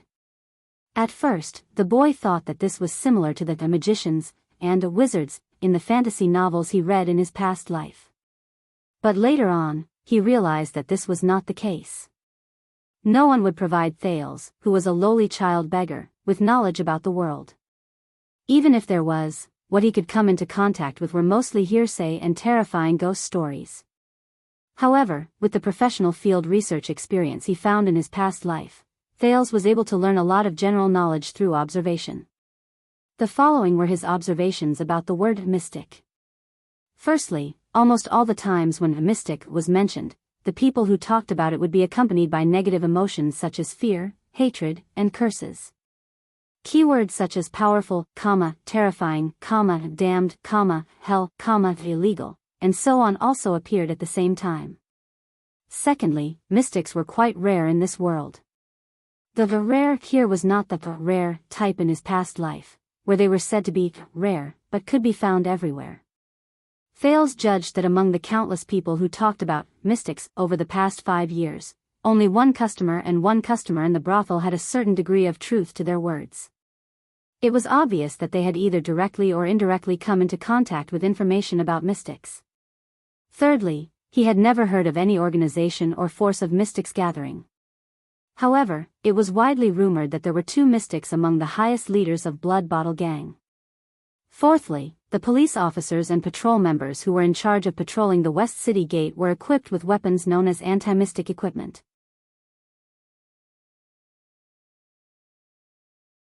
Fifthly, mystics were completely different from the psionics, psionic warriors, swordsmen of eradication, and knights of eradication that everyone loved to talk about.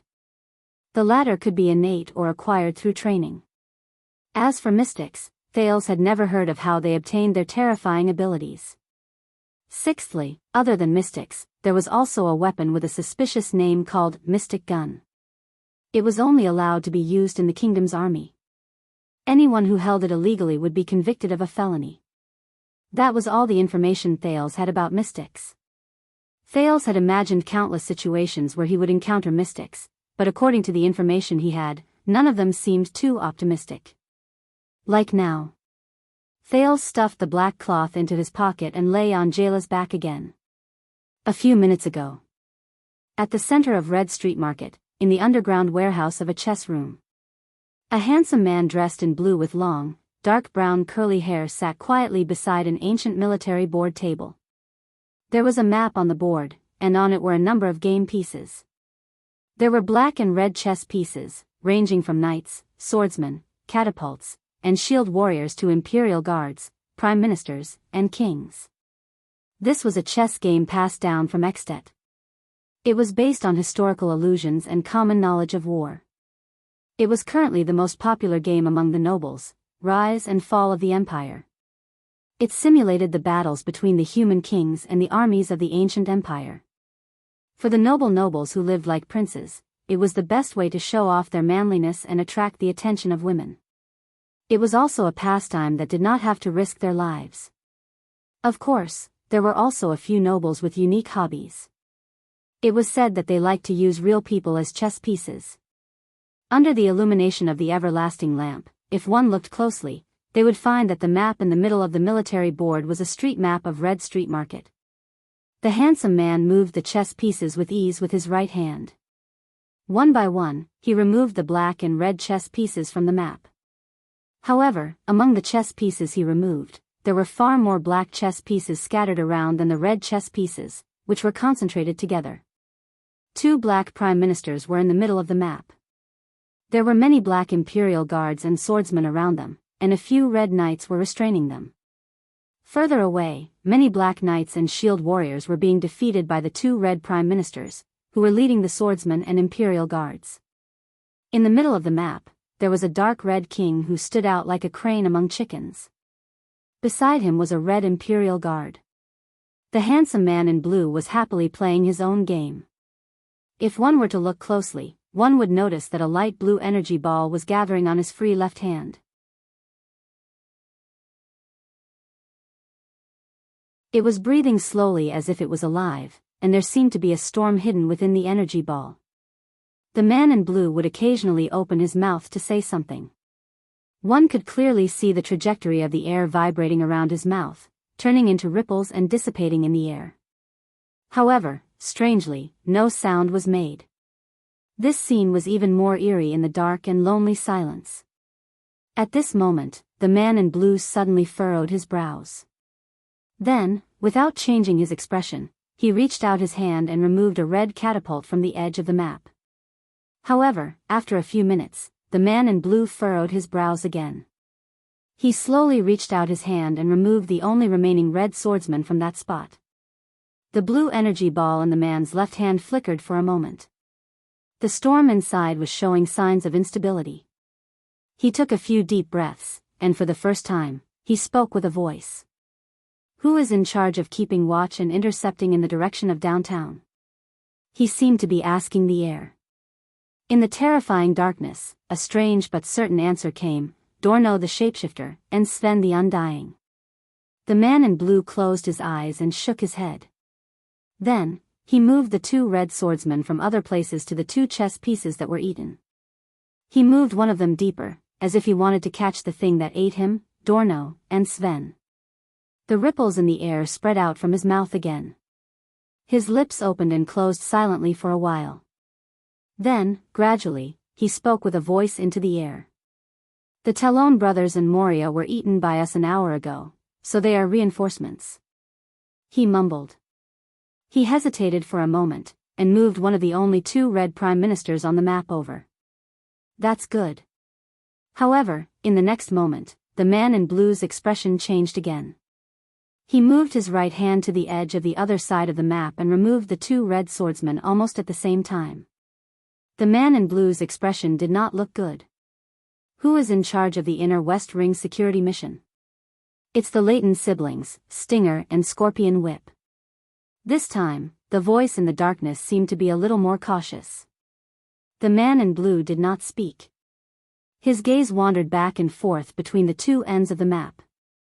His face showed doubt and dissatisfaction. "Is it a chess piece from outside? What a headache. Didn't I tell the police station that there would be a curfew?" In the end, he sighed helplessly. "Is it because I haven't played these human games for too long that my level has dropped?" Sigh. The man in blue raised his head slightly, his expression complicated. "Groudon, do you know? The purpose of traps and mazes is to block the entrances and exits, and trap the rats that walk right into the trap. But if the entrances and exits of the traps are cleared, then how are we going to catch the rats?" Then, the man in blue's expression turned cold. He decisively moved the guard next to the Red King in the center of the map to the place where the two red swordsmen were eliminated. In the darkness, the sound of wind rang out. Then, there was no more sound.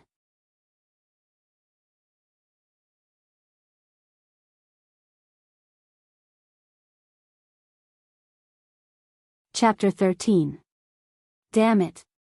In the night filled with the sounds of killing, wild laughter could be heard continuously. On the blood-red street, the leader of the Brotherhood, Morris, leaned against the door of a grocery store. He panted heavily and pulled out a dagger without a handle from his shoulder with difficulty.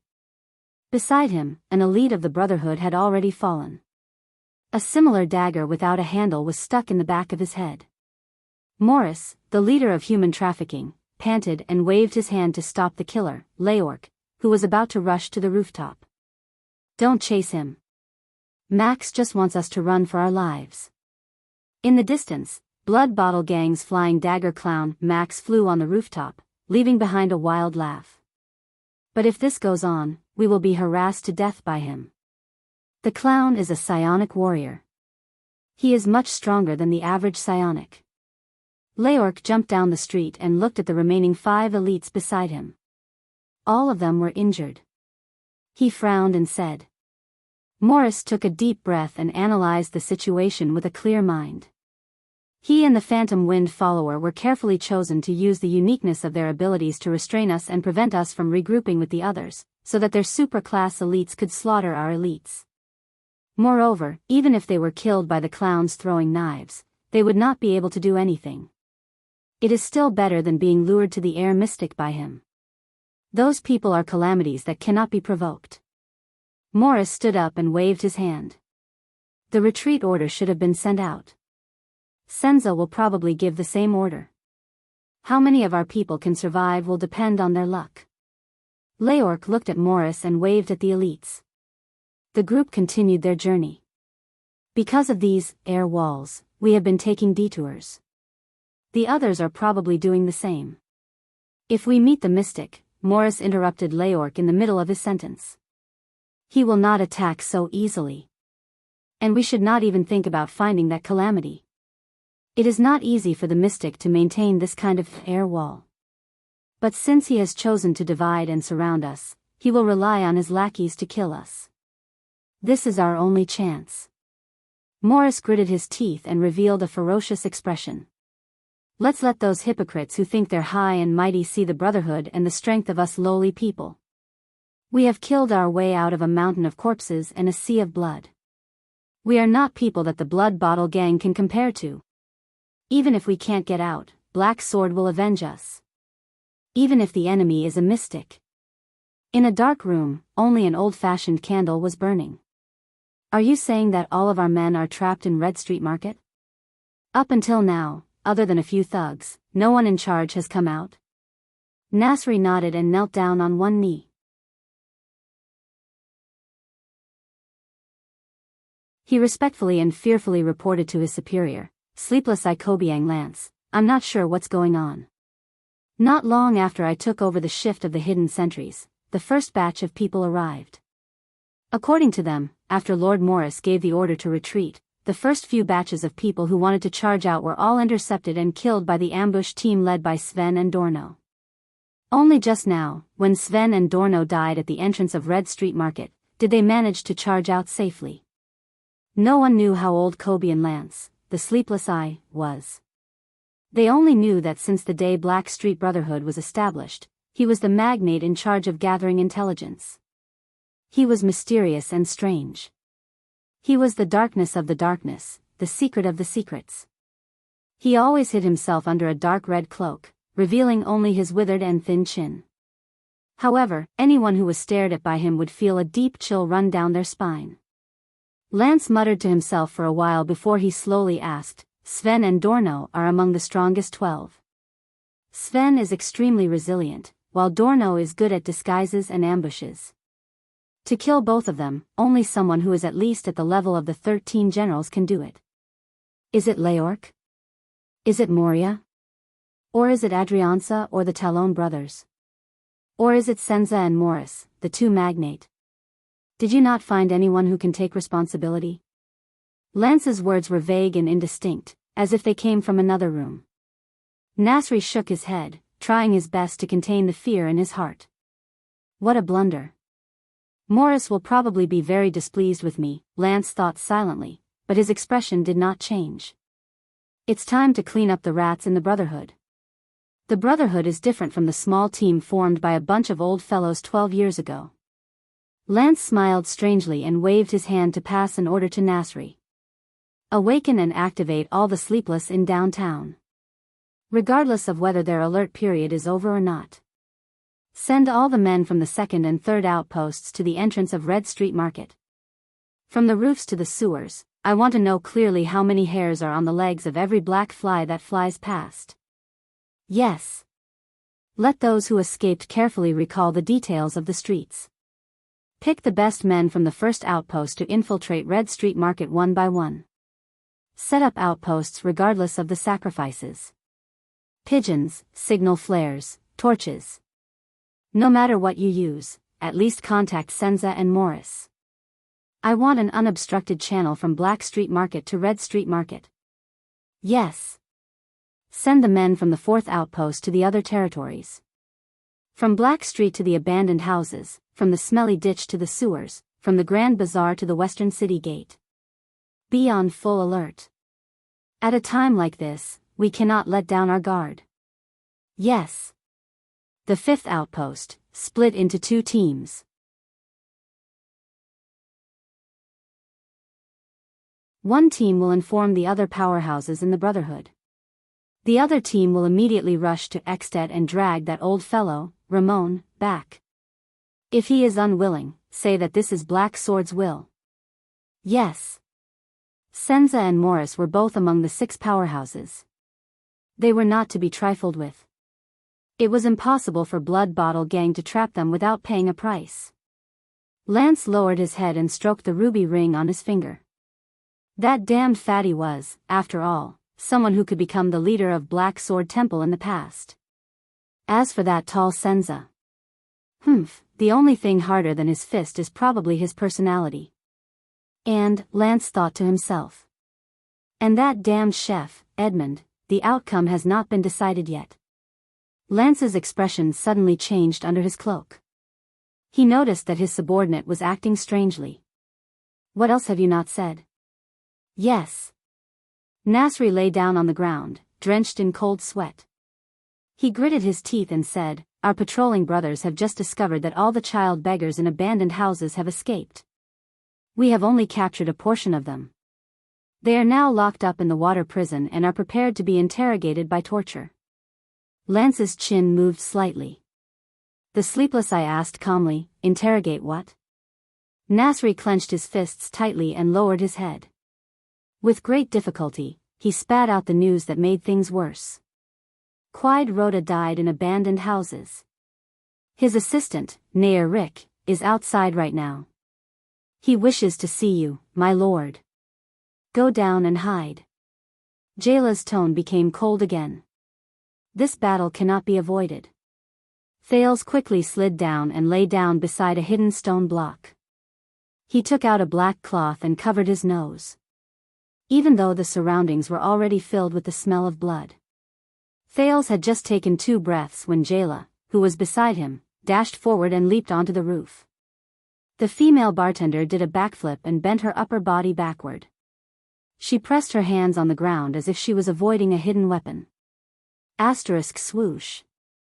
Asterisk as Jayla flipped over and stood up, Thales heard the sound of rushing wind ring through the streets. Immediately after, Jayla fell from the roof to the ground. The blades on her legs had long since moved to her hands. The wolf limb blades slashed out continuously. A few gusts of wind rushed past. Thales could only hear the sound of clothes fluttering in the wind, and he did not know whether Jayla had managed to cut him or not. Then, a thin gray figure appeared on the street. Oh. Isn't this the female bartender from Sunset Pub? You're wearing goggles. Are you here to swim? Don't be so surprised. After all, I've hidden my face before and drank in Blackstreet. You're also wearing gray today? It's a pity that the weather is bad. Otherwise, we would be wearing matching outfits. It was a feminine yet strange voice, frivolous and rude tone. Jayla never spoke much during battles. She gently knelt down on one knee. Thales knew that this was a sign that she was about to use force. The man in gray took a few steps forward. Under the faint moonlight, the tattoo on his face could barely be seen. Perhaps I should introduce myself. I am Madeira Ralph. You can also call me Phantom Wind Follower. Thales' heart tightened. Another one of the strongest 12. By the way, bartender sister, were you the one who got rid of Dorno and Sven? Don't misunderstand. Actually, I hate those 2 troublemakers as well, but the Lord has ordered. Without warning, Jayla activated her speed. In the next moment, the silent Jayla had already dashed in front of him. She swung her blades at strange angles at the same time and changed directions at the same time. Consecutive killing blades. Thales shouted excitedly in his heart. After watching Jayla fight so many battles and kill her way in and out of the crowd, it would be a lie to say that a glimmer of hope for becoming stronger and a thirst for power had not been ignited in his heart. But Ralph disappeared into thin air. The 2 blades slashed empty air. It didn't work. Thales's heart tightened. Jayla did not stop. She spun around and hurriedly swung the wolf-limb blade in her right hand. Asterisk clang. Asterisk there was a clear sound of metal clashing. Ralph's figure reappeared on Jayla's right and he hurriedly took 2 steps back. Hey, why are you the same as Leorc? Ralph lightly flicked the hidden blade on the back of his left hand and said helplessly, could it be that all the assassins in the Brotherhood can sense my location? Also, why don't you like to say, however, before he could finish his sentence, a wolf-limb blade flew towards him. Instant kill blade. Asterisk whoosh whoosh whoosh. Asterisk the wind around Ralph was so strong that the wolf-limb blade in the air became unstable. Asterisk clang. Asterisk then, he sent it flying with a swing of his sword. But Jayla's figure instantly appeared in front of the phantom wind follower. She was not slower than the flying blade.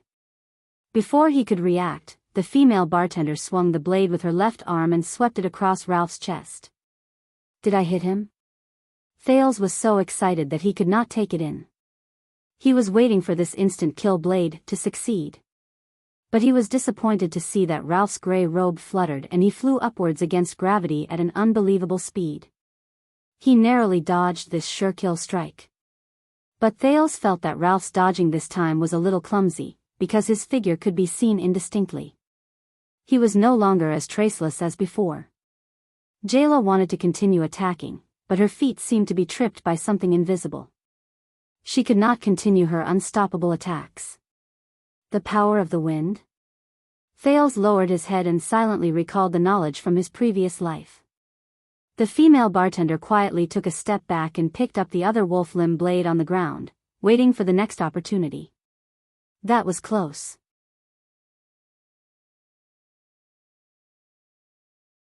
Even a bartender from the Brotherhood has this kind of ability? Ralph gently rubbed the wound on his abdomen. He did not look happy. The wound was deeper than he imagined. The angle of the blade was strange. The speed and strength of the slash were beyond his expectations. A blade technique that can even threaten supra-class elites? I seem to have heard of it somewhere before. Jayla adjusted her goggles. She held the blade in her hand and knelt down on one knee. Hey, bartender. When Ralph saw that his opponent was about to attack, he suddenly spoke in a gloomy tone. Before I came to Constellation, I traveled around the continent for a while. I once witnessed an assassination in Serra Dukedom. That was the most direct, riskiest, and most difficult assassination I've ever seen in my life. The assassin used dual blades. He exerted force from the roof and dashed out. His attacks were continuous and unstoppable. Ralph lowered his head. His feminine voice was filled with solemnity and seriousness. So, Flying Locust Blade, Bennett Charlton. Who is he to you? Jayla did not reply, but Thales instinctively felt that something was wrong. Bennett Charlton? In the next moment, the female bartender's graceful figure dashed out and instantly appeared in front of Ralph. Thales had a feeling that the silent female bartender's emotions changed after hearing that name. The female bartender, who had been silent for a long time, roared as if she had gone mad. Stranger. Jayla Charlton attacked in anger. Until now, Thales had seen Jayla attack many times. She had always been quiet, low-key, direct, and fatal. But this time, it was different. This time, Thales heard Jayla's blade roar like a thunderclap, something he had never heard before. Asterisk boom. Asterisk Ralph's expression changed drastically. Asterisk clang. Asterisk the two swords collided with each other like thunder. Energy shone faintly from the bodies of the two figures. One was starry blue, and the other was slightly red. The noble police officer with a bright future, Cohen Caribbean, gritted his teeth with difficulty as he sensed the power coming from his enemy's sword.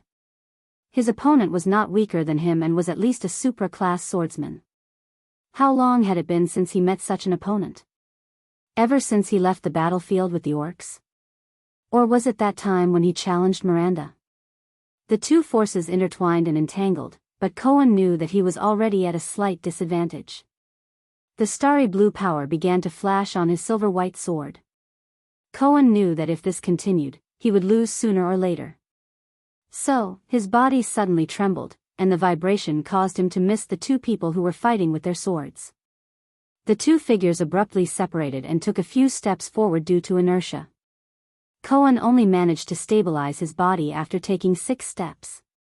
His enemy, on the other hand, used 2 steps to maintain his balance. Cohen's expression was solemn.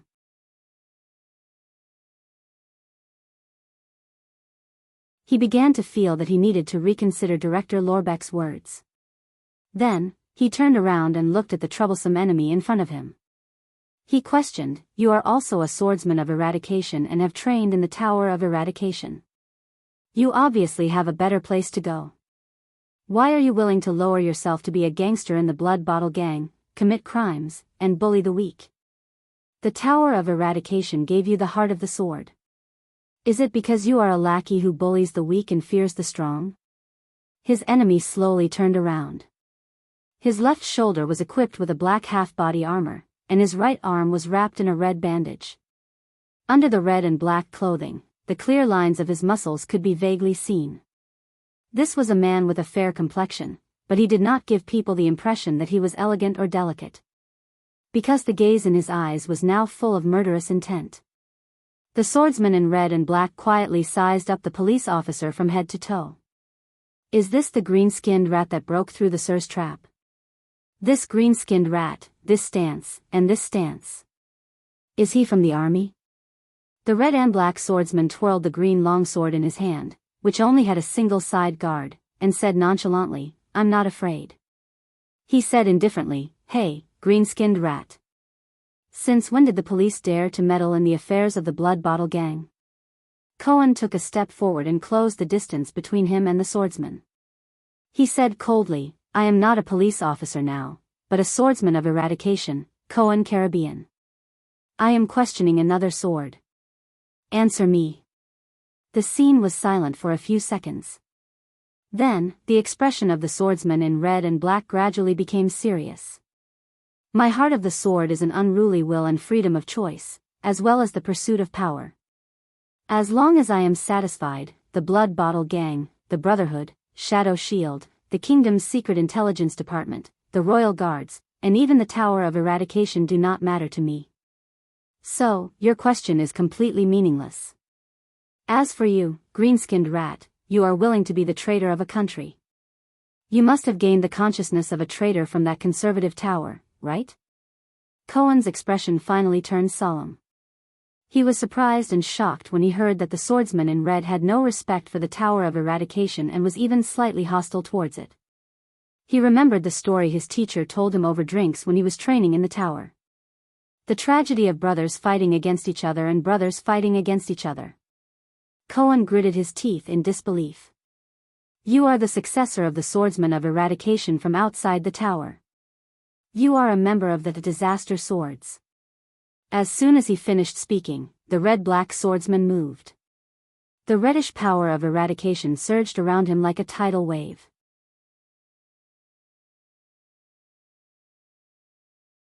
It gathered into a fierce wave and slashed down with his green longsword with an astonishing momentum.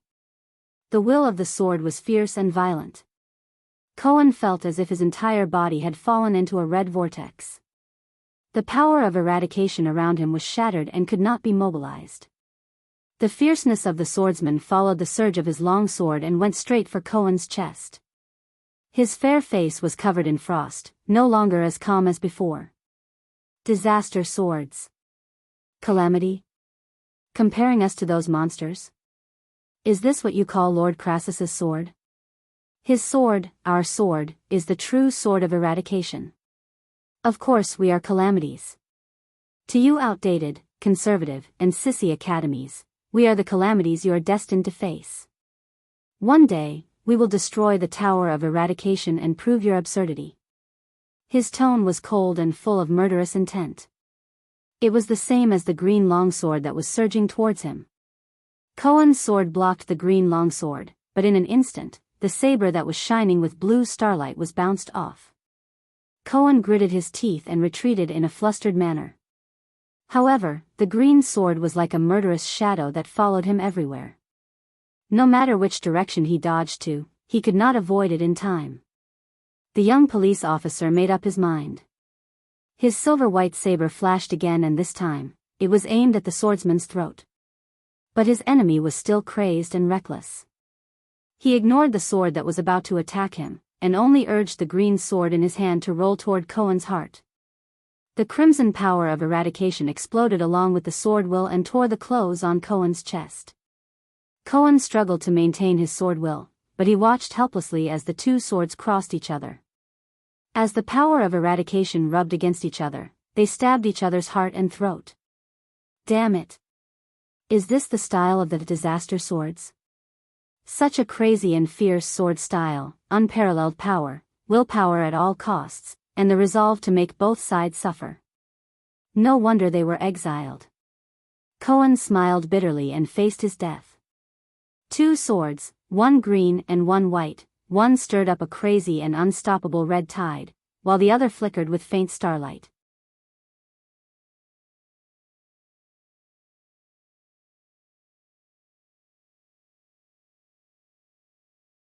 Chapter 14. Thales had never seen Jayla's blade so furious and so threatening. He could vaguely feel that the two wolf-limb blades contained a suffocating pressure at this moment. Ralph gathered all his strength and crossed the two hidden blades in front of his chest. He retreated quickly. The female bartender charged forward with even more ferocity. In the blink of an eye, she swung her blades like lightning. Their figures moved in sync as if they were dancing, but they were far from being elegant and civilized. Ralph's hidden blades turned into shadows and met Jayla's sword-wielding arms in an instant. Asterisk clang clang clang. Asterisk the sounds of weapons clashing were endless. The hidden blade blocked Ralph's twin blades countless times. The blades also blocked Jayla's hidden blades countless times. Both of them moved with extreme speed. The signboards and shop fronts on the street flashed past quickly. Both of them seemed to be in a state of stillness as they focused on dismantling each other's moves. Thales could not take his eyes off them. He almost forgot to breathe. However, the offensive and defensive stances were very obvious. Jayla's dual blades were attacking her opponent's vital points, while Ralph's hidden blades were only used to block her opponent's attacks. One was attacking while the other was defending, but it was a competition of speed and dexterity. However, the next time the sound of metal clashing could be heard, the wolf-limb blade in Jayla's left hand suddenly exploded with a thunderous sound, as if a ripple had formed in the air. It bounced off Ralph's sword that was trying to block it. Jayla's unexpected trump card shocked Ralph. One wrong move led to many wrong moves. The failure of this blade gave Ralph no time to pull back his other blade. His chest was exposed to Jayla's left blade. Asterisk slash.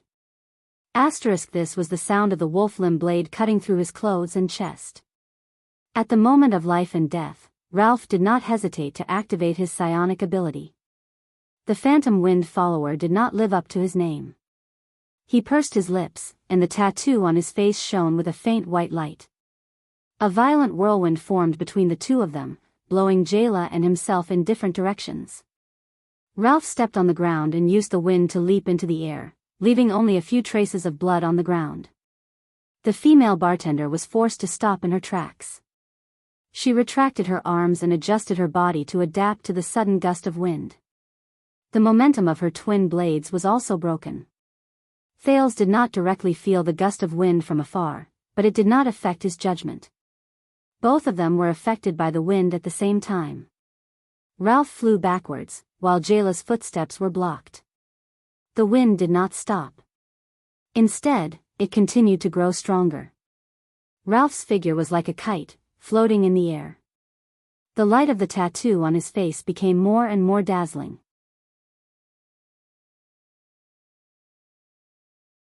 The female bartender had no choice but to bend her knees to resist the increasingly strong wind. At the same time, she took the opportunity to recover her strength. Ralph was no longer smiling mischievously. The pain in his chest made him fearful. The little girl in front of him was troublesome to deal with. She was probably no less than any of the 13 generals of the Brotherhood. Recalling the aura of the two sabers earlier, the Phantom Wind follower was determined not to give her another chance to turn the tables. Fortunately, her attack had consumed a lot of energy. The Phantom Wind follower's face turned cold. He flipped his hands and 2 hidden blades appeared beside him. The wind picked up. Under the cover of the strong wind, Ralph once again revealed his ghostly figure. The next moment, Ralph appeared above Jayla's head. Jayla gritted her teeth and immediately swung her saber to block. Asterisk clang. Asterisk however, Ralph retreated after 1 strike. His figure disappeared into the distance like a gust of wind, not giving Jayla any chance to counterattack or form a chain of attacks. Asterisk clang. Asterisk Ralph's hidden blades appeared again. This time, they were aimed at Jayla's lower left side. Similarly, when he missed his attack, he flew backwards. As long as I can interrupt your sudden attack and continuous attacks, the Charlton family's famous assassination blade for centuries will no longer be effective. Ralph's voice came from the wind again. Jayla resisted her opponent's guerrilla attacks with difficulty. The strong wind that attacked her from time to time forced her to expend a lot of energy to maintain her body's movements. At the same time, she had to predict Ralph's next attack direction. Thales, who was watching the battle, became nervous. What should I do? Ralph's feminine voice rose again. However, as long as you tell me why the Charlton family is lurking in the Brotherhood, perhaps we can sit down and have a talk. Jayla's expression turned solemn. She actually closed her eyes at that moment. She seemed to have made a decision. She held the 2 sabers upside down and fiercely stabbed the blades into the mud bricks under her feet. Ralph's hidden blades appeared again. They were still above her head. However, this time, Jayla turned around on the spot. The 2 sabers stabbed into the ground abruptly followed her arms and spun in a circle. Asterisk boom. Asterisk with a thunderous sound, Jayla sent the dirt and stones on the ground flying several meters into the air. The flying dirt and stones blocked Ralph's line of sight. The glint of the sabers flashed faintly in the dirt and stones. Ralph roared angrily and retreated. The tattoo on his face shone even brighter. The strong wind in the air suddenly sped up, stirring up a terrifying force that blew the dirt and stones in all directions. In the strong wind, dirt and stones flew in all directions.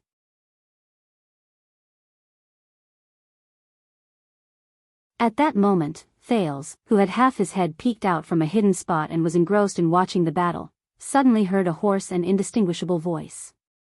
Lower your head. Thales did not even have time to be stunned. He instinctively lowered his head. Asterisk whoosh. Asterisk dirt and stones flew from the center of the battle and quickly flew over Thales' head. A few pieces of dirt and stones hit the side door of the shop behind Thales, making a dent in the wooden door. Thales looked at the door behind him and patted his chest while cold sweat dripped down his back. If only he had not lowered his head just now. However, before he could react, a slender and valiant figure appeared in his hiding spot. Hurry up and leave. Thales was a little dumbfounded. The Jayla in front of him was definitely not good. The originally valiant and valiant bartender now looked tired. She panted slightly, and her left arm was actually trembling slightly. He found my weakness. If I can't form a continuous attack, I can't beat him. The bartender put her arm on Thales' shoulder and revealed an ugly smile. If this goes on, you will be discovered sooner or later. I will lure him away, and you will leave alone. Walk along the alley on the left with your body lowered. Use the black cloth to cover your breath. If you encounter any sound, immediately turn around and change paths. The Brotherhood did not attack too deep.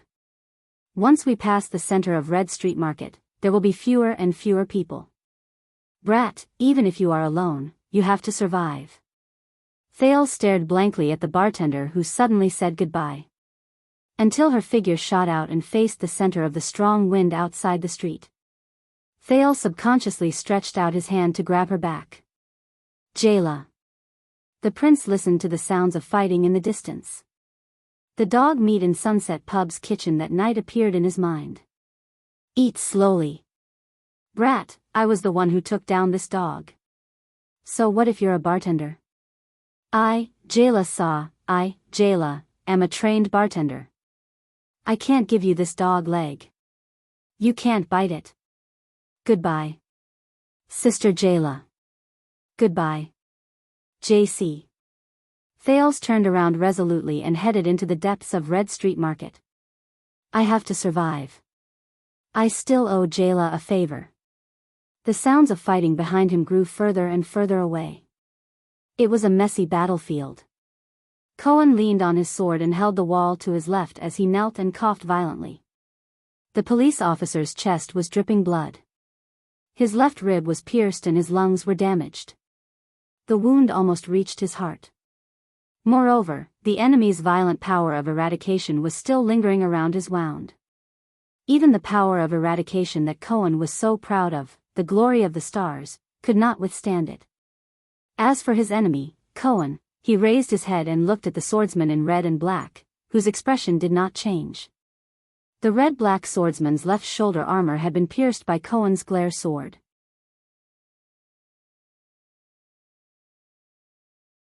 His shoulder was also bleeding. His left chin and the left side of his neck were also slashed. But it was far better than Cohen's situation. At the moment when the two swords were about to pierce each other, the two of them displayed completely different combat qualities. Cohen activated a part of the glory of the stars and condensed it into a star shield to protect his heart. He deflected the fatal sword that was aimed at his vital point and then thrust the sword in his hand with all his might. On the other hand, the red-black swordsman did not care about the silver-white sword that was aimed at his throat. Instead, at the moment when the sword was about to touch his body, he calmly and even more crazily thrust the sword in his hand. He was faster than Cohen by a notch and thrust the sword into his opponent's rib cage. Then, while Cohen's longsword trembled, he lowered his head and avoided the vital point on his throat. He only left a scratch on his chin and the side of his neck. Then, he allowed Cohen to pierce through his shoulder armor while he pushed the sword in his hand deeper. The difference between the two was obvious. You are an outstanding swordsman, the red-black swordsman suddenly said. When faced with a sword like that, many people would avoid its sharp edge and then try to counterattack. But you insisted on thrusting that sword. As for the act of condensing a defense, it was taught to you by the army, right? Cohen coughed up a mouthful of blood and chuckled. A veteran once told me that on the battlefield, you must have a life-saving move. Only then can you live longer than the enemy and be less injured than the enemy. The red-black swordsman was silent for a while before he chuckled. He must have never been in a suicide squad before. Cohen panted and frowned. The suicide squad that charged at the Baron Bone people and orcs on the Western Front, you've done it before? The swordsman nodded. 3 times. Which guard? Skull Guards, the 17th Suicide Squad. Faken has Suicide Squad, 3 times? Looks like you've offended someone important. What about you, police officer? Raven Guards, 2nd Commando. Thunderbolt Raven? 2nd Commando. I was wondering why Caribbean sounded so familiar. Looks like he's a noble. Cohen spat out a mouthful of blood and smiled bitterly. Actually, I've always wanted to ask, does the Shaka wine before the charge taste good? Father never let me drink it. It tastes terrible. Damn quartermaster, he even embezzles the wine of the dead. Is that so? Yes. The conversation between the two suddenly stopped. The red-black swordsman put away his madness and violence, and Cohen put away his helplessness and panting. Graudenreimer, Skull Guards, the 17th Suicide Squad, Swordsman and Shieldman, he said. That's my name. It's an honor to fight against you, sir. Cohen Caribbean, Raven Guards, 2nd Commando, Combat Captain.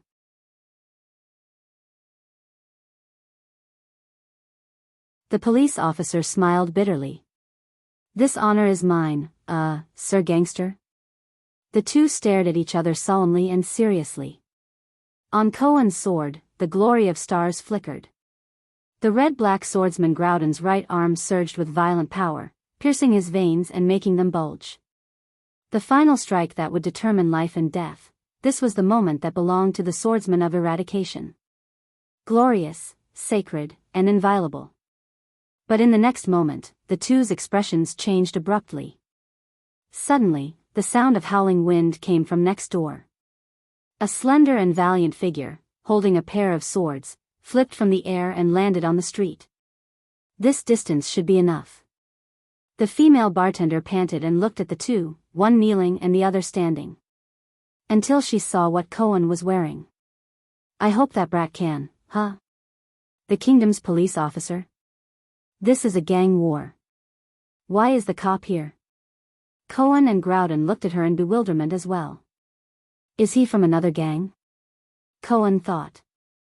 I hope he's not from the Blood Bottle gang. I don't think I've heard his lordship mention this woman, Groudon thought. Is she a pawn from the outside? You can't run. Bartender's sister. The sound of the howling wind was accompanied by a feminine voice. Ralph appeared at the corner of the street. He saw the two swordsmen as well. Groudon? You should be guarding his lordship.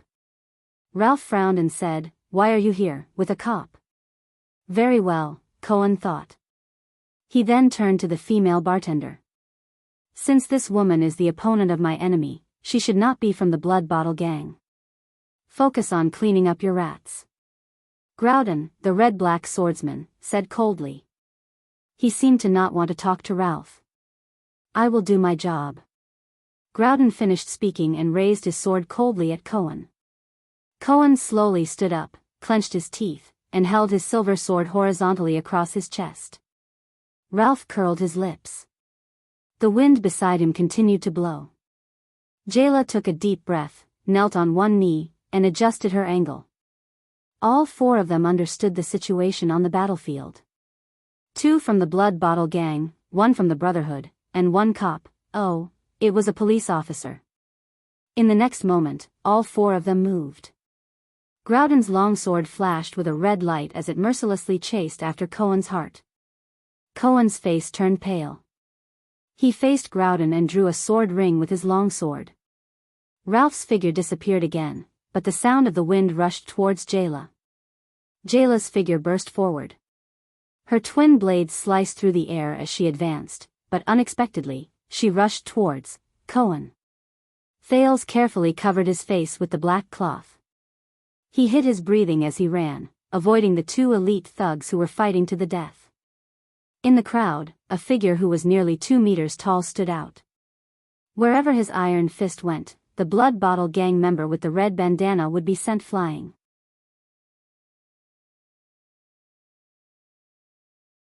It was probably one of the elites from the Brotherhood. Thales did not know if it was one of the 13 generals or the 6 powerhouses. In any case, it could not be one of the 3 legendary assassins. But Thales just quietly went around them. This was not his battle. He wanted to escape. For himself, and for Jayla. For the child beggar in the 6th house. When Thales turned a corner, he ran into an air barrier. At that time, he did not know that this was the famous air wall among the elites. He smashed the barrier in annoyance. Damn mystics. I have to go around again. I hope I won't run into anyone. When he thought of someone, Thales could not help but think of the voice that reminded him to lower his head. He thought it was Jayla. After all, the latter had immediately appeared in front of him. But he later realized that it could not be Jayla's voice. It was a hoarse voice that was difficult to distinguish. Jayla, Ralph, and himself were not the only ones present. That was the 4th person. Thales' scalp tightened. He suddenly thought of something. If the person who reminded him to lower his head was the 4th person present, then why did Jayla and Ralph not notice anything? Jayla had clearly appeared in front of Thales the moment the rocks and soil shot out. Without a doubt, Thales concluded that his strength was more terrifying than Jayla and Ralph's. But since he has no hostility towards me, why didn't he help me? Asterisk bang. Asterisk Thales ran into another invisible barrier. He patted his head in frustration. There are more and more of these things. Don't they cost money and MP? Thales turned in another direction and ran forward. Asterisk bang. Asterisk another barrier. This time, Thales did not manage to stop. He fell to the ground and knocked his left forehead against the corner of the house beside him. Thales grimaced in pain as he rubbed his broken head. He raised his bleeding head and looked in front of him. Something's not right.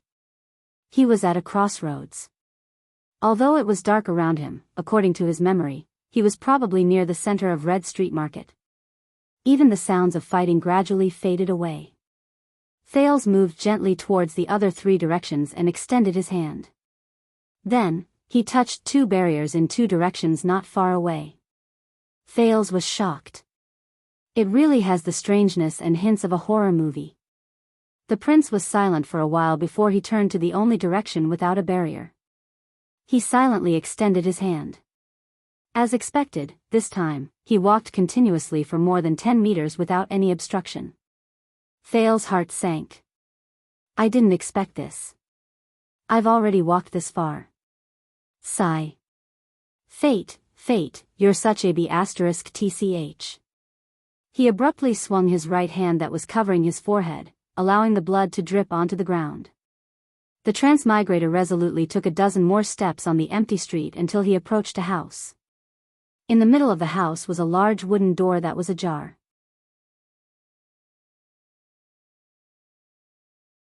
Thales raised his head. There was a large signboard on the door. The illiterate prince could barely recognize one word. It was because he used to beg at Black Gold Casino. That word was chess cards. Thales turned around and looked in the other 3 directions. He remembered the pain of his bleeding forehead. Is there no other way? This invitation was sent in such a crude manner, Thales muttered. But he still sighed and stopped hesitating. He pushed open the half-closed door and walked into the chess room in the center of Red Street Market. The room was dark. There was only a little light in the distance, like an old-fashioned candle. How good at creating an atmosphere. Welcome to my amusement park, my little friend. As he walked past the chess tables, and even bumped into many of them, Thales heard a cheerful and relaxed voice. I am Asda Sakern. My peers are used to calling me the air mystic. A long time passed. Thales used all the strength he had in 2 lifetimes to calm the panic in his heart. In the darkness before him, there was only a flickering candle flame. It was the entrance to the cellar of the chess room. Thales took a deep breath and walked down the cellar. He held his breath and tried to calm his wildly beating heart. In front of him, a handsome man with long dark brown hair and dressed in blue sat beside a long table. He smiled and nodded at him. As for the invitation, I will pay attention to it next time. Sunset Temple, Inner Altar. The gray-haired middle-aged noble could not hide the excitement in his heart. In front of him, the flame of the lamp on the altar that carried the kingdom's future was growing bigger and redder. He picked up the lamp and strode out of the inner altar of the temple. The elderly priestess behind him was shocked. She wanted to stop him, but she immediately thought of something. Her hand froze in midair. The priestess sighed. She watched the noble walk away and slowly sat down. After a while, the elderly priestess summoned the sleepy intern Nia.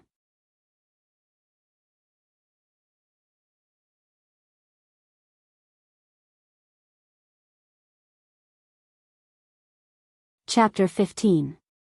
Even in the long life of Asda Sakern, his first impression of the boy was a particularly funny and ridiculous one. Under the dim candlelight, the black-haired boy looked rather battered. Blood dripped from his forehead, his small face was bruised, and there were red marks on his neck as if he had been strangled. His slightly trembling body was covered in tattered sackcloth, and a dagger was tied to his leg. After learning of his own identity, he appeared to be at a loss.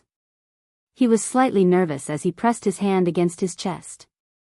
He seemed to vaguely understand the meaning of the word mystic. The pressure in his body changed rapidly, and even the air he exhaled became much more turbid. But his eyes were really special. Yes, those strange eyes were not filled with fear or unfamiliarity, nor were they filled with panic or vigilance. Instead, they were filled with curiosity and excitement. Thales was surprised by his own thoughts at that moment.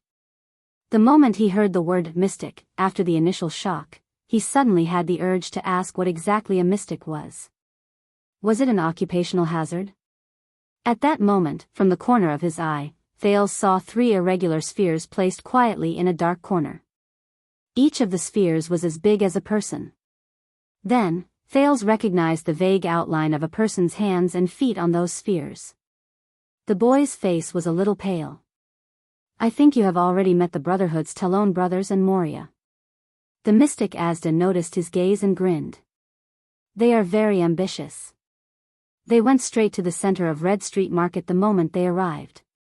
Sorry, I am not used to suffocating or pressing like Morris. In fact, I prefer the simpler method. Is squeezing a living person into a ball really a simpler method?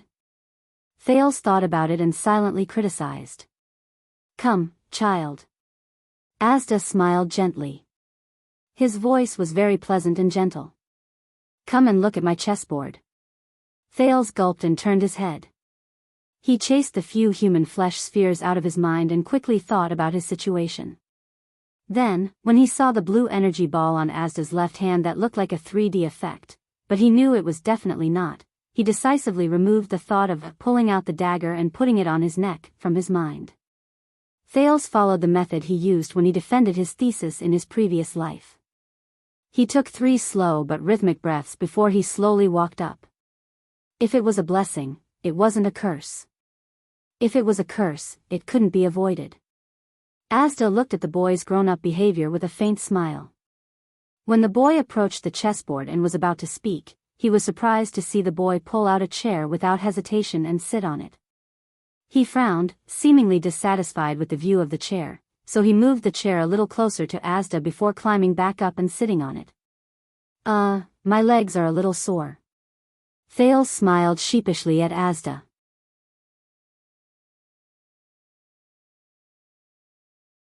He accidentally tore the wound on his forehead, causing him to hiss in pain. It's my negligence. With great interest, Asda turned his head and tapped lightly with his right hand. The wound on Thales' forehead seemed to be pressed down by something, and the blood stopped flowing out. This is... You raised and fixed the local pressure of the air? Thales touched his forehead in surprise and found that there was an invisible layer that isolated his hand from the wound. Asda stopped smiling and nodded without batting an eyelid. Not bad. Did your home tutor teach you physics? No. Thales put his hand down in embarrassment. It seemed that Asda had mistaken him for a noble or a rich man's son.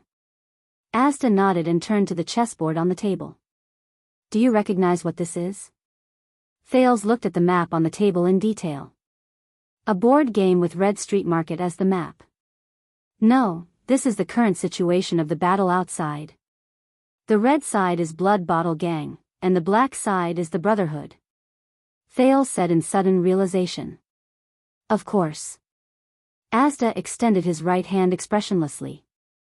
2 black chess pieces and a crystal chess piece flew over from afar and were caught in his hand. This should have been a flawless trap.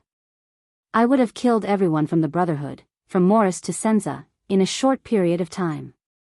But things never go according to plan, do they not? The 3 chess pieces danced in the air like birds and circled around Thales' head. Magic, magic, just treat it as a magic show. Thales forced himself to calm down as he watched Asda's performance. First of all, my subordinates are getting more and more useless. They should have surrounded Morris and Senza at the first instance and killed them at all costs. But they timidly avoided the strong enemy and used guerrilla tactics to cut off their wings. They are a classic example of bullying the weak and fearing the strong. Secondly, I don't know if they are reinforcements from the Brotherhood. In any case, this unexpected chess piece messed up my deployment too early. As Asda spoke emotionlessly, the chess pieces above Thales' head suddenly landed on the map one by one. This is the companion who came with you from District C. He is terrifyingly fast. He took down Dorno and Sven in one move. Ralph can only chase after him until now.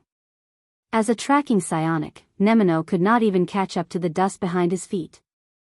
I can only say that it is gratifying that the Brotherhood still has such an expert. In the air, a black swordsman landed on the map, one after the other with a red swordsman. Further away was a red prime minister. Thales knew that he was talking about Jayla. He could only hope that she was safe, especially when there was a red prime minister in the distance. This gap is really fatal. Many chess pieces escaped.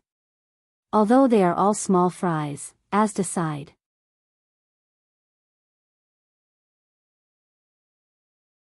Through them, the headquarters of Black Street Brotherhood found out about the situation here an hour earlier than I expected. I can feel that Lance and his men have already taken control of the entrance. The rat trap is broken. He lowered his head bleakly, his face full of regret and sorrow. At that moment, Thales almost thought that the person in front of him was a temple priest who bemoaned the state of the universe and pitted mankind. But Asda immediately raised his head. His sorrowful expression disappeared without a trace. He gently waved his fingers and the two chess pieces in the air began to spin again. This guy came in from another direction. I don't know which camp he is from. The time he took to kill the Leighton siblings was shorter than the time it took to slaughter 2 pigs. No one could stop him when he rushed into the vicinity. I could only send Groudon, who was by my side, out. Now, I don't even have anyone to talk to, Asda said, seemingly dissatisfied. Asda seemed dissatisfied. The crystal knight fell from the sky and was placed next to a red guard. It is probably a chess piece from another force. If it is not a noble, then it is an official. This is also an accident. Thales gulped again. Finally, it is you, my little friend. Because there is no one else available, I had to personally invite you. Asda tilted his head. His gaze suddenly became sharp. The last black chess piece above Thales' head suddenly landed in the center of the map. It landed next to a red king chess piece. Thales could not help but feel nervous. Tell me, where did you come from? Asda leaned against the back of his chair. It was hard to tell whether his expression was genuine or not. Why did the people from the Brotherhood send you all the way to the center of Red Street Market? Are you some kind of terrible weapon? Were you sent to my side to assassinate me? Or is it an important piece of information and parcel that needs to be handed over to that other chess piece? I hope you can answer my questions willingly and in a friendly manner, instead of shouting death to the mystic and rushing towards me. To be honest, that is pure suicide. Asda looked at him quietly. His eyes were full of sincerity. Unlike the sincerity in Rick's eyes, which obviously had ulterior motives, Asda's sincerity was emotionless. It was as if he did not care about the answer to this question. Calm down, Thales. Calm down. The prince reminded himself. In his mind, he kept thinking about the presentation sessions and seminars. How to use a language familiar to the audience and lead them into unfamiliar territory. I am very good at this, am I not? Thales took a deep breath. Mr. Asda Sakern, are you saying that you can know everything that happens in Red Street Market just by sitting here? He first had to gather all the information. Not exactly, Asda replied nonchalantly.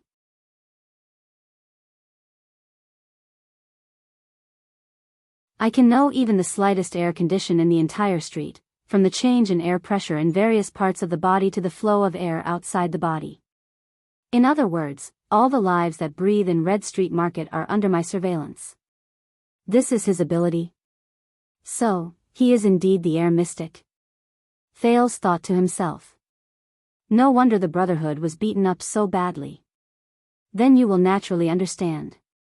Thales began to organize his words and logic, looking for a chance to survive the verbal confrontation. Along the way, my companions and I carefully avoided any confrontation. We only attacked when we had no other choice, whether it was the Brotherhood or Blood Bottle Gang. I think this proves that we are not from the Brotherhood. At least, we are not here for the Brotherhood tonight, and we have no intention of getting involved in the battlefield. So, we have no intention of becoming enemies with you. That makes sense. Asda nodded. He still looked as if he was indifferent, but his tone did not soften. But you still took my pawns. I do not care about the lives of those small fries, but I do care that my plans and goals were interrupted. Whether it was intentional or not, even the most depraved judge would not turn a blind eye to manslaughter, right? And you did not answer my question. Who are you? Why is it so important? Thales quickly adjusted his words. I am the Brotherhood's enemy. Only this sentence made Asda raise his head slightly. Thales understood the cause of the matter and decided to tell part of the truth. I am just an ordinary child beggar. I offended the higher-ups of the Brotherhood and fled. The Brotherhood's eyes and ears are everywhere in the upper district. The Red Street Market, which is adjacent to Blood Bottle Gang, is my only chance. But my companions and I did not think about the gang war that happened tonight. So, unintentionally, I apologize for our recklessness. I can also, make amends when I have the ability. I believe in my future value. It is definitely worth it for you to spare my life today. I am already destined to be enemies with the Brotherhood. No matter how weak I am, the enemy of my enemy is my friend. Blood Bottle Gang does not need to eliminate potential enemies for the Brotherhood, does it? Asda's eyes narrowed. What an eloquent child. That's it? That's it. Asda was silent for a long time. There was a faint smile on his face. The air pressure in your body does not fluctuate much. Although your breathing is tense, it is very stable. Although you did not tell the whole truth, you did not lie. The mystic smiled bitterly and shook his head. He said sincerely, so, your appearance and the disruption of the chess game seems to be a coincidence. Actually, I do not care about those chess pieces that were eaten by you. After all, they are just small chess pieces.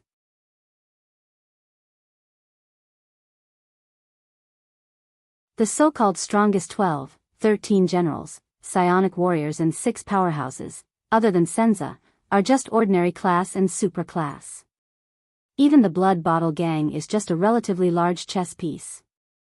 I don't even care that you messed up my plan and broke through my trap. Asda smiled bitterly and looked at Thales. It's just that I didn't expect that my plan would be destroyed by a coincidence. This makes me very depressed. Coincidence. I am beginning to understand where Empress Helen's power lies. What a strange and peculiar person, Thales added in his heart as he nervously observed the air mystic. The world is really strange. Asda suddenly laughed involuntarily. Child, do you know? The birth of mystic energy is also purely a coincidence. Thales' heart began to beat faster. He felt an inexplicable sense of danger from the mystic who had a strange expression. A long time ago, there was only magic in the world. There was no mystic energy. Asda's expression was yearning and complicated. Wizards searched for the truth of the world. They used all kinds of ingenious methods and wisdom to use the world's resources and energy to serve a better world. Until one day, a wizard apprentice with low aptitude accidentally discovered that his magic was not very stable. It was as if magic had a life of its own. It began to lose control and began to rebel against its master. Thales was shocked to find that he was actually floating in the air. In a panic, he wanted to grab onto the edge of the table, but he found that he was floating higher and higher. His arms could no longer reach the table. He quickly looked at Asda, but to his horror, he found that the mystic's expression was filled with pain and madness. Yes, this is how it all started. A wizard apprentice accidentally made a mistake. Asda muttered to himself in a neurotic manner. At the same time, he gently picked up the black pawn that had just fallen from the map. Thales watched as the pawn was taken away. His heart sank. He knew what the mystic was going to do next. From instability, to complete loss of control, to being dominated. The world you are familiar with began to collapse. Fear and panic struck. No one could save you except yourself. Thales painfully discovered that the flow of air around his body began to accelerate, and the air pressure began to change. No one knew what happened to him. It was only when he returned to the world that people realized that he was no longer a wizard. He was not even human anymore. He was no longer immortal. As the air pressure increased, so did the temperature. Terrified, Thales only felt that the air around him was getting hotter and hotter. He began to sweat profusely. It was also an accidental mistake. He accidentally killed 2 deities. It's like I accidentally stepped on 2 ants. Asda's words were extremely cold. He slowly turned his head and curled his lips. This lunatic.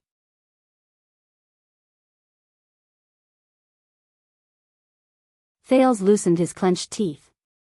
He wanted to speak, but found that his voice could not pass through his throat. This was the first mystic, and also the most powerful mystic in history. The wizards were horrified to find that compared to him, their spells were like child's tricks and deceptions. The gods panicked to find that the divine power and divinity, which were once high and mighty, could not withstand a single blow. How laughable. The colorful but childish era of wizards came to an end.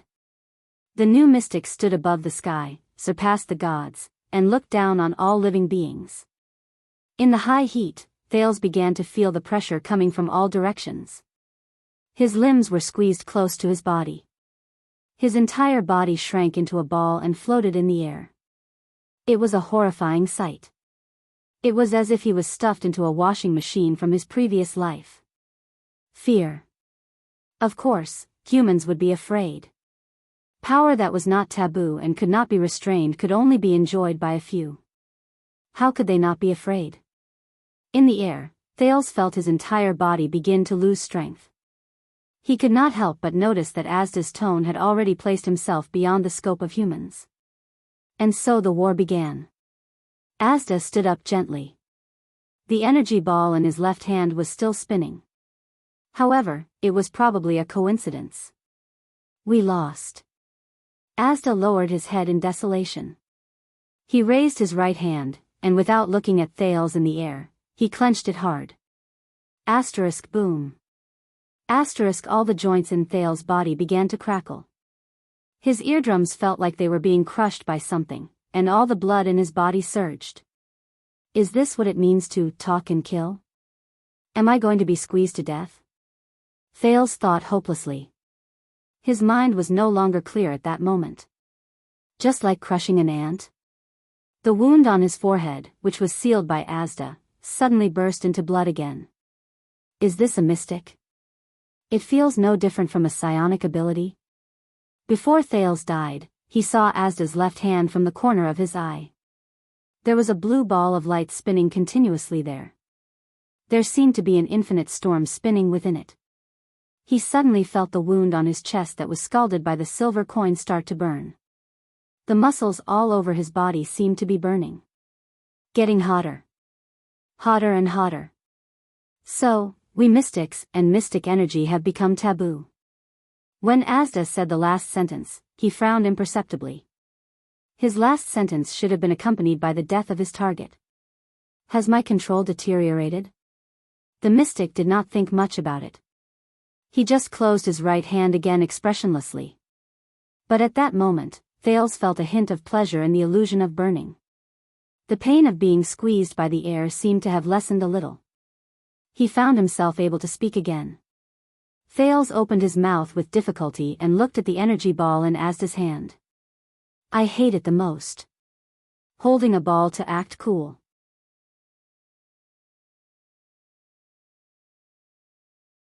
That guy. Screw you, mystic energy. Thales heard himself say that. Then, a wave of heat came from his body. Asda's eyes were filled with surprise.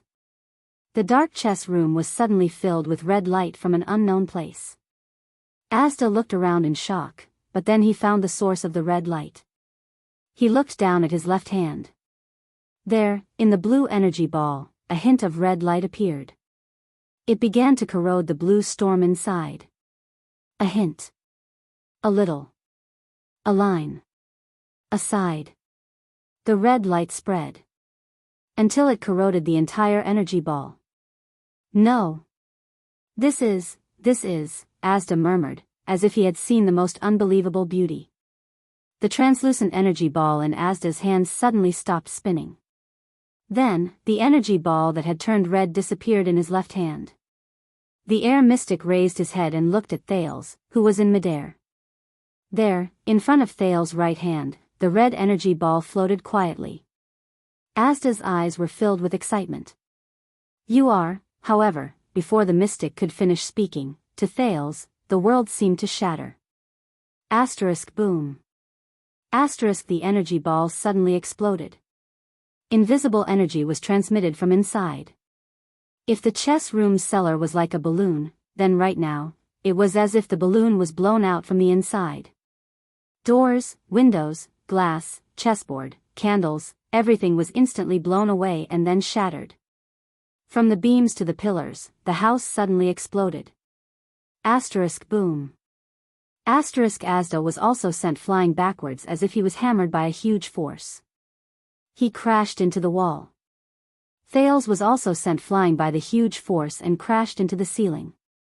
But the ceiling and the wall were immediately blown apart. But the force that bound and squeezed him had disappeared.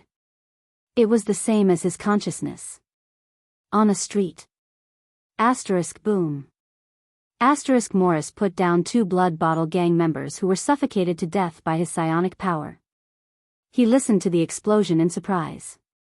The degree of the explosion, it was at least a battle between supreme-class fighters. Could it be Senza? Did Senza meet the air mystic? The elites around him were also bewildered. Boss. The assassin, Leorc, was covered in blood. He rushed over from afar. His expression was mixed with joy and worry. He said breathlessly, Air Wall. You're tuning into the Romantic Tales YouTube channel. Don't forget to subscribe and join us on this journey to catch the most captivating stories.